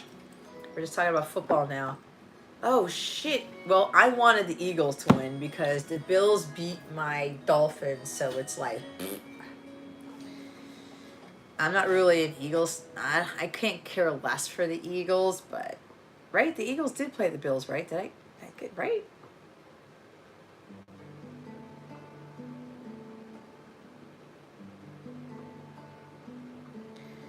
So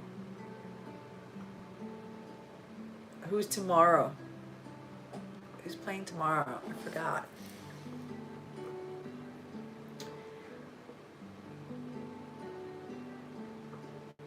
What's tomorrow's game? Why can I not remember this?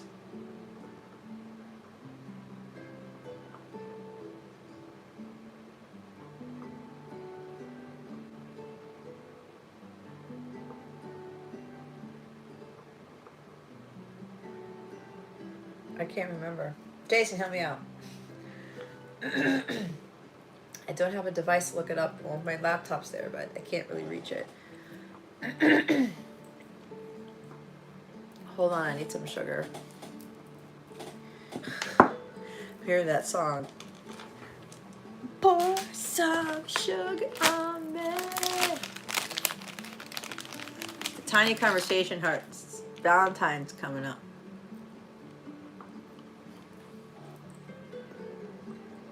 So funny because I never really cared for Valentine's Day. So it's a commercialized holiday. I love the real story about it. We're really supposed to be giving out love to everybody. This is not just a romantic thing. See, they put the Eros love into Valentine's Day when it was supposed to be agape. Did you know that? So you should be giving cards to your parents and your kids and your best friend. I just had an idea. That's what Valentine's Day is supposed to be for. St. Valentine went around writing little notes to people. You are loved. I love you. You're beautiful. You're this. You're whatever. Had nothing to do with Eros, guys. It's all agape. You see how the 3D world fucked that up?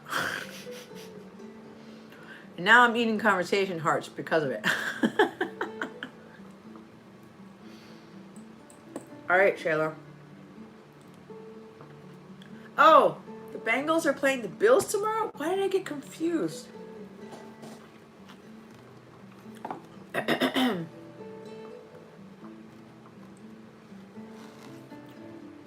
San Fran and Dallas. Oh, that's right, the Giants. Because the Vikings beat the Giants. So I bet you're happy, Jason.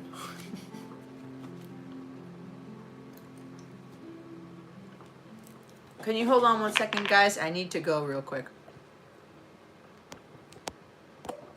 Give me 1 minute. My dear Shayla, where did you send it?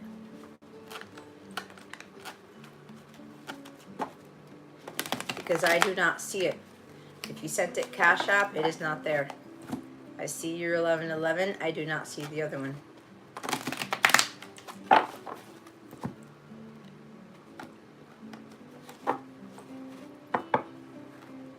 Oh, PayPal.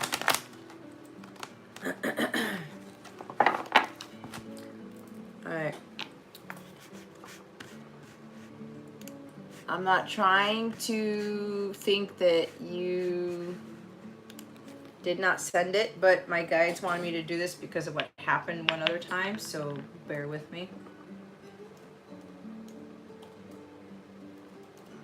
as I try not to catch on fire.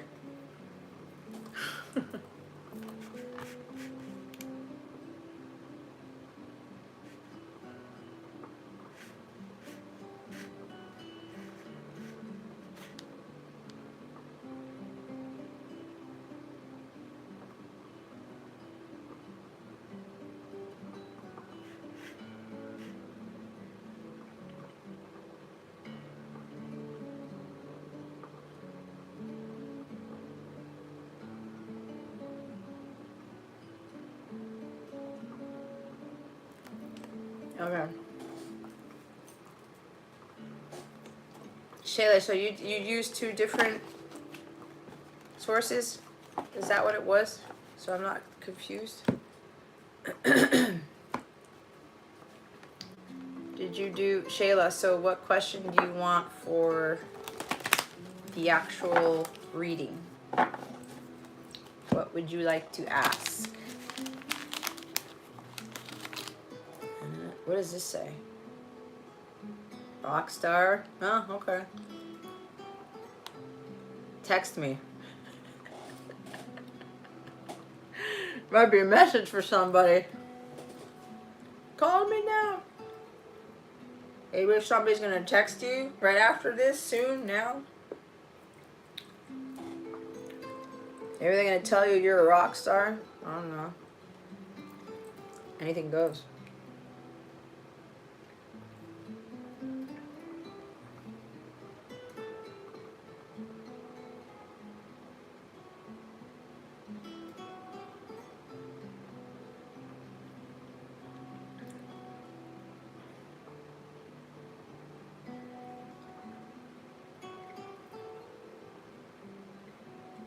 Shayla, what time zone are you in? Your donation came in at 10:58 p.m.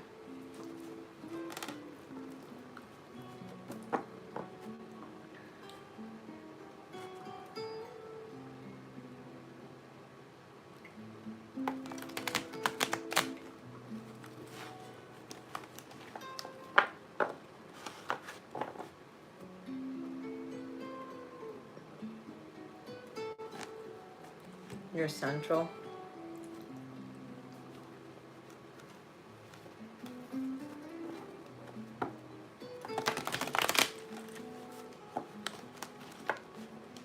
You sent your donation in that early?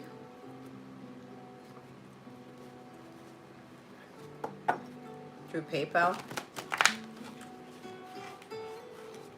Because it's 2 o'clock in the morning over here. That would be 1 o'clock your time.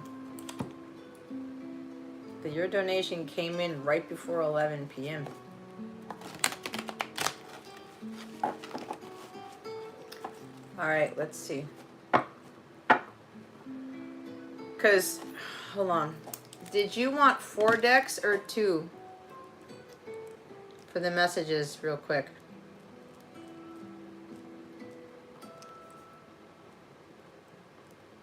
Because that was the option, either 4 decks or 2 of them.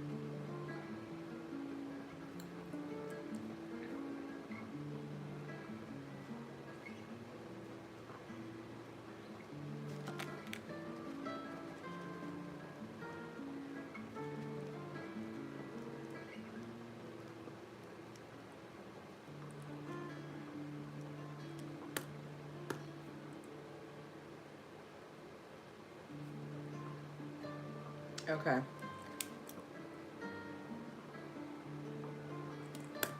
All right. Okay, Shayla. No problem, honey. Alrighty.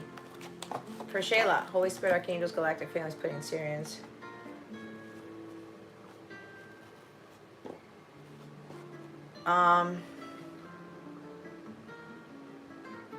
So you asked 2 questions, hon.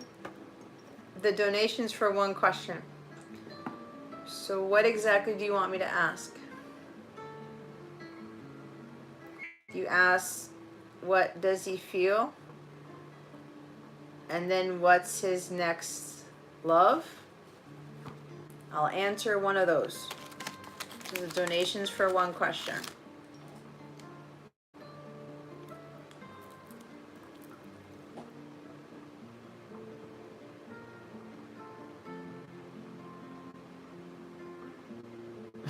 Smile, it looks good on you. I don't smile all the time.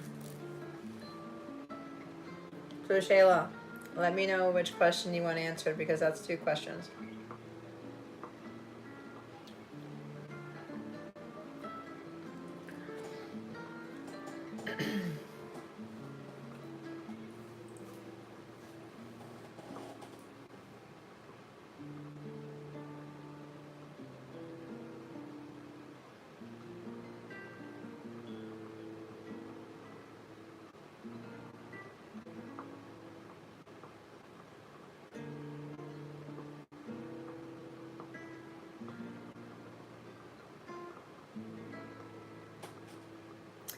Shayla.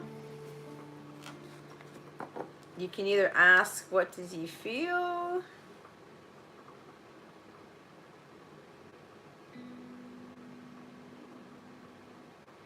Okay, I'll do this for you. You're gonna general love reading, right? Got it. Holy Spirit, Archangels, Galactic Families, Pleiadian Syrians. Well, if you would like a second question, hun, that's another. Tracy, what is it for 2 questions? $19.99. You already paid $11.11. 2 questions is $19.99. I only do 1 donation is for 1 question. I don't do 2 questions for 1 donation. So if you like for me to answer both, you can send another donation, or I can just answer 1.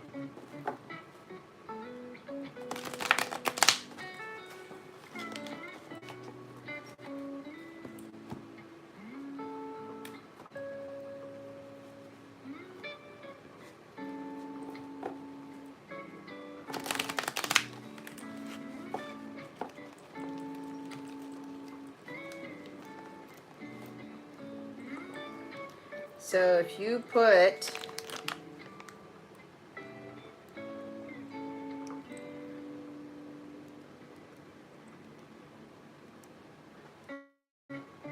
I don't know, Shayla. I'm not trying to shortchange you or anything, but the numbers are not adding up. I got a payment from you at 10:58 p.m. for $15, and I do not know where the other payment was. If you went, if you would like 2 questions with 2 decks, okay? 2 questions is $19.99.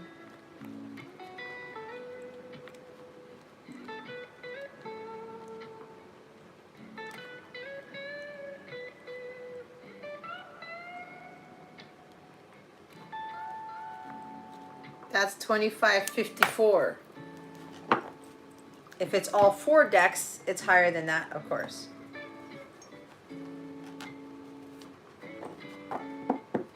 Did you pay with another name? I'm looking at my, let me refresh just in case.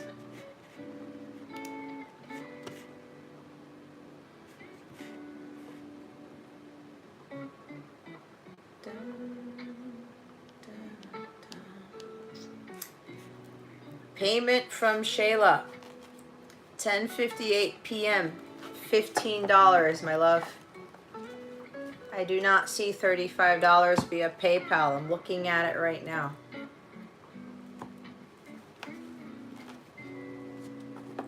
Unless you thought you put 3.5, but my account says 1.5.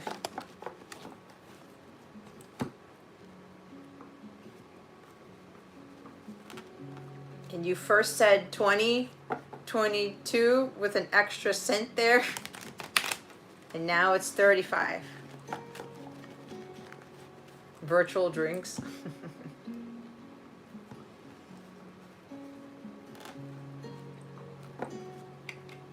All of it was on PayPal, hun. It wasn't thrown yet because I've got Shayla $15, hun, here.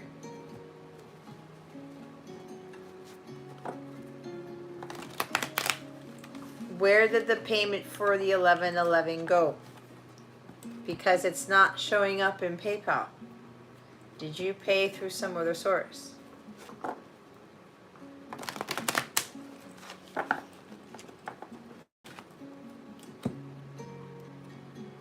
Do you have another account that has the name Shayla in it, or is it another handle, another account name? Because if you sent the other 1111, it's not showing up in PayPal. I don't know where it went. So if you can help me figure that one out, then that'll be okay. I did.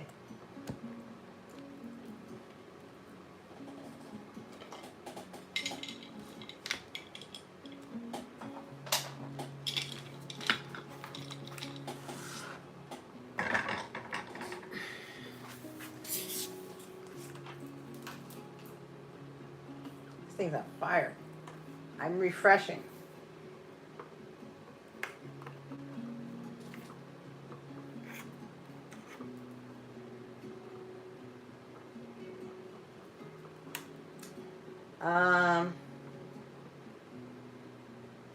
Hold on.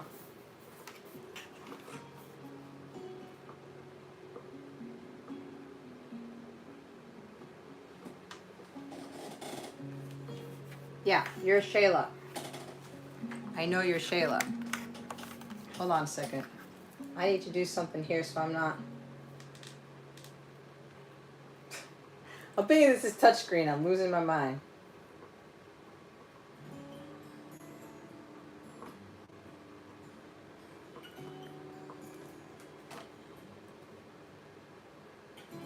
Look. I don't want to have to do this, but I'm trying to show you.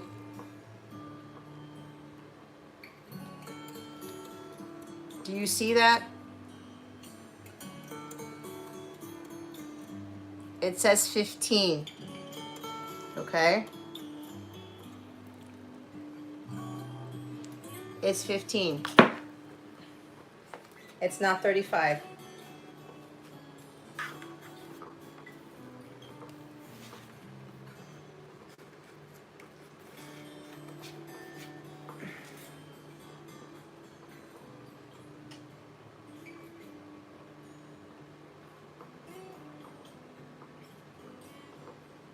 Email it? Email it where?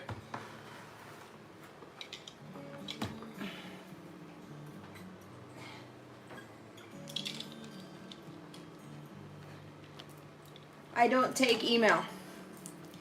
It's either one of the options that are there. And I need to move on. Okay? The 3 options are in the description box. I don't take, unless you're gonna send to the email through PayPal. But there's something missing there, hon.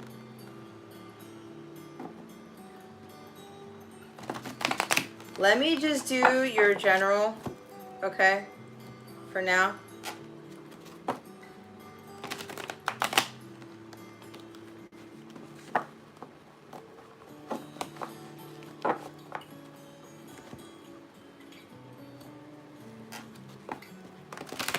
Let's do your general, right? You want the general love reading?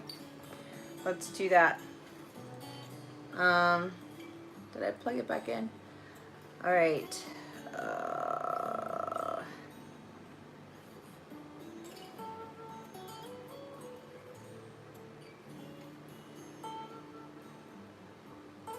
All right, so we're gonna do the one you paid for.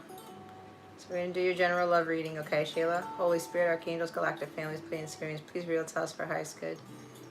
What does Shayla need to know about her love situation? Holy Spirit. Wow. Okay. That was a lot.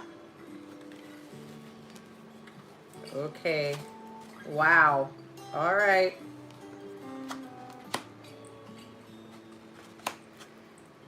You have a lot going on here. We have the Hermit, Virgo energy.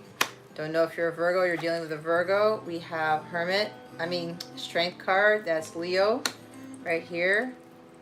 10 of Pentacles. We have the Tower in the reverse. You got a lot of majors here. That's the third major. We have the Six of Pentacles in the reverse. I heard greed with that. And the Sun card, that is not being honest. That is like hiding the truth. And then we have Seven of Wands. So you've got 1, 2, 4 majors here. In the bottom of the deck is the Three of Pentacles. Okay. There's like a compromise needs to be made. With regards to your work life here, Shayla, work life, could be work life too. With regards to your love situation, there's something about understanding that you have to work with someone to build something masterful. There is a give and take here with the six, but the Six of Pentacles is in the reverse. There's some energy here about there is a lack of equal give and take in your connection with your person, or pretty much in any relationship that you have, all right? Either you or somebody is conditionally giving, and it's coming from a place of greed. There's a little bit of selfishness here with someone. Someone gets very defensive with this Seven of Wands, okay? This could have to do something with a child, all right, with this Sun card. I don't know why I'm getting this, because this almost, I'm picking up kind of similar energies to MBB's reading. So hopefully you're not the same person. If you are, then I would suggest you confess right now. But yeah, there's an energy here where you're trying to avoid the inevitable with this Tower in the reverse. Okay.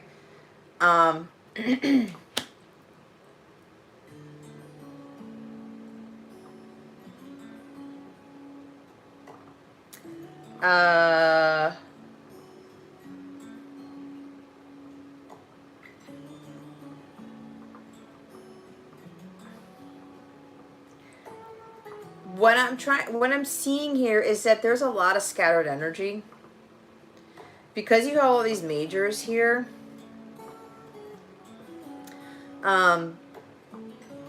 it's kind of like there's a little bit of this hesitation to trust in the divine, or to try to trust in what truth you're being given by the divine. It's kind of like you're trying to avoid the inevitable. Tower moments keep happening, and you're not learning Tower moments from, you're not learning the lesson in the Tower moment. God keeps trying to put you in a particular path, and you keep trying to take the other path. There's an energy of like divorce here with this Tower next to the Ten of Pentacles. There's like a total disharmonious family here. Something that is either you are divorced, they are divorced, or there's really lack of harmony in the connection here. There are some ancestral patterns that keep resurfacing, that keep you from moving forward on your path. You may be focusing too much on love right now and not on your purpose.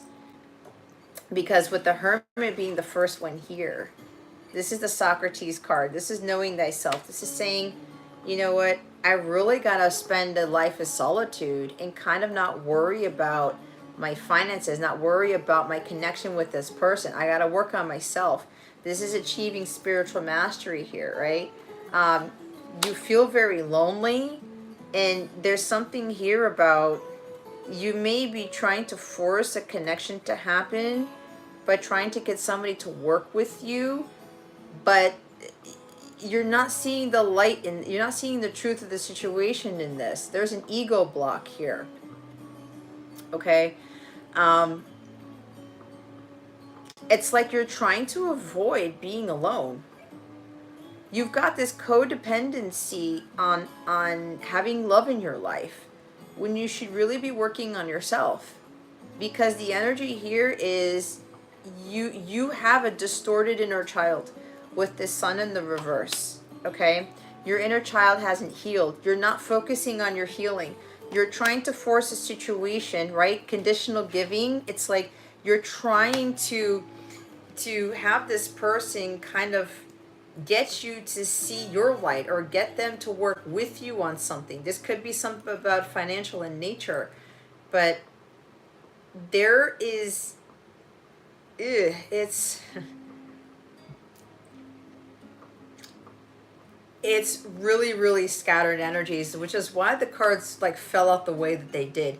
And some of them fell face down and some of them fell face up. And you've got, what is it, 1, 2, 3 reversals here. Okay, 1, 2, 3, 4, 5, 6, 7 cards. You've got almost 50% of the cards are in the reverse, and 2 of the reversals are major. So there's certain things that you're not learning here with regards to understanding that when you were living a life of solitude, you were really preparing yourself to have the love in life, okay?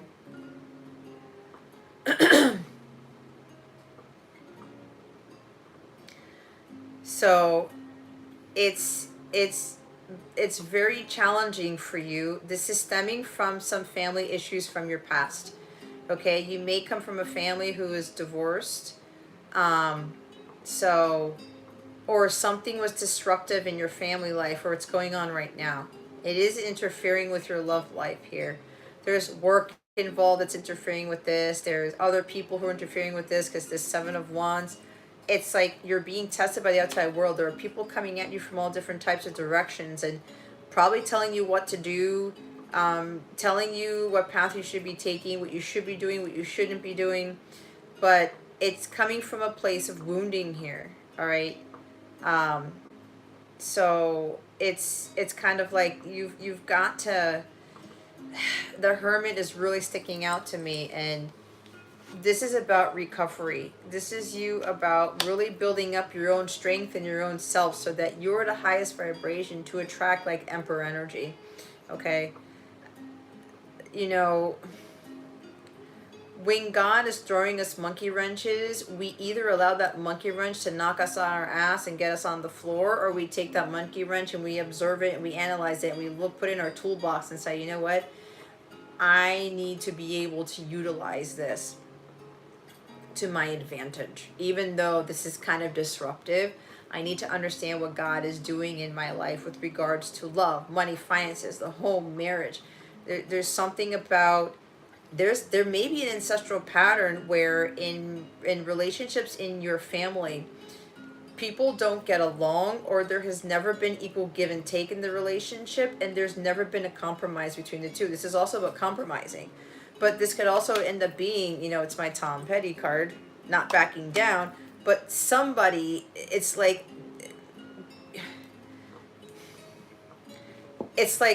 people get defensive all the time, or you have a tendency to get defensive. It could be like a my way or the highway type of thing, or you keep dealing with people who are like this.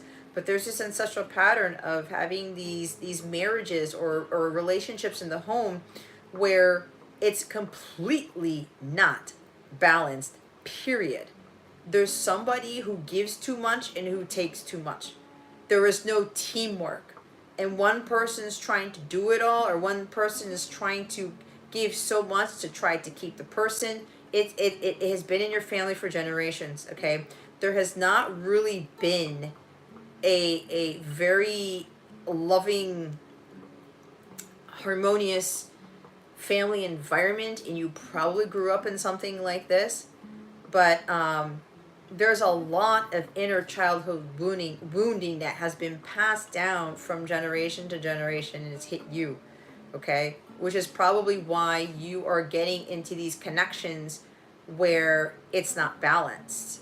There's no actual teamwork in the connection, all right? One person is not supposed to be taking from the other person all the time, and the other person is not supposed to be giving to that person all the time. So until you stop being codependent on other people, right? Stop trying to get them to see your way, or you stop trying to give so much, your relationships are going to change. Not just in love, but in all areas of life. Okay? God's been trying to get you on the path for you to be single and to really understand why you are not having the love that you want in your life. You need to be following your purpose. You're here for the greater good of humanity. You're here to do something great.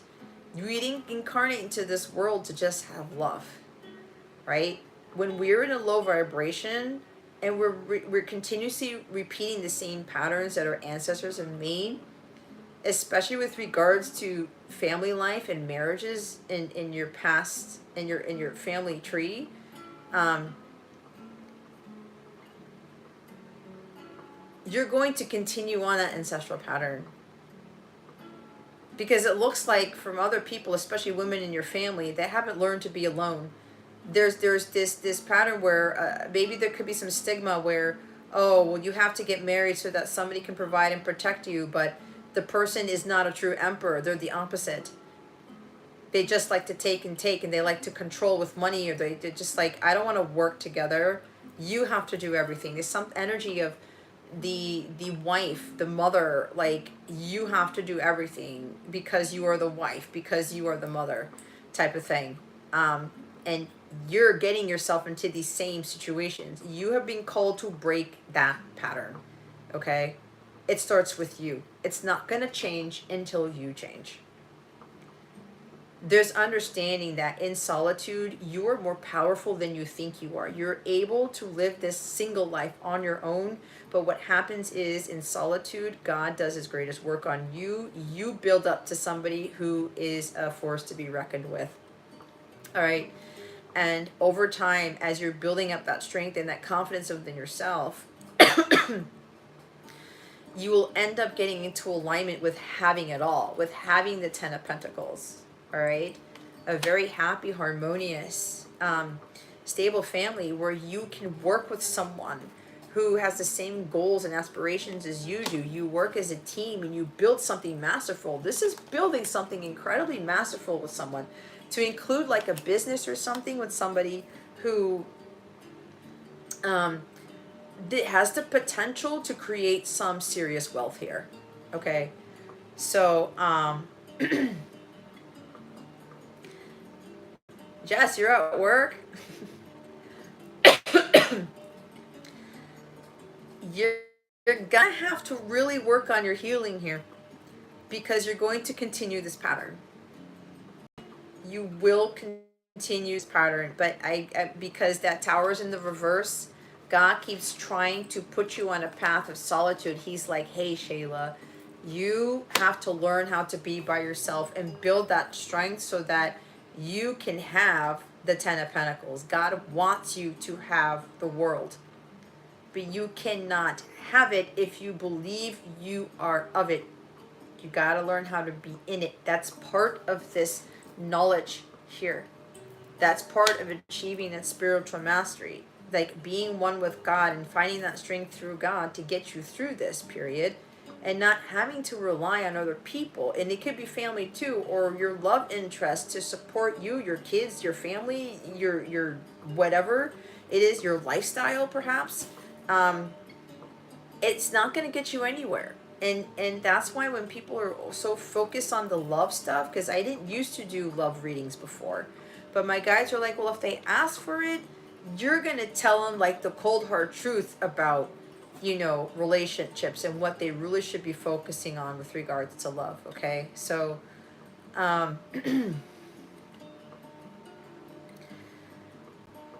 you're really going to have to work on a lot of things here, Shayla, and this is not to put you down or anything at all. There's no judgment here whatsoever. Because if I'm going to be completely honest, I come from a long family line of marriages where they didn't really work as a team and there was no equal give and take whatsoever. Okay.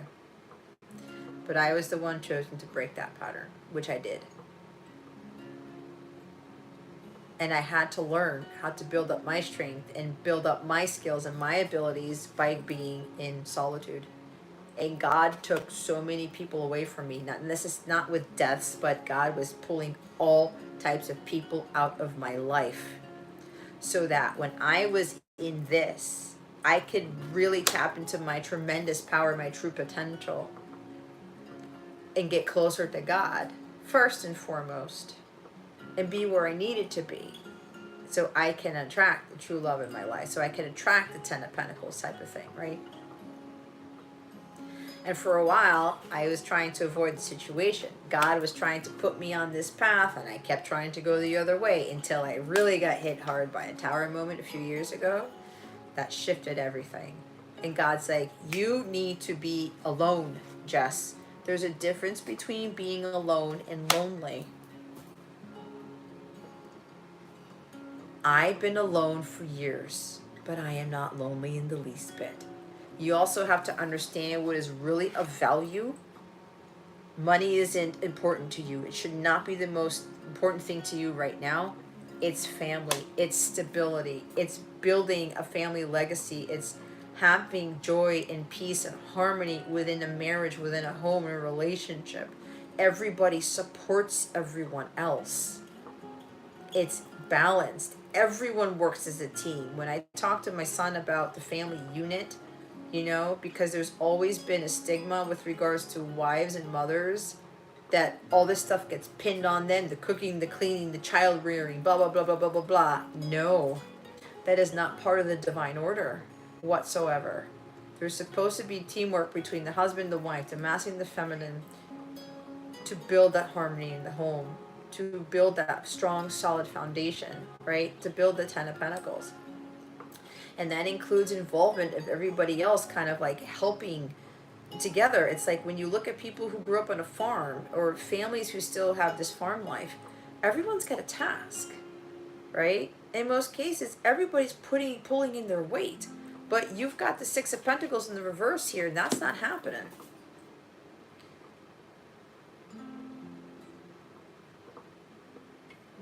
You don't have to give all of yourself just to prove a point. But this has been programmed in you, and you probably don't realize it. Because when you get to hermit mode, you know what this is with Virgo energy? Virgo is excellent at analyzing. This is you going within and contemplating your life's experiences and trying to understand why you repeat the same patterns, why you experience the same type of non-happy, non-balanced, non-harmonious relationships in your life. And it's not just love, it's everybody else. There's a strong energy of defensiveness that you're going to have to let go of, because it's not going to help you. And you've got to be honest about that. But apparently you're having a hard time coming to that conclusion, coming to that realization, because the Sun card's in the reverse. You don't want to see the truth. You don't want to hear the truth. And there's this thing where your distorted inner child is very, very, very wounded. And when you go into this state here, and you understand what your true purpose is in life, you understand that you need to be shining your light, not dimming it, not hiding behind a cloak, not pretending to be someone you're not. You start to realize something about yourself and your patterns, and you say, oh, I didn't see that before about myself. I didn't see that before about my family patterns. And then you start to gain this wisdom and this knowledge. And then what's happening is that your intuition starts to get a boost. And God starts to speak to you. Which is why hermit mode is so important. Because God does his greatest work in solitude. Like I said, he speaks to us the most when we are in solitude. Trying to chase love and trying to chase money and all these things, it's not going to bring you what you really want. You will be insatiable indefinitely if you continue to pursue that. Okay? So with this hermit energy, you're really going to have to go within and start cutting off those relationships that are not for your highest good, that are not getting you the happiness that you really want. And that's because you're not working on your healing. It's like you're trying to bypass that, thinking that there's a shortcut, there's another way through this. But there's no shortcuts. The hermit, it's a long journey to achieve self-mastery. It takes a lot of time to gain that knowledge and then apply that knowledge in your everyday life here. Yes, Jess, you can still send a donation. So you're being asked to, I mean, you also have to play a little bit more in life. Okay? You could very well be working very hard working too much. Okay? You got to learn how to enjoy life. This is you finding your own bliss, and you're not going to find it in a job, and you're not going to find it in love, because you're going to attract the opposite of what you think love is. Okay?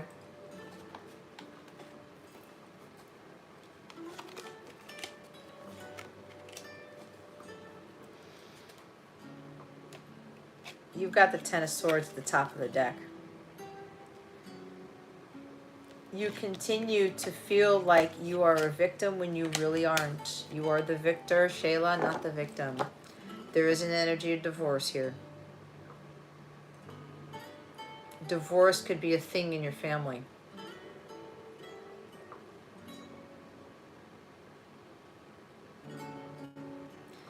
Because you've got family members who are marrying people where there's no true mission there. There's no teamwork. There's no equal give and take. God doesn't want that for you. But at the same time, you got to stop trying to avoid God's plan here. Okay? You can't avoid the inevitable. Thank you, Jess. You can't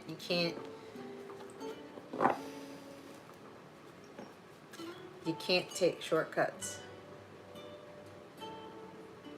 There is no shortcut on God's divine plan whatsoever. This could even be dealing with like shortcuts to getting to union with your person, or trying to find, you know, being having 10 of Pentacles with your person. There's no shortcut to that. This is earth energy. It takes a lot of damn hard work and a long time to try to get this. God's not just going to have this plop in our laps without doing any of the hard work and understanding what is really important in life and knowing who you are and who you came here to be. Okay. So I hope that helped you.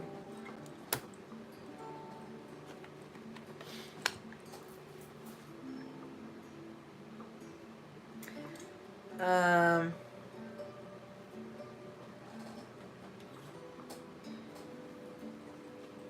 going to pull a message card for you, but they want me to pull first from my shadow deck here.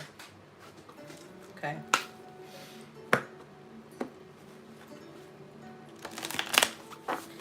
Holy Spirit, Archangels, Galactic Families, Pleiadian, Syrians, please reveal to us for highest good. What does Shayla need to know about this situation?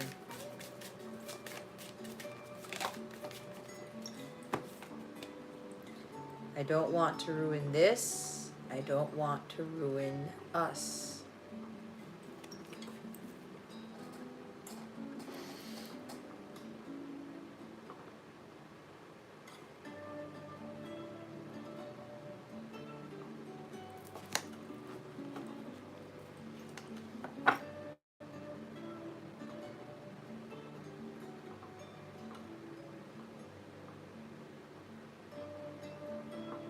It's kind of like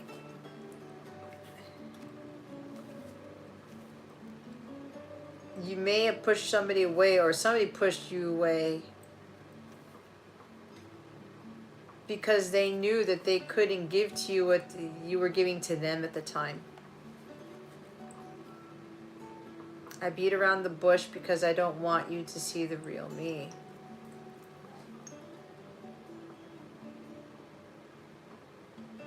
Well, we did talk about hiding your true self, did we not? Putting yourself in that cloak.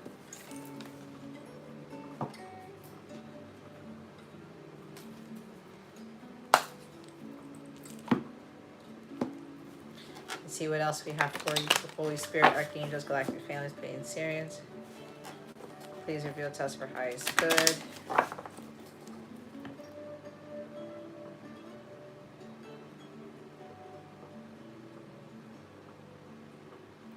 I'm also hearing with that Hermit card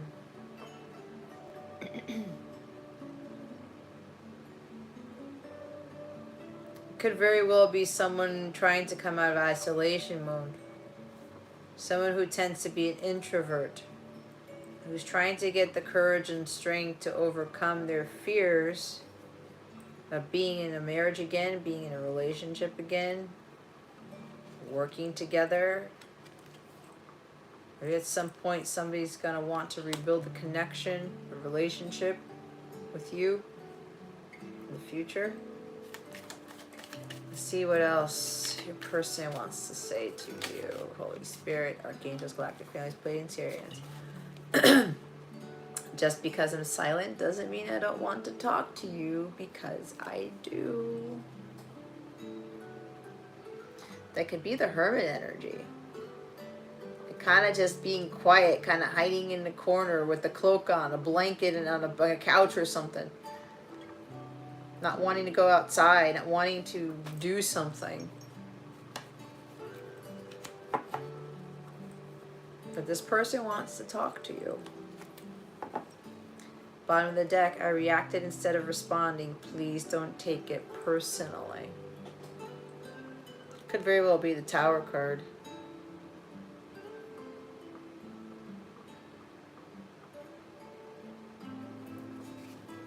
Someone had a knee-jerk reaction to something.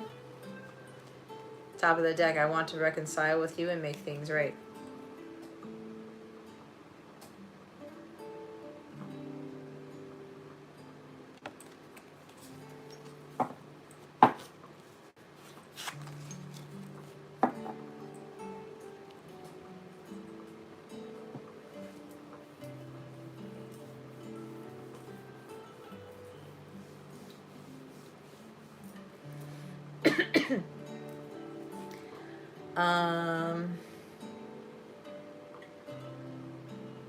Trying to think here. Oh my God, excuse me. Let's pull one more. They're saying, let me get you one more. Holy Spirit, Archangels, Galactic Families, Pleiadians, please reveal to us for our highest good. What else does this person want to say to them? Holy Spirit, Archangels, Galactic Families, Pleiadians, please and thank you. Thank you for your wisdom, your guidance, your support, and your clarity. Don't go anywhere. I'm about to visit you.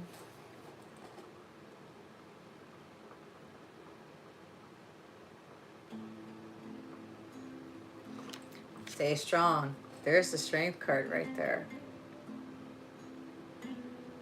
You're more powerful than you think you are. You're stronger than you think you believe yourself to be.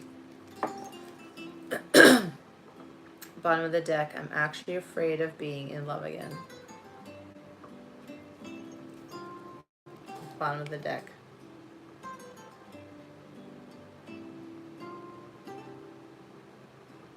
Now this person's coming to visit to talk to you. They're going to explain some things.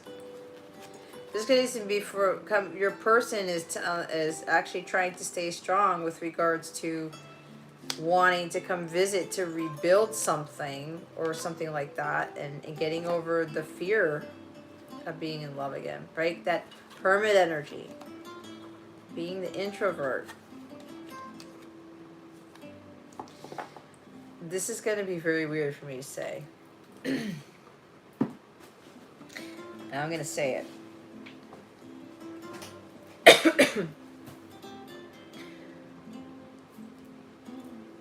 I was channeling something pretty heavy.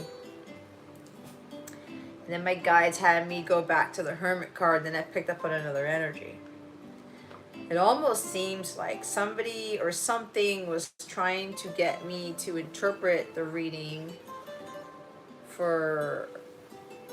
in a different way until my guides told me to come back around to go reread or rechannel or go back to get additional messages from that reading. I know it sounds weird, but that's what they're telling me.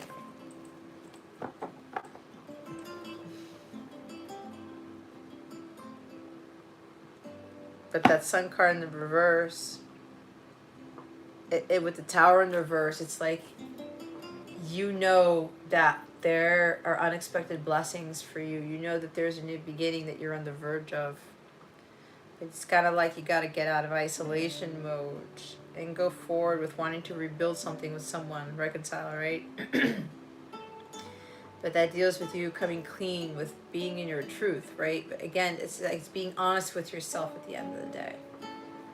Letting go of that ego, dropping the ego. So hopefully that helps you. Excuse me. There's throat chakra stuff going on here. The truth's got to be said. We said that in the new moon reading. Jason, can you by any chance pick up as to why I keep wanting to say full moon? I'm hearing full moon in Gemini all of a sudden. All right, Jess, I know you put in a donation here. Thank you, Jess. Are Gabby and Chrissy here at all? Jess, what is it that you wanted, hun?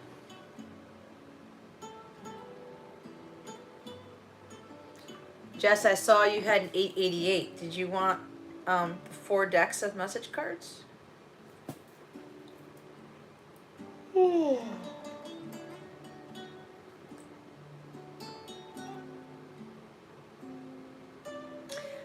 No offense to anybody else, but my guides, I'm hearing like if only Kay were here.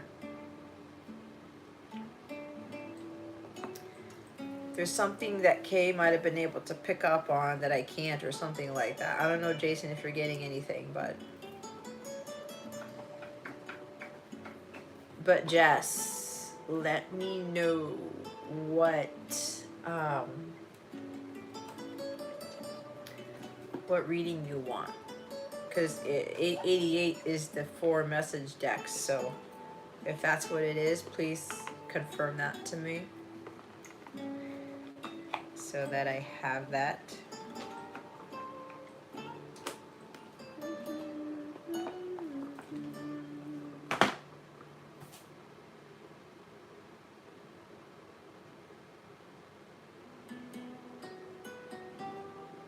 Did it freeze?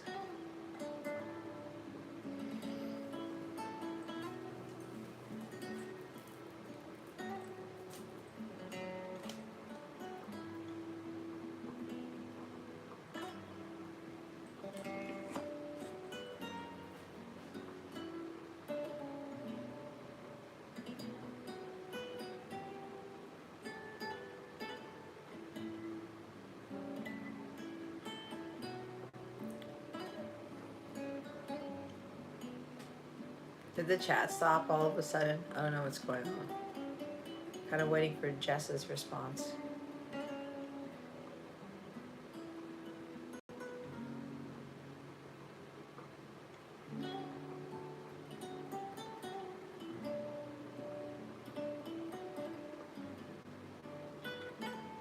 Full supermoon? When's the next full supermoon?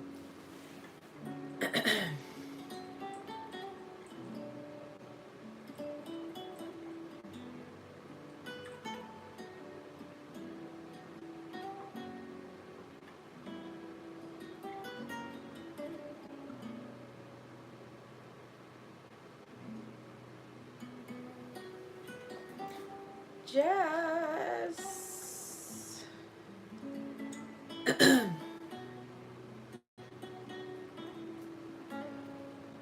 I don't see, Jess, I don't see what you made the donation for. I just saw it come through on CashApp. Thank you.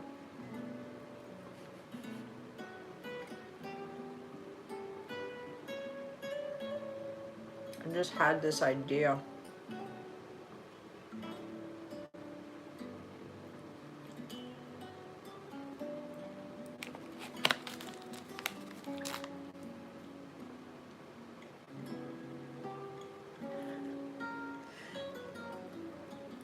Divination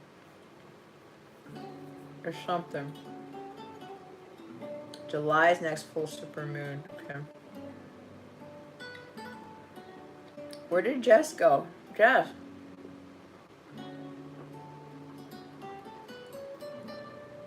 Jason, what type of reading would you like, hon?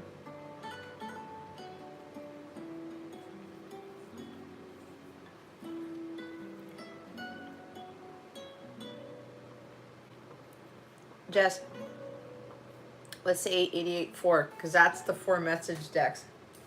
Is that what you wanted?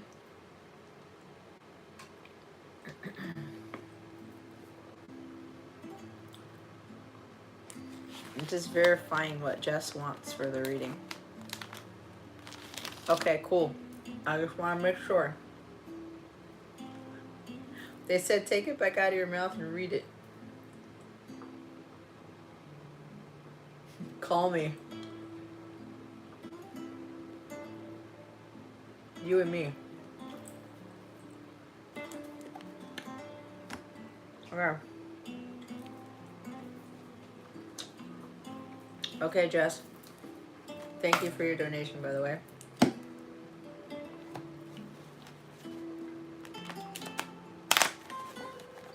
Okay. Thanks, Jason.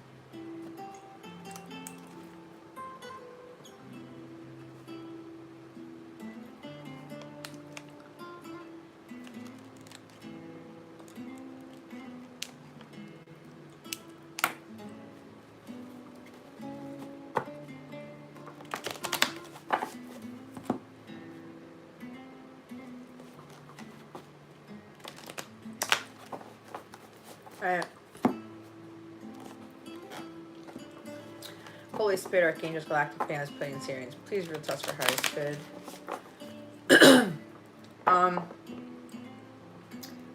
Jess, before I start, is there somebody in particular that you want these messages from? Or you just want me to just shuffle and see what comes out?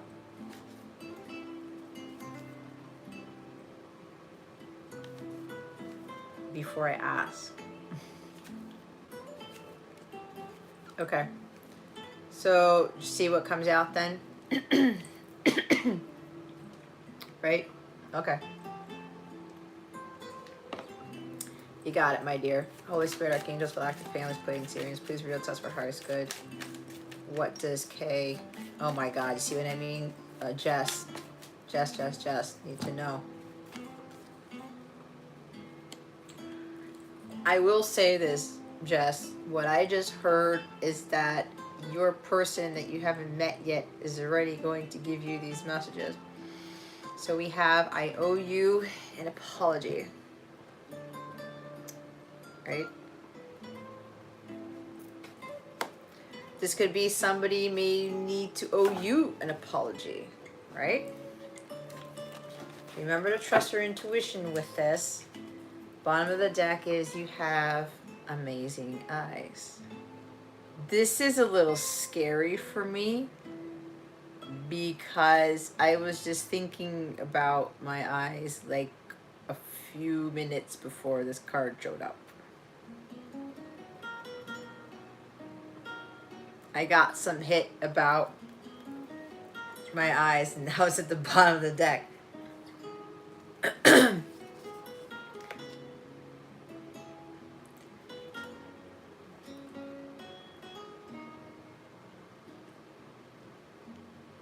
Now I'm really freaking out. Top of the deck is knock knock. I'm standing outside your door.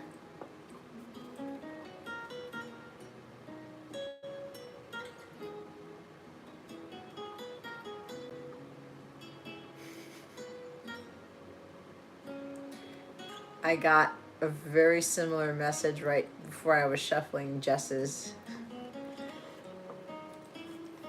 thing. You may have seen me kind of do my thing with my eyes. I think I was just trying to pick up on something. That's what it was. Underneath the amazing eyes is I really don't like not communicating with you. I'm just trying to find what to say.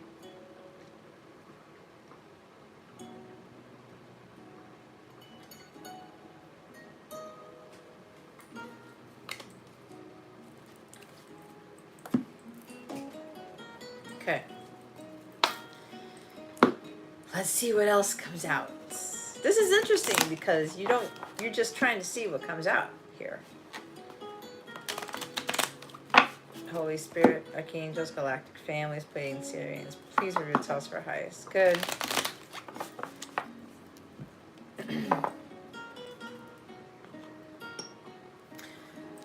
What else does just need to know?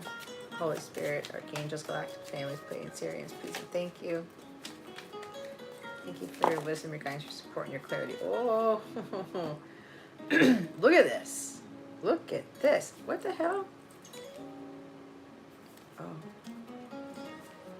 Okay. I was about to take action towards you, but divine intervention occurred. That's interesting because Shayla had a Tower card beforehand.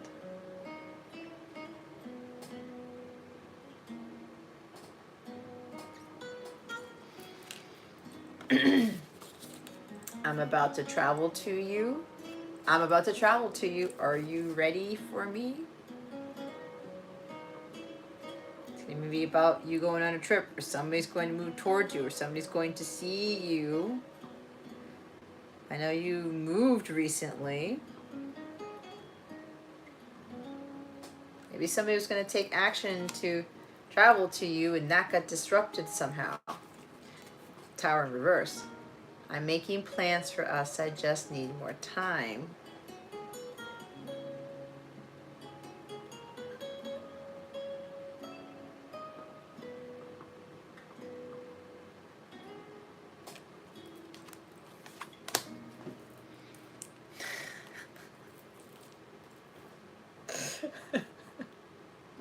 I can't. Oh my God.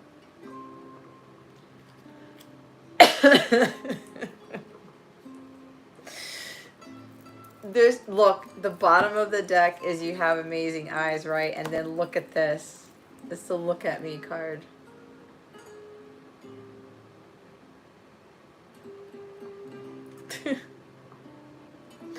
This is too funny. There's something about your eyes, man.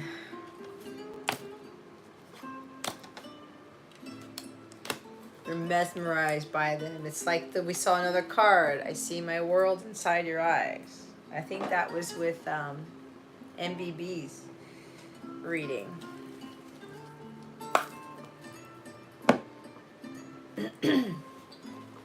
Okay. Let's see what else comes out. Holy Spirit, Archangels, Galactic Families, Pleiadian, Sirians, please reveal to us our highest good. Okay, this is something weird's happening. I almost feel like there's a strong energy here of somebody,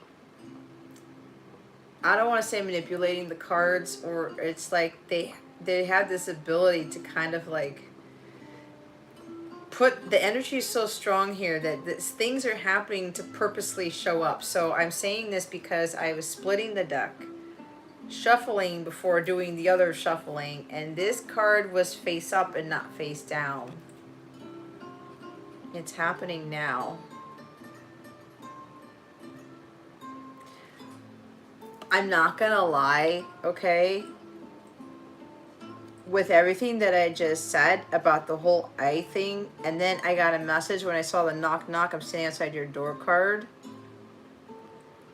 When I got a similar message to that, when I just stopped in my tracks, the last sentence I heard was this. Telepathically. I feel like I'm in the Twilight Zone. I'm not gonna lie. I almost feel like this reading that I'm doing doesn't even exist, that it's not happening. Does that make sense to anybody? Jason, help me out here. Trust. You need to trust in me, in God, and in this connection.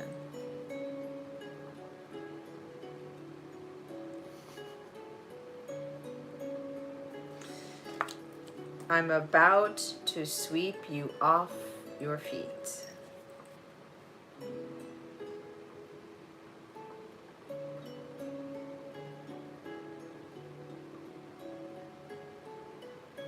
something weird is going on here. And I'm not saying weird in a bad way. It just, the energy, I'm in this, it's like, not quantum leap, they're telling me that, but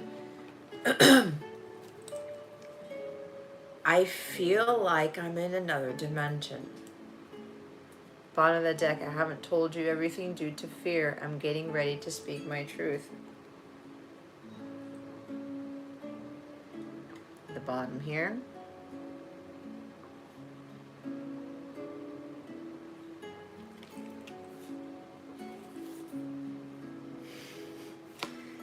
Top of the deck, I'm coming in at the 11th hour. You definitely won't see it coming.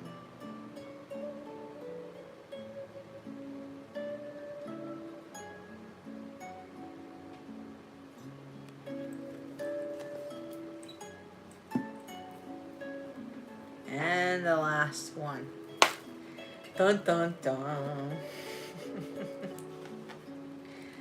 Holy Spirit, Archangels, Galactic Families, Pleiadian Sirians, please reveal to us for our highest good.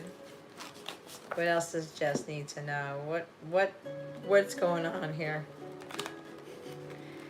What other messages do we have for Jess? Holy Spirit, please and thank you.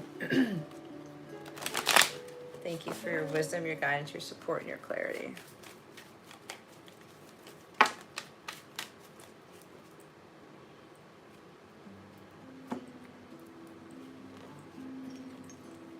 We have the number 2.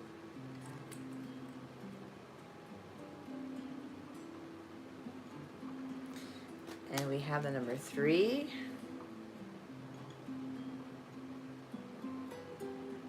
What's missing is a number 1, right? 1, 2, 3. Bottom of the deck, I haven't. See, I keep clearing my throat, man. It's like somebody's gonna talk. I haven't answered your question because I am going to answer it in person, not via text and email. Which could very well be why somebody's traveling to see where there's some energy with travel, energy of travel, right? The apology cards that you have, someone could very well be giving you the apology, like in the physical, like in your face type of thing. So whatever question you may have asked, Jess, it hasn't been answered because this person's like, you know what, I'm going to do this differently. I'm here, I'm going to show my face, I'm going to be telling you this, or answering your question in person. Oh my God.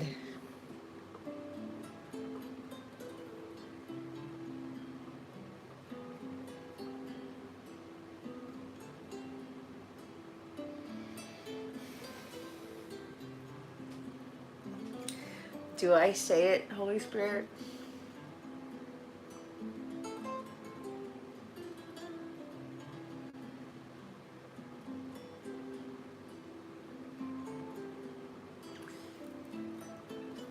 So, this question, that's going to be asked in person. This person's going to give you an apology. You're going to have a discussion. It's this energy of like, look at me. It's like, I'm being serious here. Because we all know the eyes are the windows of the soul, right? And if we can't really look somebody in the eye or something, there's a problem. Now, for me, I had an issue with eye contact because I didn't know my gifts then. Like, I would see stuff where it would be intimidating to me. Because for me, I knew I wasn't, like, I was afraid of being myself. And so, you know, making eye contact with people, I picked up on stuff from people and I didn't want to look them in the eye because of that. Right? I had like this self-worth, self-esteem issue. So I'm saying this for a reason, but this person wants you to look at them because so that you know that they're being very serious about what they're going to ask you. And because they're not answering your question in person, and now, Jess, I don't know, this could just be, I don't know, you take it how it resonates, but this is what I'm getting because they wanted me to say this, which is why I asked. that person will apologize in person.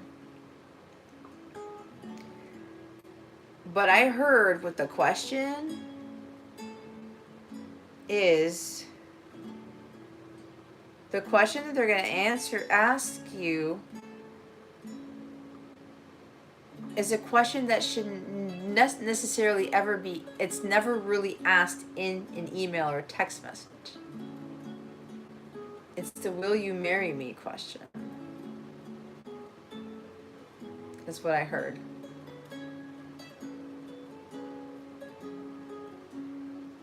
I'm going to answer it in person, but they're actually answering a question with a question.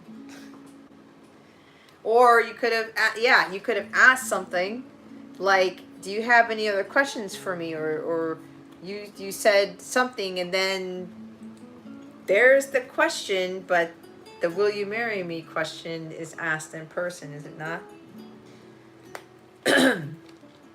After that, baby, I'm all yours.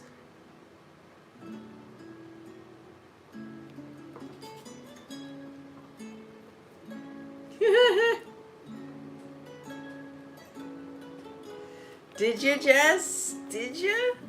I bet. Top of the deck. I am not going anywhere.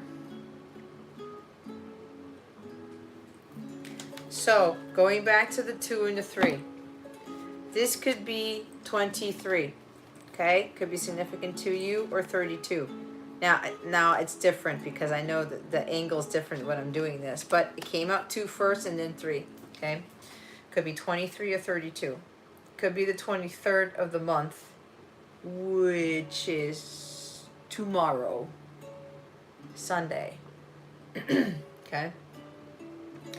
Could be something on the 23rd. Now we know that the 23rd is the day after all the planets go direct. Now we're still in shadow periods, right? We're still in the middle of this new moon, which this could be why during this reading, during this moon, I'm feeling this like weird Uranian energy. I wanted to say Uranian, not Uranus. Somebody's laughing at me. I'm not talking about Uranus. I'm talking about Uranus. Like something weird's going on with this energy, right? Uranus is the weird planet. So 23, 32.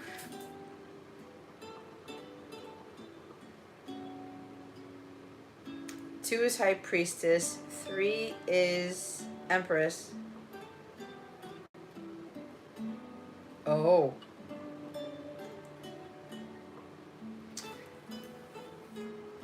So they're getting a High Priestess Empress energy. Like, this person sees you as this incredibly powerful, intuitive, like you are a powerhouse of feminine, is what I just heard with the 2 and the 3. There could be something about the question being answered on the 23rd, or between 2 and 3 days, 2 and 3 hours, between 2 and 3 o'clock in the morning. Well, it's 3:09 a.m. on my end, or 3 p.m. in the afternoon. Whatever you're getting from this, Jess, this is your intuition, okay? 2 is about partnership, harmony. 2 of Cups, right? Could very well be with the person, you guys exchanging the cups, and the person asks you reconciliation, and you know they want the partnership. That could very well be asking, you know, will you marry me stuff. 3 of Pentacles, wanting to build something masterful. That 3 of Wands, traveling for love, leveling up, you know, an expansion of a connection here.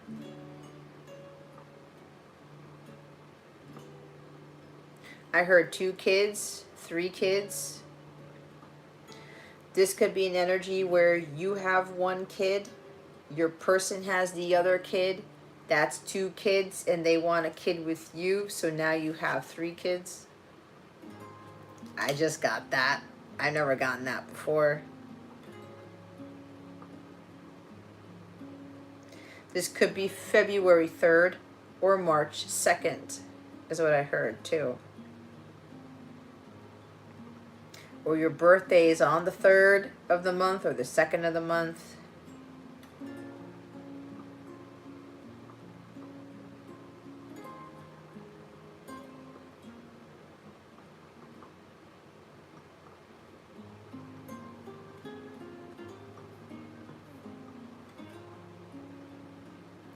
Yeah, that's what I'm getting with that. Like I said, if you're picking up on anything else, you gotta trust in that. Is this someone from your past? No. That's not what I'm getting.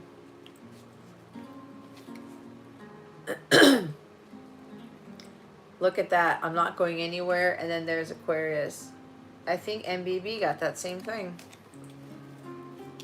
We are in Aquarius season now. We are in the middle of this new moon in Aquarius.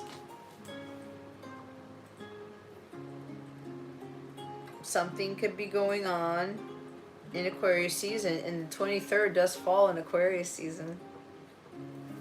If it's January 23rd, it could even be the 23rd of any other month. Except February. No, that's a lie. I don't know why I'm thinking February 22nd is the end of February. It's not. Maybe it is February 23rd. I don't know. But I don't get that this is a past person, Jess. I don't feel that. Now, it might be, but I don't feel it. But remember I said that, oh, I don't know if you were here for it. Even when I'm channeling things and I'm teaching you and I'm saying stuff, you always take it back to God. If you get a different answer, trust in that answer that God gives you, because here's the thing. I think we all know with tarot, we can ask a question and we get a different answer because it's based off what Spirit really wants us to know, right? It's also, we're picking up on other people's energies. Let's say, I don't know why I'm getting Jack here, but I know that's the name of somebody's son, and that's the name of somebody's counterpart. So let's say I asked a question for Aquarian. I want to know how Jack feels about me, right? And even though I'm kind of like trying to channel Jack's energies type of thing, seeing what Jack's higher self wants to say. Did I disappear? Okay, that was weird. I blanked out. Did you see that? I don't know what's going on. But even though I'm asking the question pertaining to Jack, I could be picking up on somebody else that you're dealing with. Because I always get this energy. There's the whatever the stronger energy is that's coming through is what is going to cause those messages or card or whatever to come out. Okay. So just keep that in mind. Right? So that's why I'm saying that. Because we're always dealing with people. We can ask a particular question. It's kind of like, and I've done that for other people before, right? I'll never forget. There, you know, I'll ask questions and then something else comes out. People are like, oh crap, you know what? I didn't know that Spirit was going to call me out on that type of thing. So it could very well be that. So for me, Jess, I'm not getting past person, but it can be past person.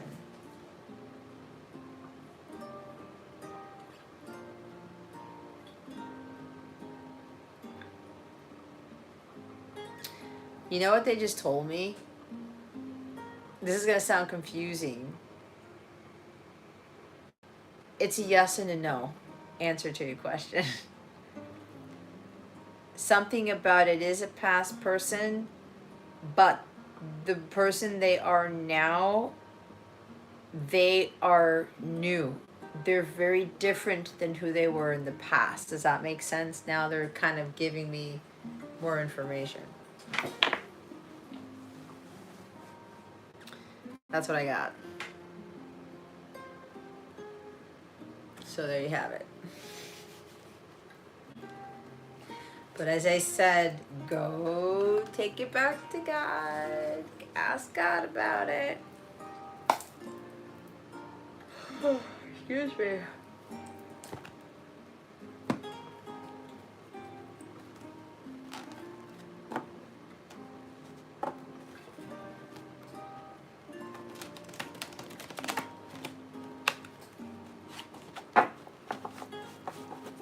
You're welcome, Jess. Thank you. May your donation be returned to you 1,000-fold.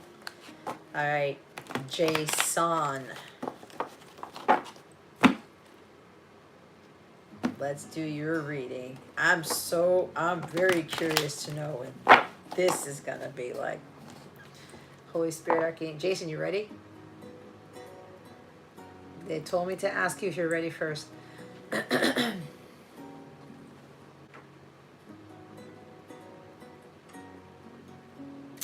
Thank you, Jess. Yes.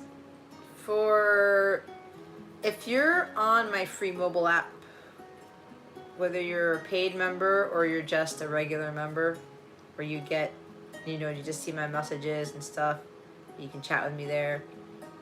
I'm doing something special this year for people's birthdays. So there's going to be a different type of gift that I give for the birthdays. It's going to be different for those who don't have paid memberships compared to the ones who do. So Jess, I know you're a paid one. I'm going to start sending the January birthdays, the January babies, their birthday gifts, but I will send you your birthday gift on the day of your birthday, which is why I was asking. So thank you for sending that to me. All right, Jason, you're ready. Here we go. Holy Spirit, Archangels, Galactic Families, Pleiadian, Sirians, please reveal to us for highest good. What does Jason need to know at this time?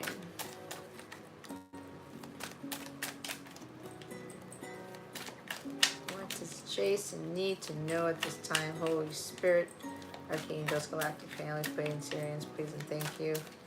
Thank you for your wisdom, your guidance, your support, and your clarity. See lovers here. Sun. See major arcana. I also feel somebody else's presence very strongly. I heard this is it. This is the last one. This is technically the last reading.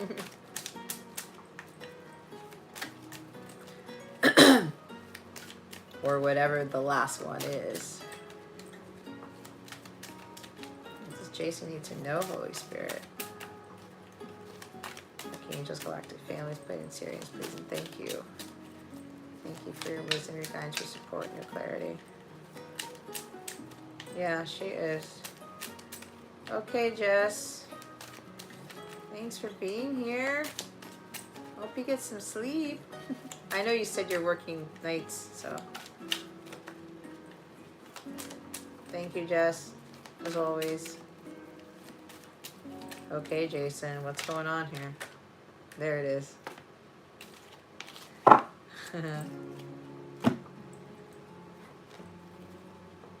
Well, I did say major arcana. Hierophant's here.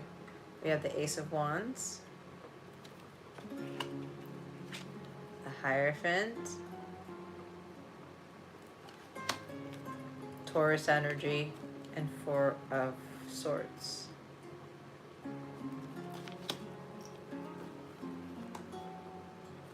Is that the When Sarah Returned song? They're like telling me to go look this up. It is. Oh, geez, Louise. I'm hearing like somebody's returning. Bottom of the deck is another major arcana. See what I mean? Moon. Somebody could have Taurus moon in their chart. It's funny because when I saw this Taurus card, I heard Taurus moon until I looked over and saw the moon at the bottom of the deck. Okay. There's something with Taurus moon here. So, the moon is Cancer, Pisces.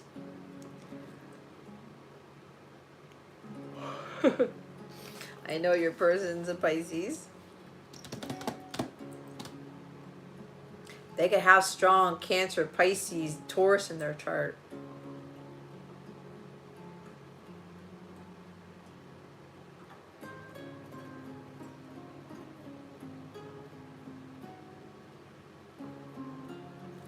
So, Jason,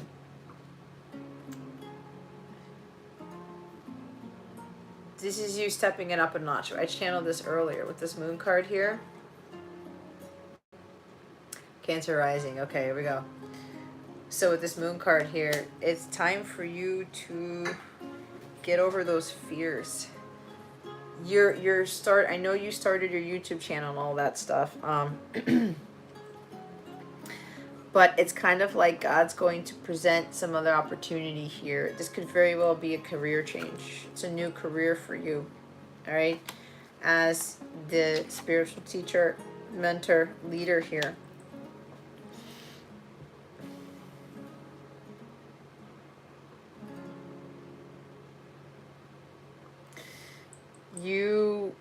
God's going to bless you with a wonderful gift. He's going to bless you with a new career opportunity. He wants you to take it. There's something here about, again, following your passions. We got that with the New Moon in Aquarius reading here. This is you just not hesitating on things and taking action on it. It's like God's giving you the chance. Here's the wand, Jason. I need you to take it from me and run with it. So, don't let the fear of the unknown get the best of you, all right? This new moon in Aquarius could very well be activating something for you. It's kind of like giving you more of that spark, or there's some sort of enlightenment here with regards to getting some sort of serious download from God here, because this is my God card. This is also being obedient. When this opportunity presents itself, Jason, you got to take it, because again, with aces, it's gifts from God, and then God is next to the ace. All right, so God's going to tell you, it's like, okay, Jason, here it is, but I need you to not hesitate and take action on it.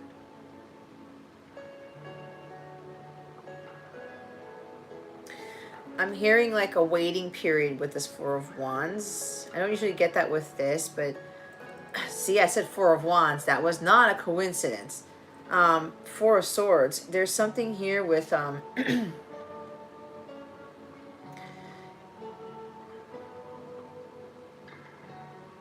not taking any action. It's time for you to take action. You've been silent for too long. You've been complacent. You've been, you're doing a lot of praying. You're asking God for things, but you're not necessarily taking action on things. All right? And you know what this is, because this Four of Swords, he's praying, right? But he is, this is also the story of the person who comes back from battle, and they're kind of contemplating about what happened during the battle, during the war, and they're kind of thanking God that it didn't die. It's kind of because they're above the coffin. They're not in it, right? So it's kind of like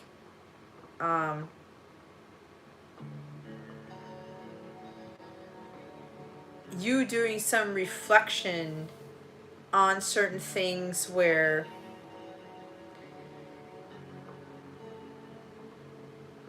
I'm hearing a redirection of what you're asking God for. I don't know if that makes sense to you. You may be needing to change the way you go about praying for things, which is an interesting message, but that's what I got. Maybe praying to God to have more confidence and courage to overcome the unknown, or there might be some energy, there might be a future dark night of the soul coming up if you haven't gone through that already. But I'm hearing it again, like a redirection or reevaluating what it is that you're asking God for. And with that Three of Swords, this is, things not happening, not things that are stagnant. It's like hibernation mode, no action. There's silence here during separation. All right, you may be asking God quite often for communication, because the Ace of Swords, the sword of communication, is is below that person.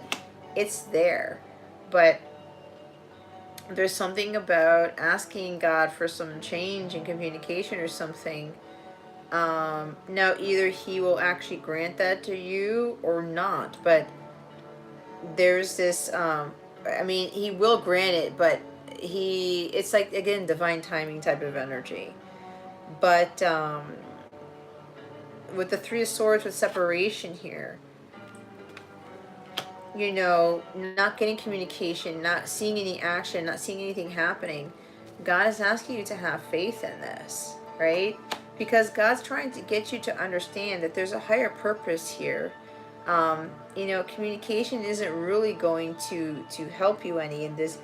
Maybe some fears are coming back in again, because the longer the longer the time frame is that you haven't heard anything, the longer there is where there's no action, there's nothing going on, it's quiet, it's silent, it's, you know, you've been praying and praying, and there's kind of like, I don't see anything. God's really testing your faith here, Jason.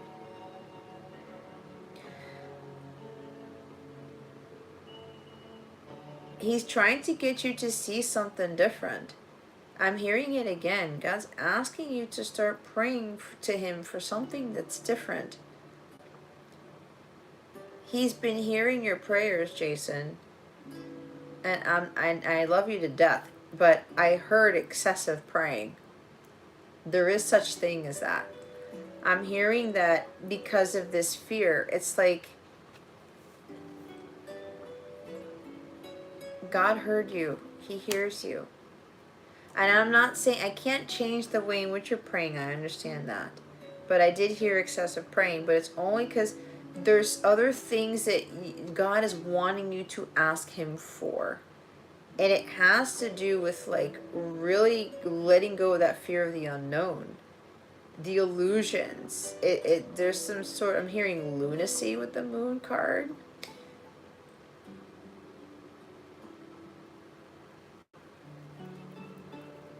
God's really asking you to have more faith in this. More faith during separation. More faith in your abilities. More faith in yourself as that spiritual leader, that teacher. But he's always asking you, when you ask God for something, and God actually tells you to take action on something, he's expecting you to do it. You don't just sit there and do nothing. Right? Because with prayer, guys, we can pray for things until we're blue in the face. But if we're not part of that, that's how we work with God, with manifesting things and things happening, right? But this also includes faith in this. Maybe the action you should be taking is boosting your faith. Maybe praying to God and asking him to boost your faith, to boost your trust, to help you to overcome the fears, worries, and uncertainties about things with that Moon card. Right? Because there's an energy here where you're like, if I stop praying about this, it's not going to happen. You could be saying the same thing repetitively in your prayer. And the only prayer that you're doing is revolving around your person, because your person's here for sure. And God's like, Jason, I need you to be asking me for different things. And again, I did talk about prayer. But if this is about praying for communication solely or something, God's asking you to change that. He's asking you to pray for your person with the things that your person needs to overcome. To pray for your person to have more faith in God, to get them back to God. Does that make sense? And whatever God tells you to take action on, you gotta stop worrying about it. You gotta stop fearing the unknown with that Moon card. Because God's like, Jason, I need you to take faith in this. And part of this is your mission work.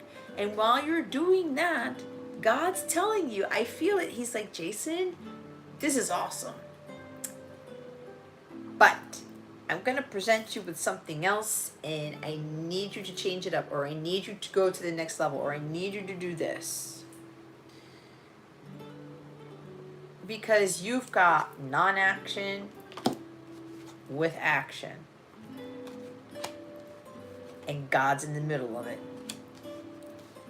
Remember, there is a time when God says go, and there's a time when God says don't do anything. You got to find the balance between the two. And when God says, Jason, don't do anything, you don't have to do much. Don't do anything. If God says, hey, Jason, I need you to take action now, stop hesitating, then you do it. It's that connection with God, right? It's tied into the magician energy, where you take inspired action when you get that idea, that thought, that hit from God. And if God says, oh, here's the thing, Jason, I need you to do something with it now, you do something with it now. But if you get something from God, he says, here, Jason, I want you to do this, but I want you to wait a little bit, right? Don't take action on it. I'm giving you the heads up. When I say go, you go. This is the go for it card, right? So this moon energy here, especially with this new moon in Aquarius, and it is a supermoon, it's a auspicious time for things to happen, to get going. And especially with innovation, because that's Aquarius energy that we talked about hours ago. But whatever this is, you're being asked to really trust your intuition. This God says go, you go. But God says don't do anything, you don't do anything. But there is an energy here about prayer here.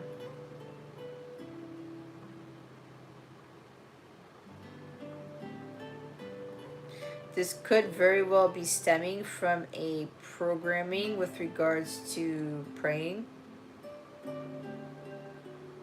That God is only going to grant you something. He's only going to give you a new beginning, a new career, a new whatever, a fresh start, only if you pray for it. But remember, when God gives us those fresh starts, those new careers, those new endeavors, those new opportunities, we have to do our part in them.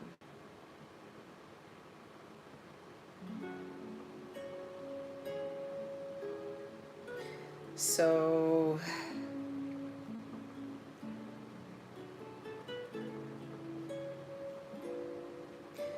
you really have to trust your intuition the entire time, obviously.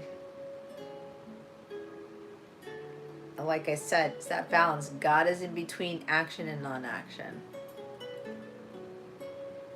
And when God says to rest, you rest. You don't do anything. When God says to do something, you do something.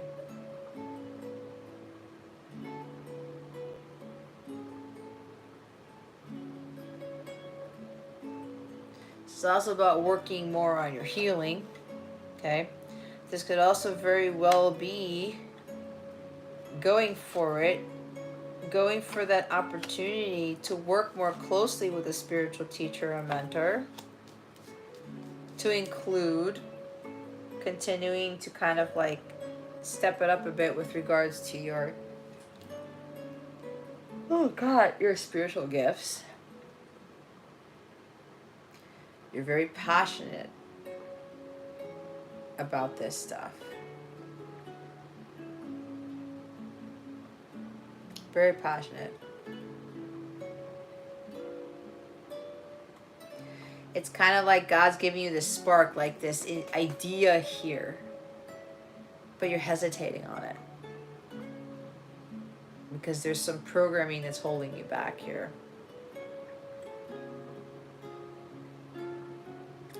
What I'm also hearing is with your shorts, okay? And I asked you this about when you're going to be doing the other videos, and you've had these ideas to do the longer ones, but you're hesitating a little bit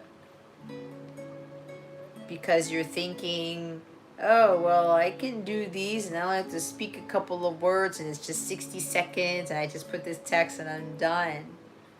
But that stuff's going to help you come out of your shell more. It's going to help you to start speaking your truth. Because remember, with this, that sort of communication side, that's also you. You're just waiting there. Let me stay in a state of peace and reflection. You know, I'll get to it when I get to it. I'll do those longer videos when I'm ready. But that Ace of Wands is here. God's like, oh no, Jason, you're ready. I've given you the gift. I need you to go out there and start doing those things. Because you've got to trust in your own light. Isn't that the name of your channel? You see how funny this is?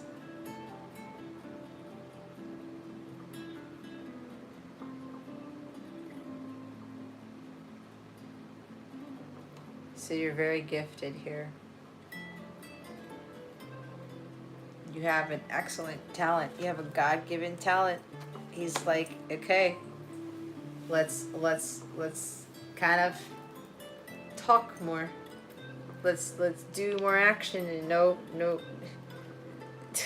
See, because the Four of Swords, you're kind of like, okay, God. It's kind of like you're wanting the thing, you're teaching, you're wanting the fact that you having this purpose as a spiritual teacher and stuff, a mentor. You want this success with this Ace of Wands.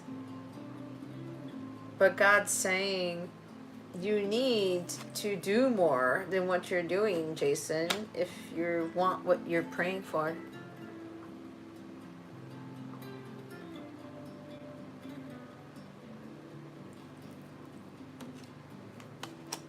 The World card beneath that, another major arcana.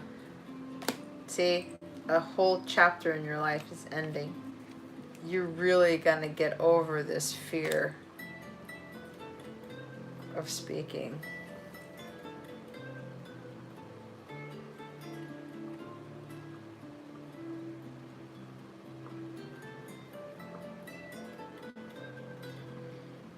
A fresh start is there. There's just something else you gotta do.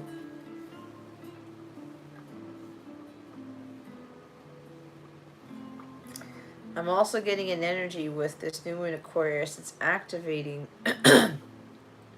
someone coming forward with communication. Someone who's been praying a lot. They're trying to get themselves to a state of balance. It's like preparation to take that sword and use it. Preparation to speak their truth, right? There's been a tremendous amount of healing during the separation. And because this person has been silent for so long, they're trying to get over the illusions like it's too late, or they're getting over this fear of the unknown or fear of something going wrong. They've been really trying to recalibrate themselves to go back within and consult their guides, to speak to their higher selves, to get that guidance, to get that wisdom, to overcome those fears and those illusions that other people or the shadow side of them, the devil is putting in their head. Secrets are going to be revealed. We got that with the Freya card, okay?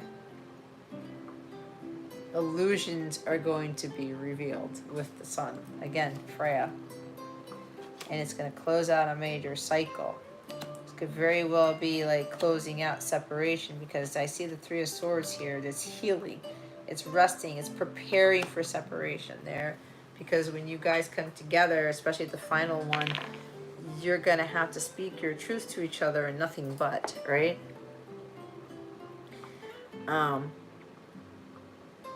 But there's like somebody's just going for it. They're not worried about what may or may not happen with this moon card. They're really trying to boost a tremendous amount of faith with this Hierophant card. This person is going for it with regards to wanting to build a solid, stable relationship with you. They see you as their divine partner. They know they're being divinely led. They're finally taking action with following their divine guidance And what God has been telling them has been, hey, you need to stop being quiet. You got to stop lying there and kind of just praying and praying and praying for something to happen when I've asked you to do something. When I've asked you to speak your truth, when I've asked you to take action. God is calling this person to have more faith in him to do this.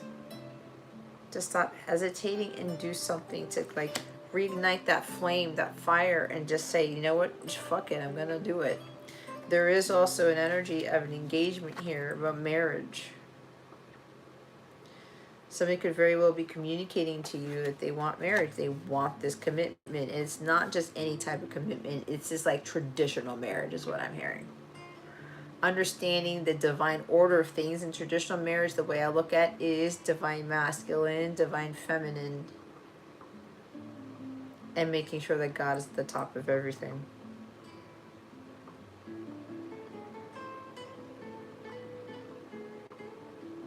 So somebody here is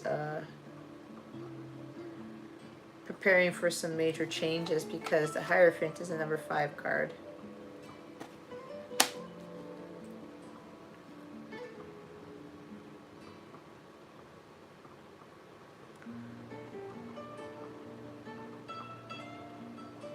So I'm also hearing the full moon in Taurus, which is the next full moon. I don't know what date that is.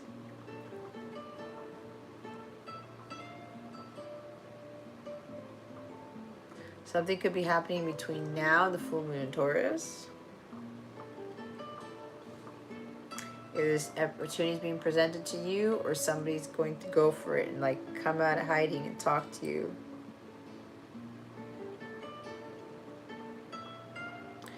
But whatever this is, it's closing out a chapter.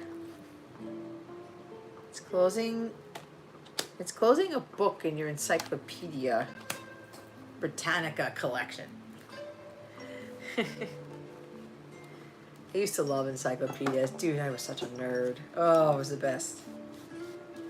I had this thing for globes and telescopes and microscopes and encyclopedias. Knowledge was like everything to me. Wow. And now you got a death card at the top of the deck, another major arcana. What's going on? There's your strong Scorpio energy. There's a massive transformation taking place.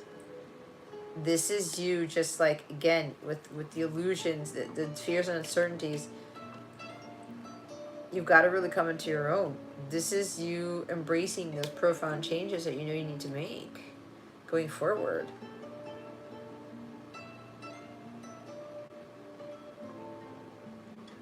It's a phoenix rising from the ashes, right? There's something about a death to the ego, and ego does tie into fear, right? The ego can cause the moon energy with the illusions and the uncertainties and, you know, not trusting your intuition.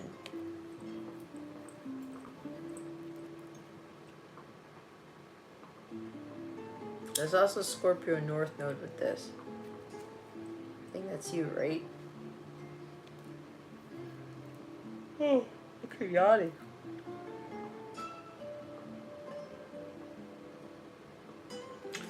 Yeah, you...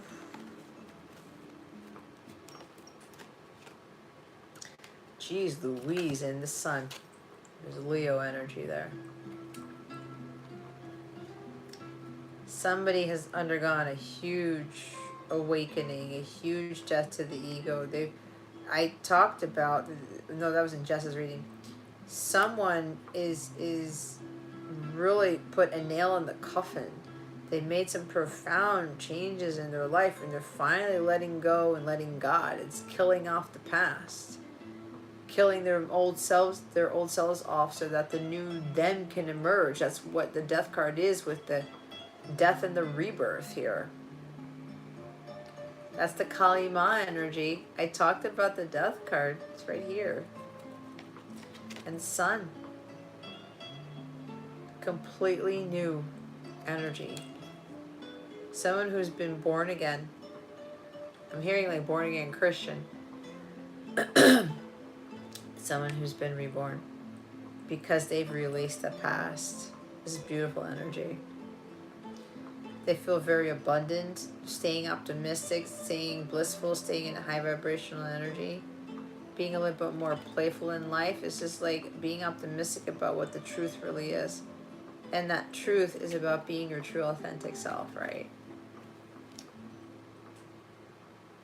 With the Sun card, there is a huge change in the connection where the divine counterparts are reconnecting here.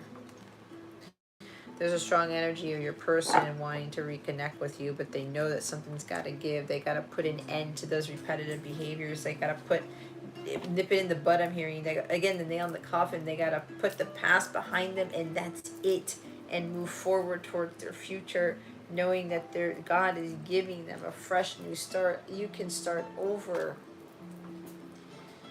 The past is dead and gone here.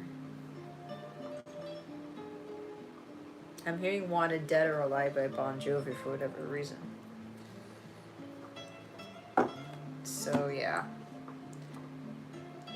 2 majors at the bottom and 2 majors at the top, and then the Hierophant out here. There are a lot of powerful forces at play here. Okay.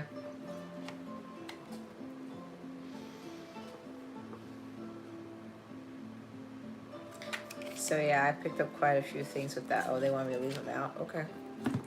All right, you asked for 2 decks, my dear.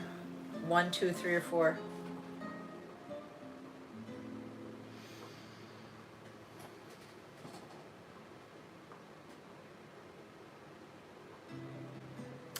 Which decks would you like, Jason?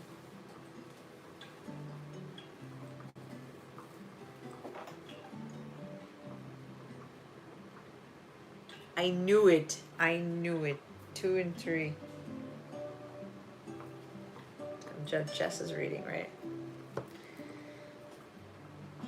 So, Jason, I will tell you this.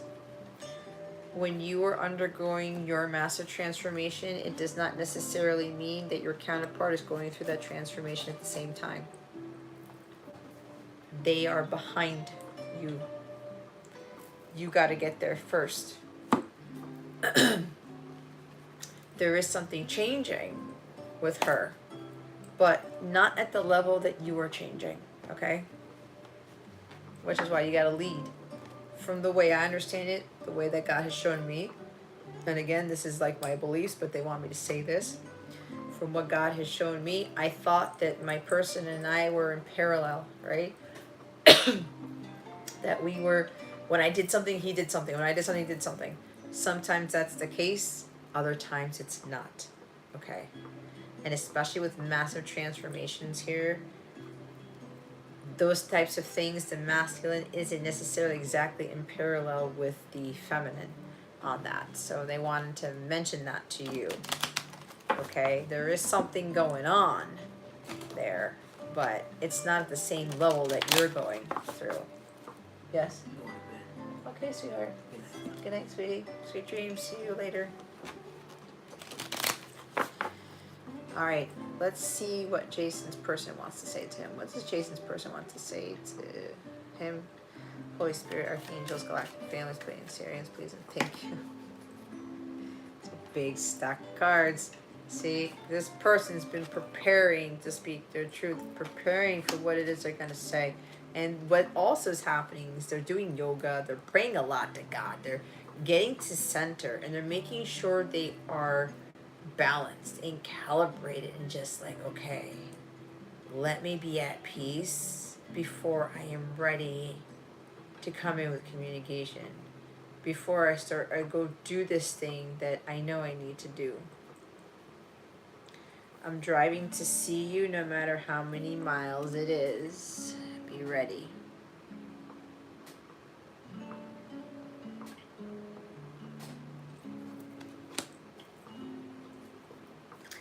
I just had a massive revelation about you and our connection. I see things way more clearly now.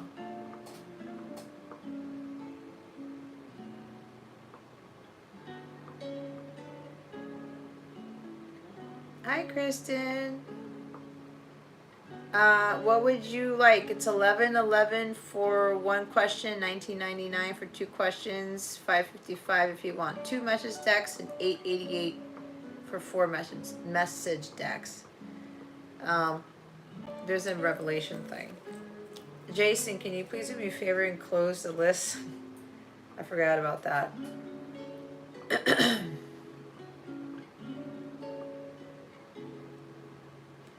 I want to spend the holidays with you.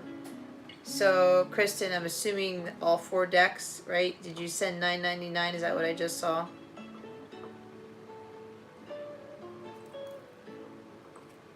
I want to spend the holidays with you. Could be this Christmas, later this year.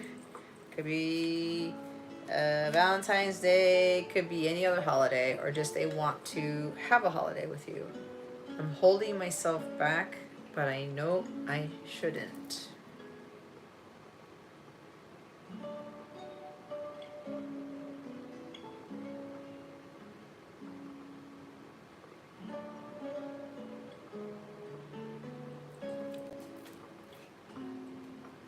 You make this house a home.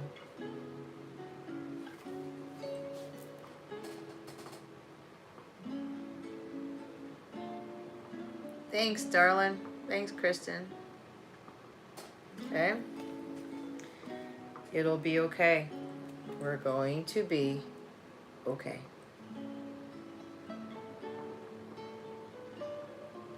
She's reassuring you. Everything's going to be fine. Okay? Right? I'm holding myself back. I really don't want to. The silence right there. Bottom of the deck is, you're going to like this one. I'm forever yours faithfully. The Journey song. I love that song. My mom, I had a playlist and Journey was playing today. I was like, oh my God, Mom. I got my Journey fandom from her. She listened to Journey when she was pregnant with me, so I guess I heard it too, and I became a fan, which I think is awesome.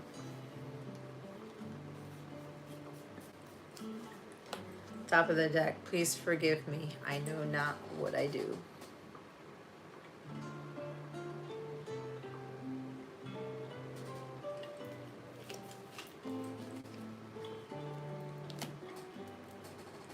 I may have to take a break, guys, because I have to use the restroom pretty badly. And Kristen came in like at the 11th hour.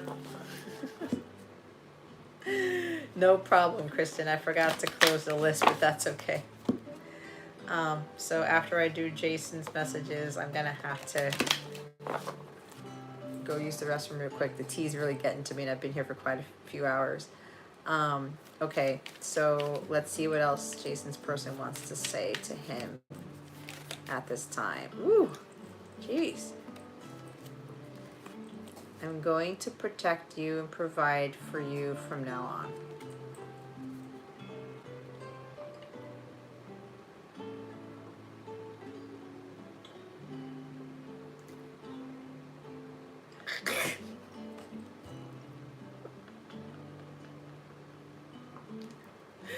You see, okay.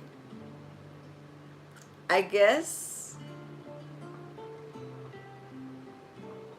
there's a reason for this. Because look what shows up. Again, it's happening now.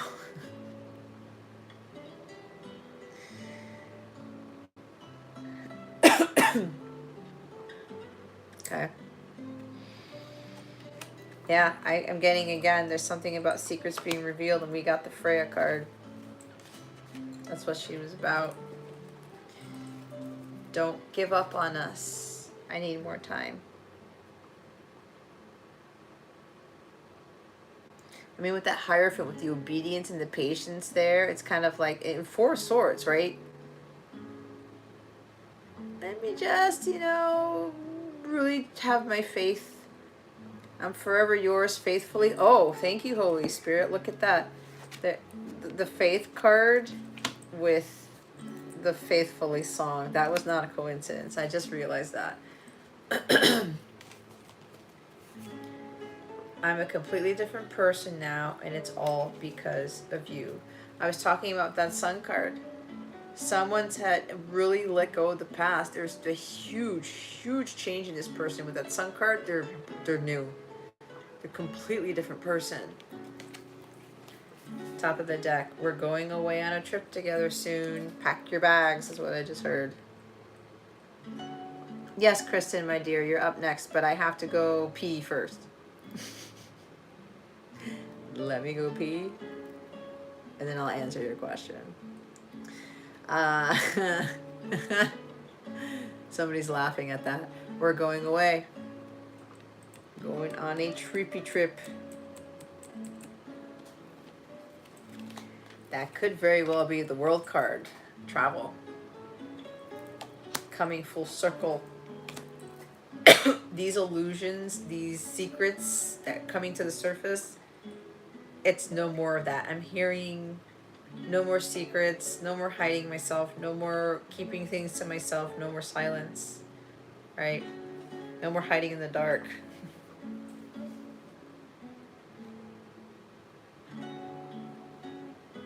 I wasn't going to look at the other card underneath the trip, the going away soon card, but look, I'm going to propose to you and you won't see it coming.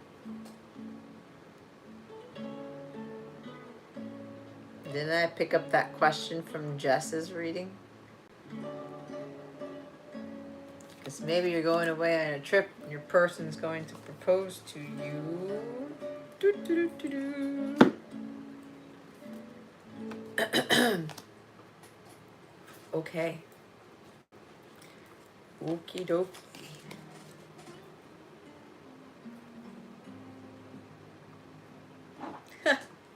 Jason, this is funny. You know what I heard? I heard from your person, you should have picked deck 4. That's kind of funny.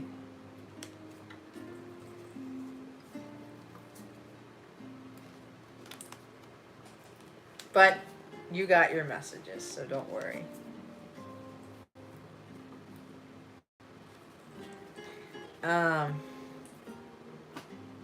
Your person's funny. We both know that. She's a little feisty one. I like it. I told you that too. Okay. Give me a few minutes, please, because I cannot. Oh God. I think somebody's doing this on purpose.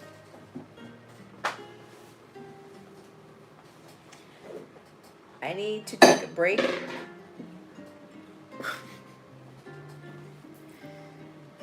Jason just put there, I'm taking a restroom break because there's no way I'm just going to be able to do Kristen's. Kristen, if you can hold tight, please.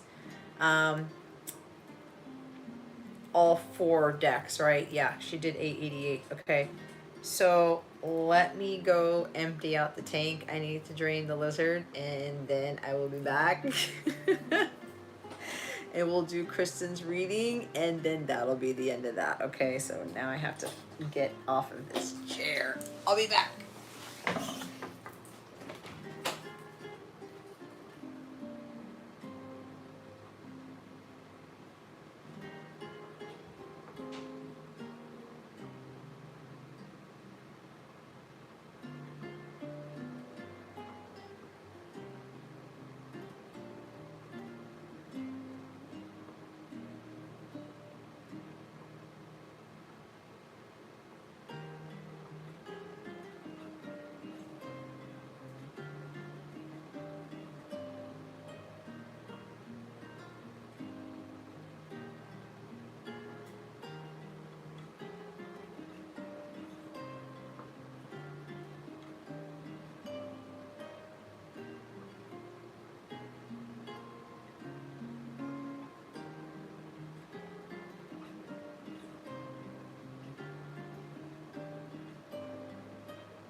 Okay. I think I just peed out Niagara Falls, so I'm gonna have to replenish that later. But anyway.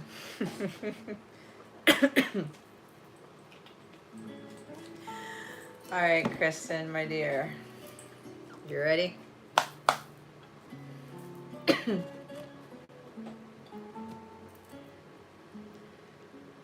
Okay.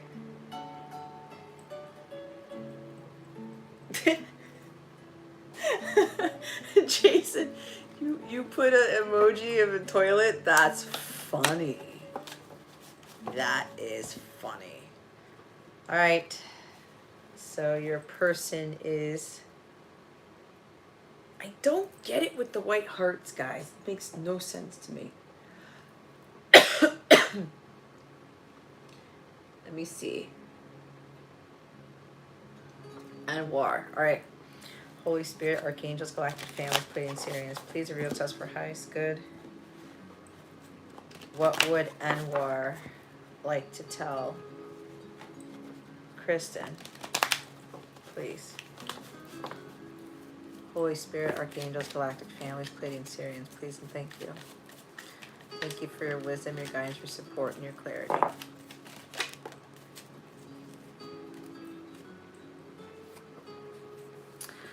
My love language is different than yours.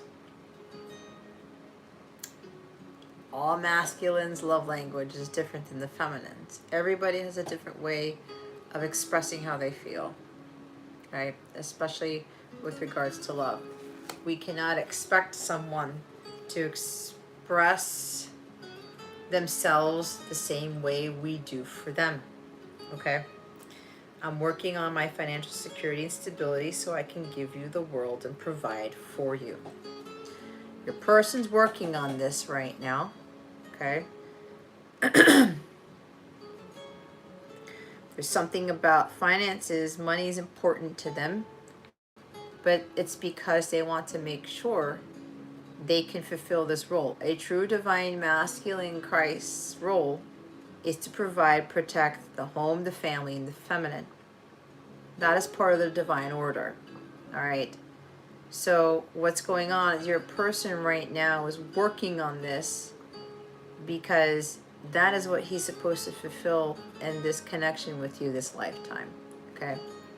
So I'm hearing like having patience as he's working on this, because he wants to make sure everything's stable here before you guys are ready to come together. All right. So the bottom of the deck is I reacted instead of responding. Please don't take it personally.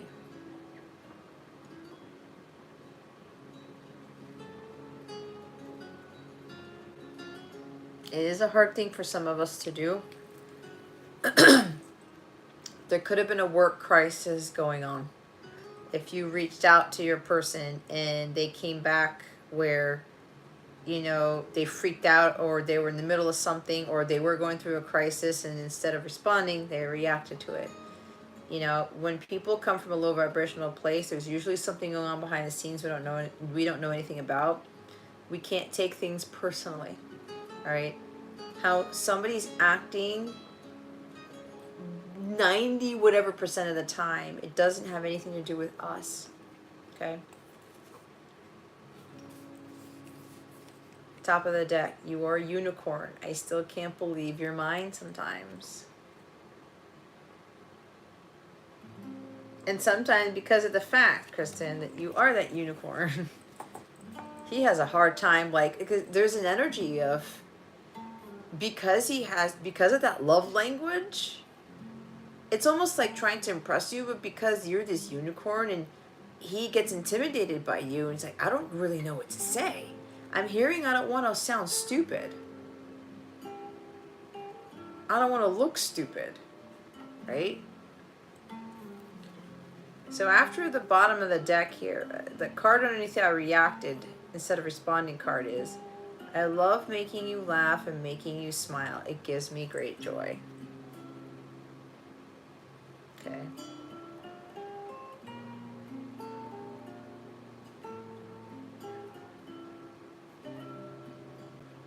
It's been silent for right now. Well, this could be looking into the future then. Remember, this stuff could be past, present, future.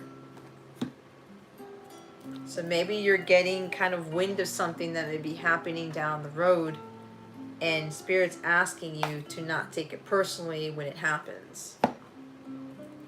Alright? It's getting deep really fast. Well, if it's not resonating now, it could very well be that it will resonate later. Messages do not have to resonate now. Right? That's not how tarot works. It's not how message cards work. They could be telling you things that are going to happen later on. Remember, energy is always changing and time is fluid. So whatever comes out now does not mean that it's happening now, right? Because now doesn't exist, if that makes sense, right? So what I'm getting, if that's what you're saying, God's preparing you for what's coming so that you don't take something personally, or you better understand that he's working on his financial security and stability later on, right? Apparently, if this is new, everything is like it's a beautiful conversation. Everything's all magical and fine and dandy.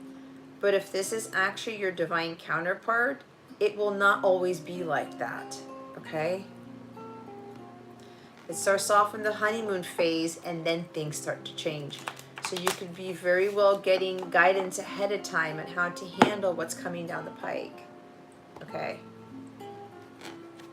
But yeah, with this type of stuff, it may not resonate right now, and that's okay. It could very well end up resonating much later on. It could also be, I could even be picking up on your person, and something's going on in his world, which might not be resonating with you. What else does Anwar want to say to Kristen? Holy Spirit, Archangels, Galactic Families, Planetarians, please and thank you.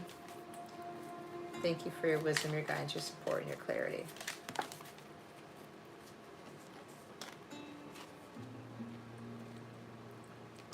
I'm planning to spend the holidays with you this year. Surprise! This is probably not going to resonate with you either, but it might. Okay? Some sort of holiday get-together, or there's something, maybe a surprise might come around with holiday season. The holidays can be any type of holiday, or just like a trip or something along those lines. But there's some sort of surprise here. I'm looking more at the word surprise in this card.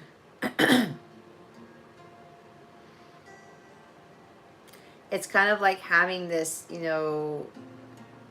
making sure he's financially stable because he has something planned. I mean, I'm getting now, this could be very well into the future, is what I'm picking up on.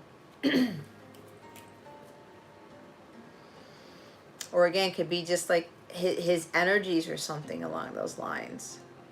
The bottom of the deck is this, I promise you. I channeled this from my person because this is the song by NSYNC. Usually when I get this is more of a proposal energy, of marriage energy. Okay? There could be something about, making a promise to you about something. It may not have to do with engagement or marriage. It could very well be dealing with promising you I'm going to be faithful and honest and things like that. It's kind of like, this could also be in the past with the holiday. I don't know if you've known him, if you knew him around Christmas time or something. Something about Christmas time or just any holidays in general, or kind of, giving him ideas on how he wants to convey certain things to you, other things. Now you're talking about, you've already been having these beautiful talks or whatever. as I said, there's something here that's going to change.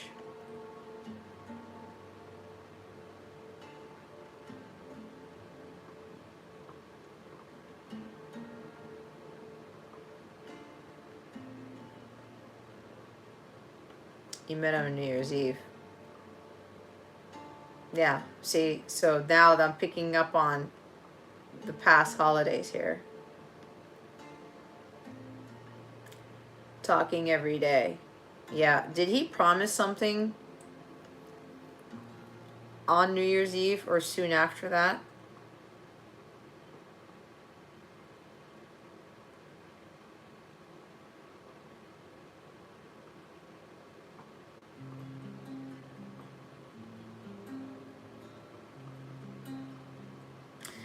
Because this might be a little bit tough for you to hear, because with this I promise you energy, this card here,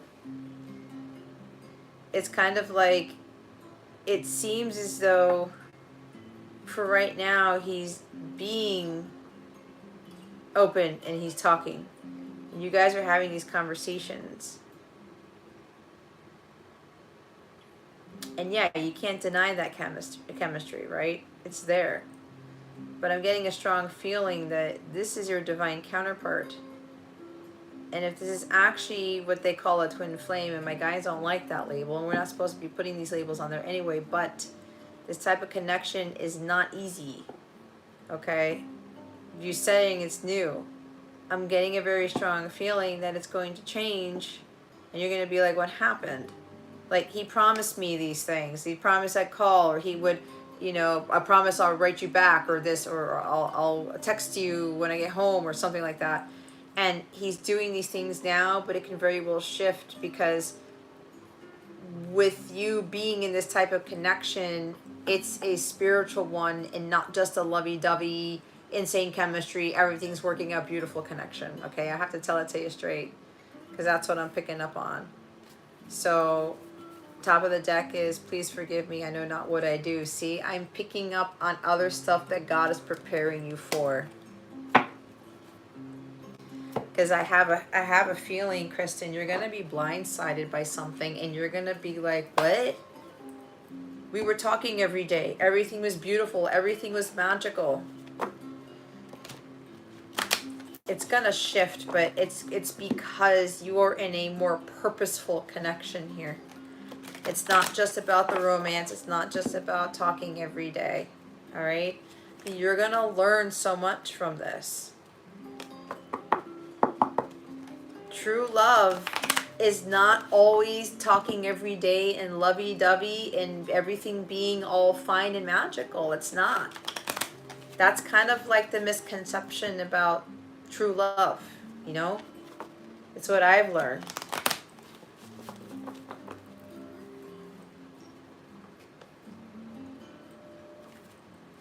No, don't worry about it, Kristen. It's I guess you came on here because you needed to hear those messages, but the true love, the so-called twin flame type of stuff, it is hard, because I'm in one of those connections. But at some point, you'll get to a place where you're going to better understand why you were chosen to be part of this, because you're going to go through some crazy, amazing transformations. You're going to learn things about yourself you didn't even know were there. You're going to tap into these amazing abilities that you already have, and you're going to understand what true love really is. Okay? There's a lot of things that you learn from these types of connections.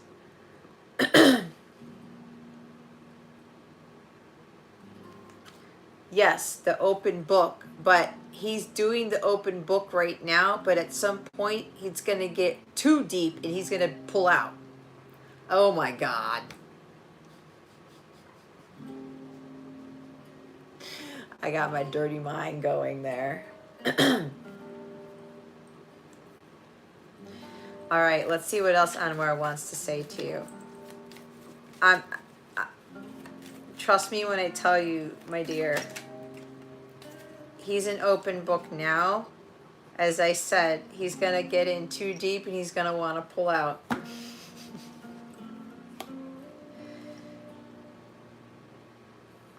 Don't take it personally, right? That was one of the cards. I read what you sent me. I'm now preparing a response that may shock you in a good way.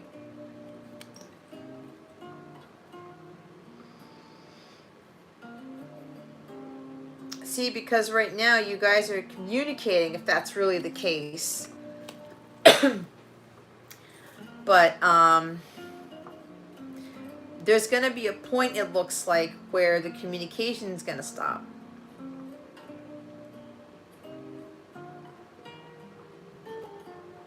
And then he's going to send you a response, though, that's going to be very different. Now, the shock, now it says shock in a good way. It could be shocking. You may look at it as a negative thing, because remember, I reacted instead of responding. But you are going to end up, you're going to think that it's a bad shock, but it's actually good. It depends on your perspective of this, all right? I'm picking up on some future stuff or something along those lines. So the bottom of this deck is, I finally learned to love myself without judgment, and thank you for helping me. So with this energy here, it could very well be, this is what part of that response will be. Okay? Because you're going to be transforming this person. This person's going to be transforming you. Because a lot of the times, like, they're able to communicate until it really hits them hard. And it's like, whoa, whoa, whoa, whoa. I'm going to go to some place where I don't want to go anymore because of trauma. Top of the deck, I will contact you soon. I am preparing myself to reach out to you. Okay. And remember, this could also be like coming from somebody else's energies, or coming from like specifically like him dealing with something.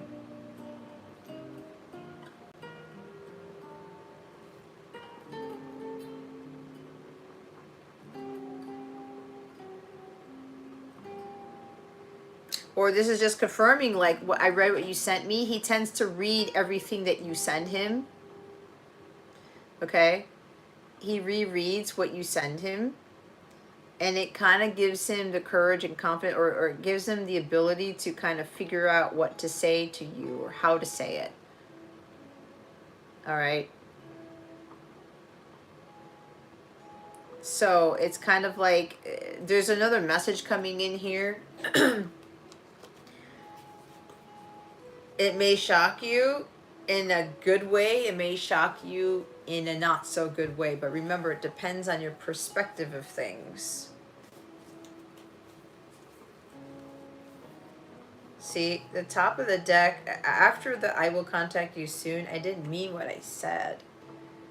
See, there's something that's happening here that's kind of, it's going to throw things off for you. But what I'm hearing is that it's supposed to be that way, because that's the way what you guys signed up for, and that's the way God planned it. Okay. So let's get the fourth deck here and see. Holy Spirit, Archangels, Galactic Families, Pleiadian Sirians, please reveal to us for highest good. What else would Anwar like to say to Kristen? Holy Spirit, Archangels, Galactic Families, Pleiadian Sirians, please and thank you. Thank you for your wisdom, your kindness, your support, and your clarity. It's a lot.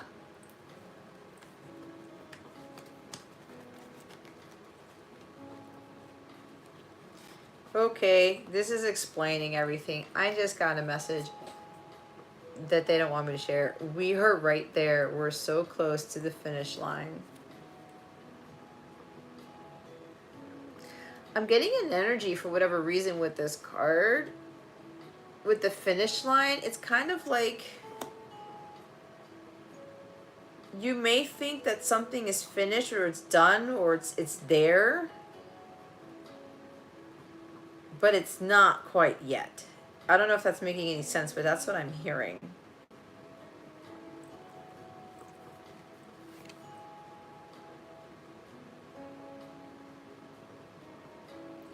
Finish lines, I'm hearing something about races, marathons.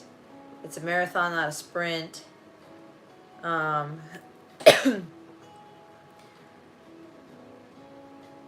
Oh God, see what I mean? I knew it. The next card is I hope you can forgive me.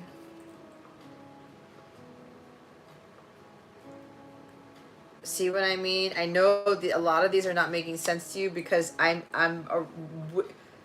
what's happening is they're foreseeing something that they want you to be prepared for. Because I said something's going to shift with the communication and it's going to flip. You're going to be like, what the flip? What happened? Everything, right? Spending the holidays. You met him on New Year's Eve. Everything was like working out fine. And then all of a sudden it's like, what just happened? Okay. The next one is Pisces. This may happen in Pisces season, which is in about a month and a half or so. You could be a Pisces, they could be a Pisces. There's strong Pisces in your chart, their chart. I'm also getting your intuition with this card.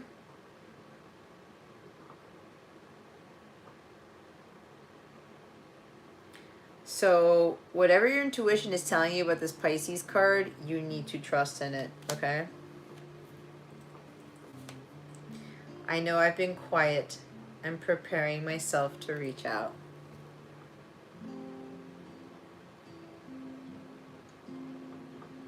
There's another reaching out card that we're seeing.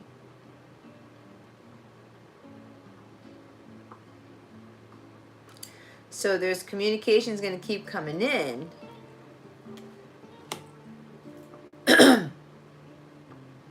But it's going to get to, or maybe it's already started, okay? And now it's kind of like, oh, what happened? We were talking and now he's been quiet. What I'm about to tell you, what I'm about to finally tell you will shock you. There's a shocking energy again. Right?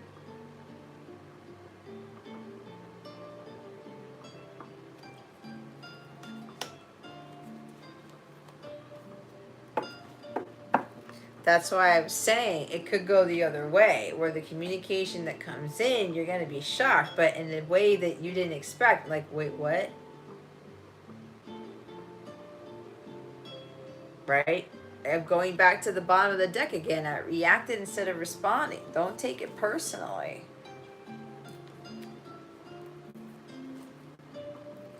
All is well with us. There is nothing to worry about. And that's the last message here, Kristen. Because God is trying to tell you, no matter what happens going forward, remember that all is well. You can't be looking at this connection as a 3D connection, the one that you're in right now with this person. There's more to this connection than meets the eye. There's going to be nothing to worry about going forward. My guides are already saying you may want to kind of, make a note of this reading. And since you were the last one, usually Jason's the last one, but we didn't close the list out. But there's a reason why you came in at the 11th hour. And somebody, Jason, was it you who got the 11th hour card top of the deck? We saw that. All right. At the end of the day, going forward, whatever happens, you may need to go back to this reading and just go all the way to the end, because it's the last one, and kind of go through these messages again. Because I have read for people where it didn't happen for them until much later. Okay? That does happen.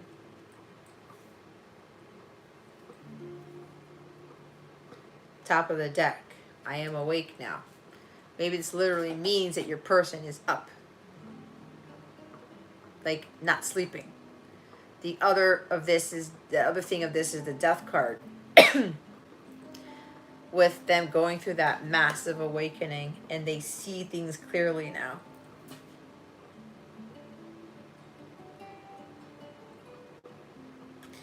But there's a whole big thing transpiring here that's kind of like, again, going really far into the future here.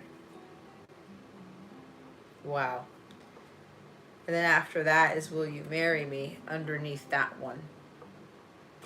I channeled this earlier in Jess's reading. What I'm about to finally tell you will shock you. Yeah, this person will really shock you when they ask you to marry them. They've been quiet, they reach out, and then blam, it could very well be like popping the question. There's Virgo after this. There's Virgo energy, you, them, Virgo season, something that happened last Virgo season. This is analysis. This is a Hermit card. Okay? All is well with us. There's nothing to worry about when somebody's silent, when somebody goes into isolation mode and all of a sudden stops talking to you.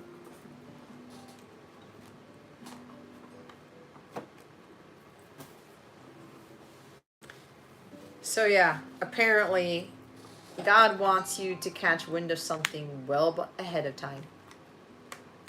And if you're getting that insane chemistry and everything's just like honeymoon phase, I'm getting very strongly, you are what they call a twin flame. You are in a very deep, very high, purposeful spiritual connection where you two are going to be changing the world together.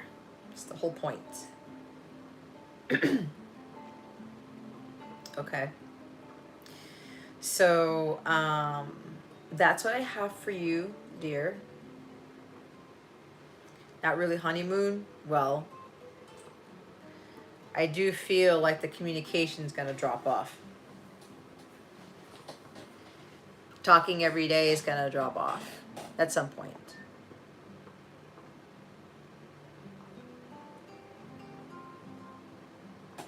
So, yeah, that's what you're here to do, Kristen. You're here to heal. Not just him, but other people too. Okay? So, thank you. Thank you again for your donation. I appreciate that. May it be returned to you 1,000-fold. And for joining us here. It's so funny because I didn't say anything about like, share, subscribe, but you know, my guides are like, that's not important, Jess, you know that.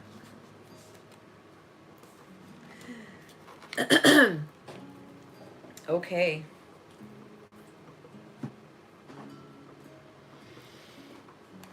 Hopefully that helped you some way. I think it did.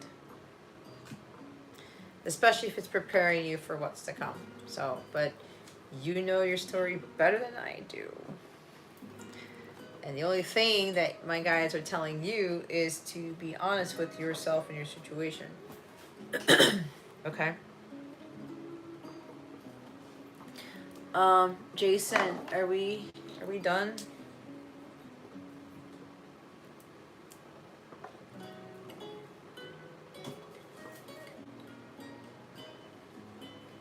I think we're done, Jason, right?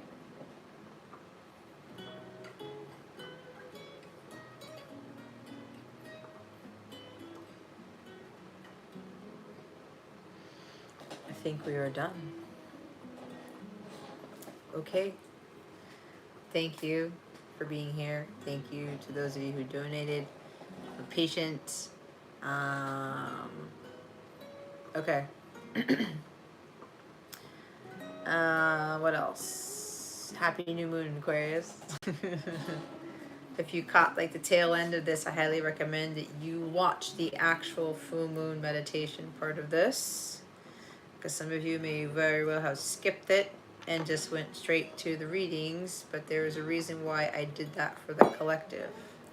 As I said way at the beginning, some of you were being heavily tested And I'm going to flat out say it for those who didn't want to listen to that. And again, it's free will. I can't tell you what to do. But if you were drawn to watch it, yet you were more focused on getting readings, you kind of missed the point, is what my guides want to say. But because you can do the playback of this, my guides are saying if you haven't watched the new moon reading, to watch that, because there's a more purposeful message there than what you think you could have gotten from it, or a more purposeful message compared to a reading that you had afterwards. They wanted me to say that. I got to be honest. So, oh, Jess, she's still here. Yeah, so Jess, I know you came in after her. I know, Jess, you will watch it, but please go back and watch that. There's some, I channeled some amazing shit, I'm not gonna lie. Like, stuff, I don't even know where I was getting it from, but what was said was said. It's a very empowering, insightful message. So if you didn't watch that part of this live, I highly recommend that you do. It could very well activate quite a few things within you, okay? So again, guys, thank you. I was not expecting to, again, Jason, what's going on? Like, it happened again. It's no wonder I got a tremendous amount of sleep yesterday. All right, guys. So thank you for your time. Again, your donations. Again, if you, this type of live, or at least the new moon, full moon readings are only for members only. I don't do this on YouTube in public. So if you get a huge benefit from these moon readings, I highly recommend that you sign up for a membership so you can be part of the members only lives that I do. And I don't just do new moon, full moon for the members. I do other readings. I do twin flame support group sessions, and then whatever my guides tell me to do for members, I do it. And you get exclusive bonus content if you sign up for a paid Capella membership. There are 14-day free trials. And you even have access to a free mobile app where you can get all of your bonus content and chat directly with me and book your readings and see your history of your readings and all these other things, and meet some incredible people in my Capella circles, a whole bunch of awesome stuff in that community, in that app, that could benefit you. And sometimes I'll send notifications and kind of give you guys words of wisdom or heads up on something, or special perks for those who are on there, okay? The link for that is in the description box below if you're really looking for some insightful guidance and to really get you to better understand why you're here on this planet, and to meet some incredibly powerful people. Okay. What else am I saying? I'm just now starting to add a benefit to non-paid members and paid members for things, birthday gifts. When it's your birthday month and I know your actual birth dates, I will send you a message with a birthday gift. So there's that I started this year that my guides kind of led me to. So that's another benefit for you guys. Even if you're not a paid member, you still get a little bit of something. So that's pretty much it. Yeah, all right. So thank you, Jason, as always, for moderating, supporting me, and all that I do, and all of you too. But Jason's always my moderator, so thank you. And yeah, I hope you guys have a fantastic weekend. Don't forget to set your intentions for this new moon. Set those positive intentions, and set intentions for the collective too, guys, not just for yourself. It's really going to help the rest of us. So, God willing, I will see you in the next one. And enjoy the rest of your weekend and the rest of your week, guys. Love you with the love of Christ. Oh, they want me to use the other hand, as usual. All right. Good night, everybody. Bye.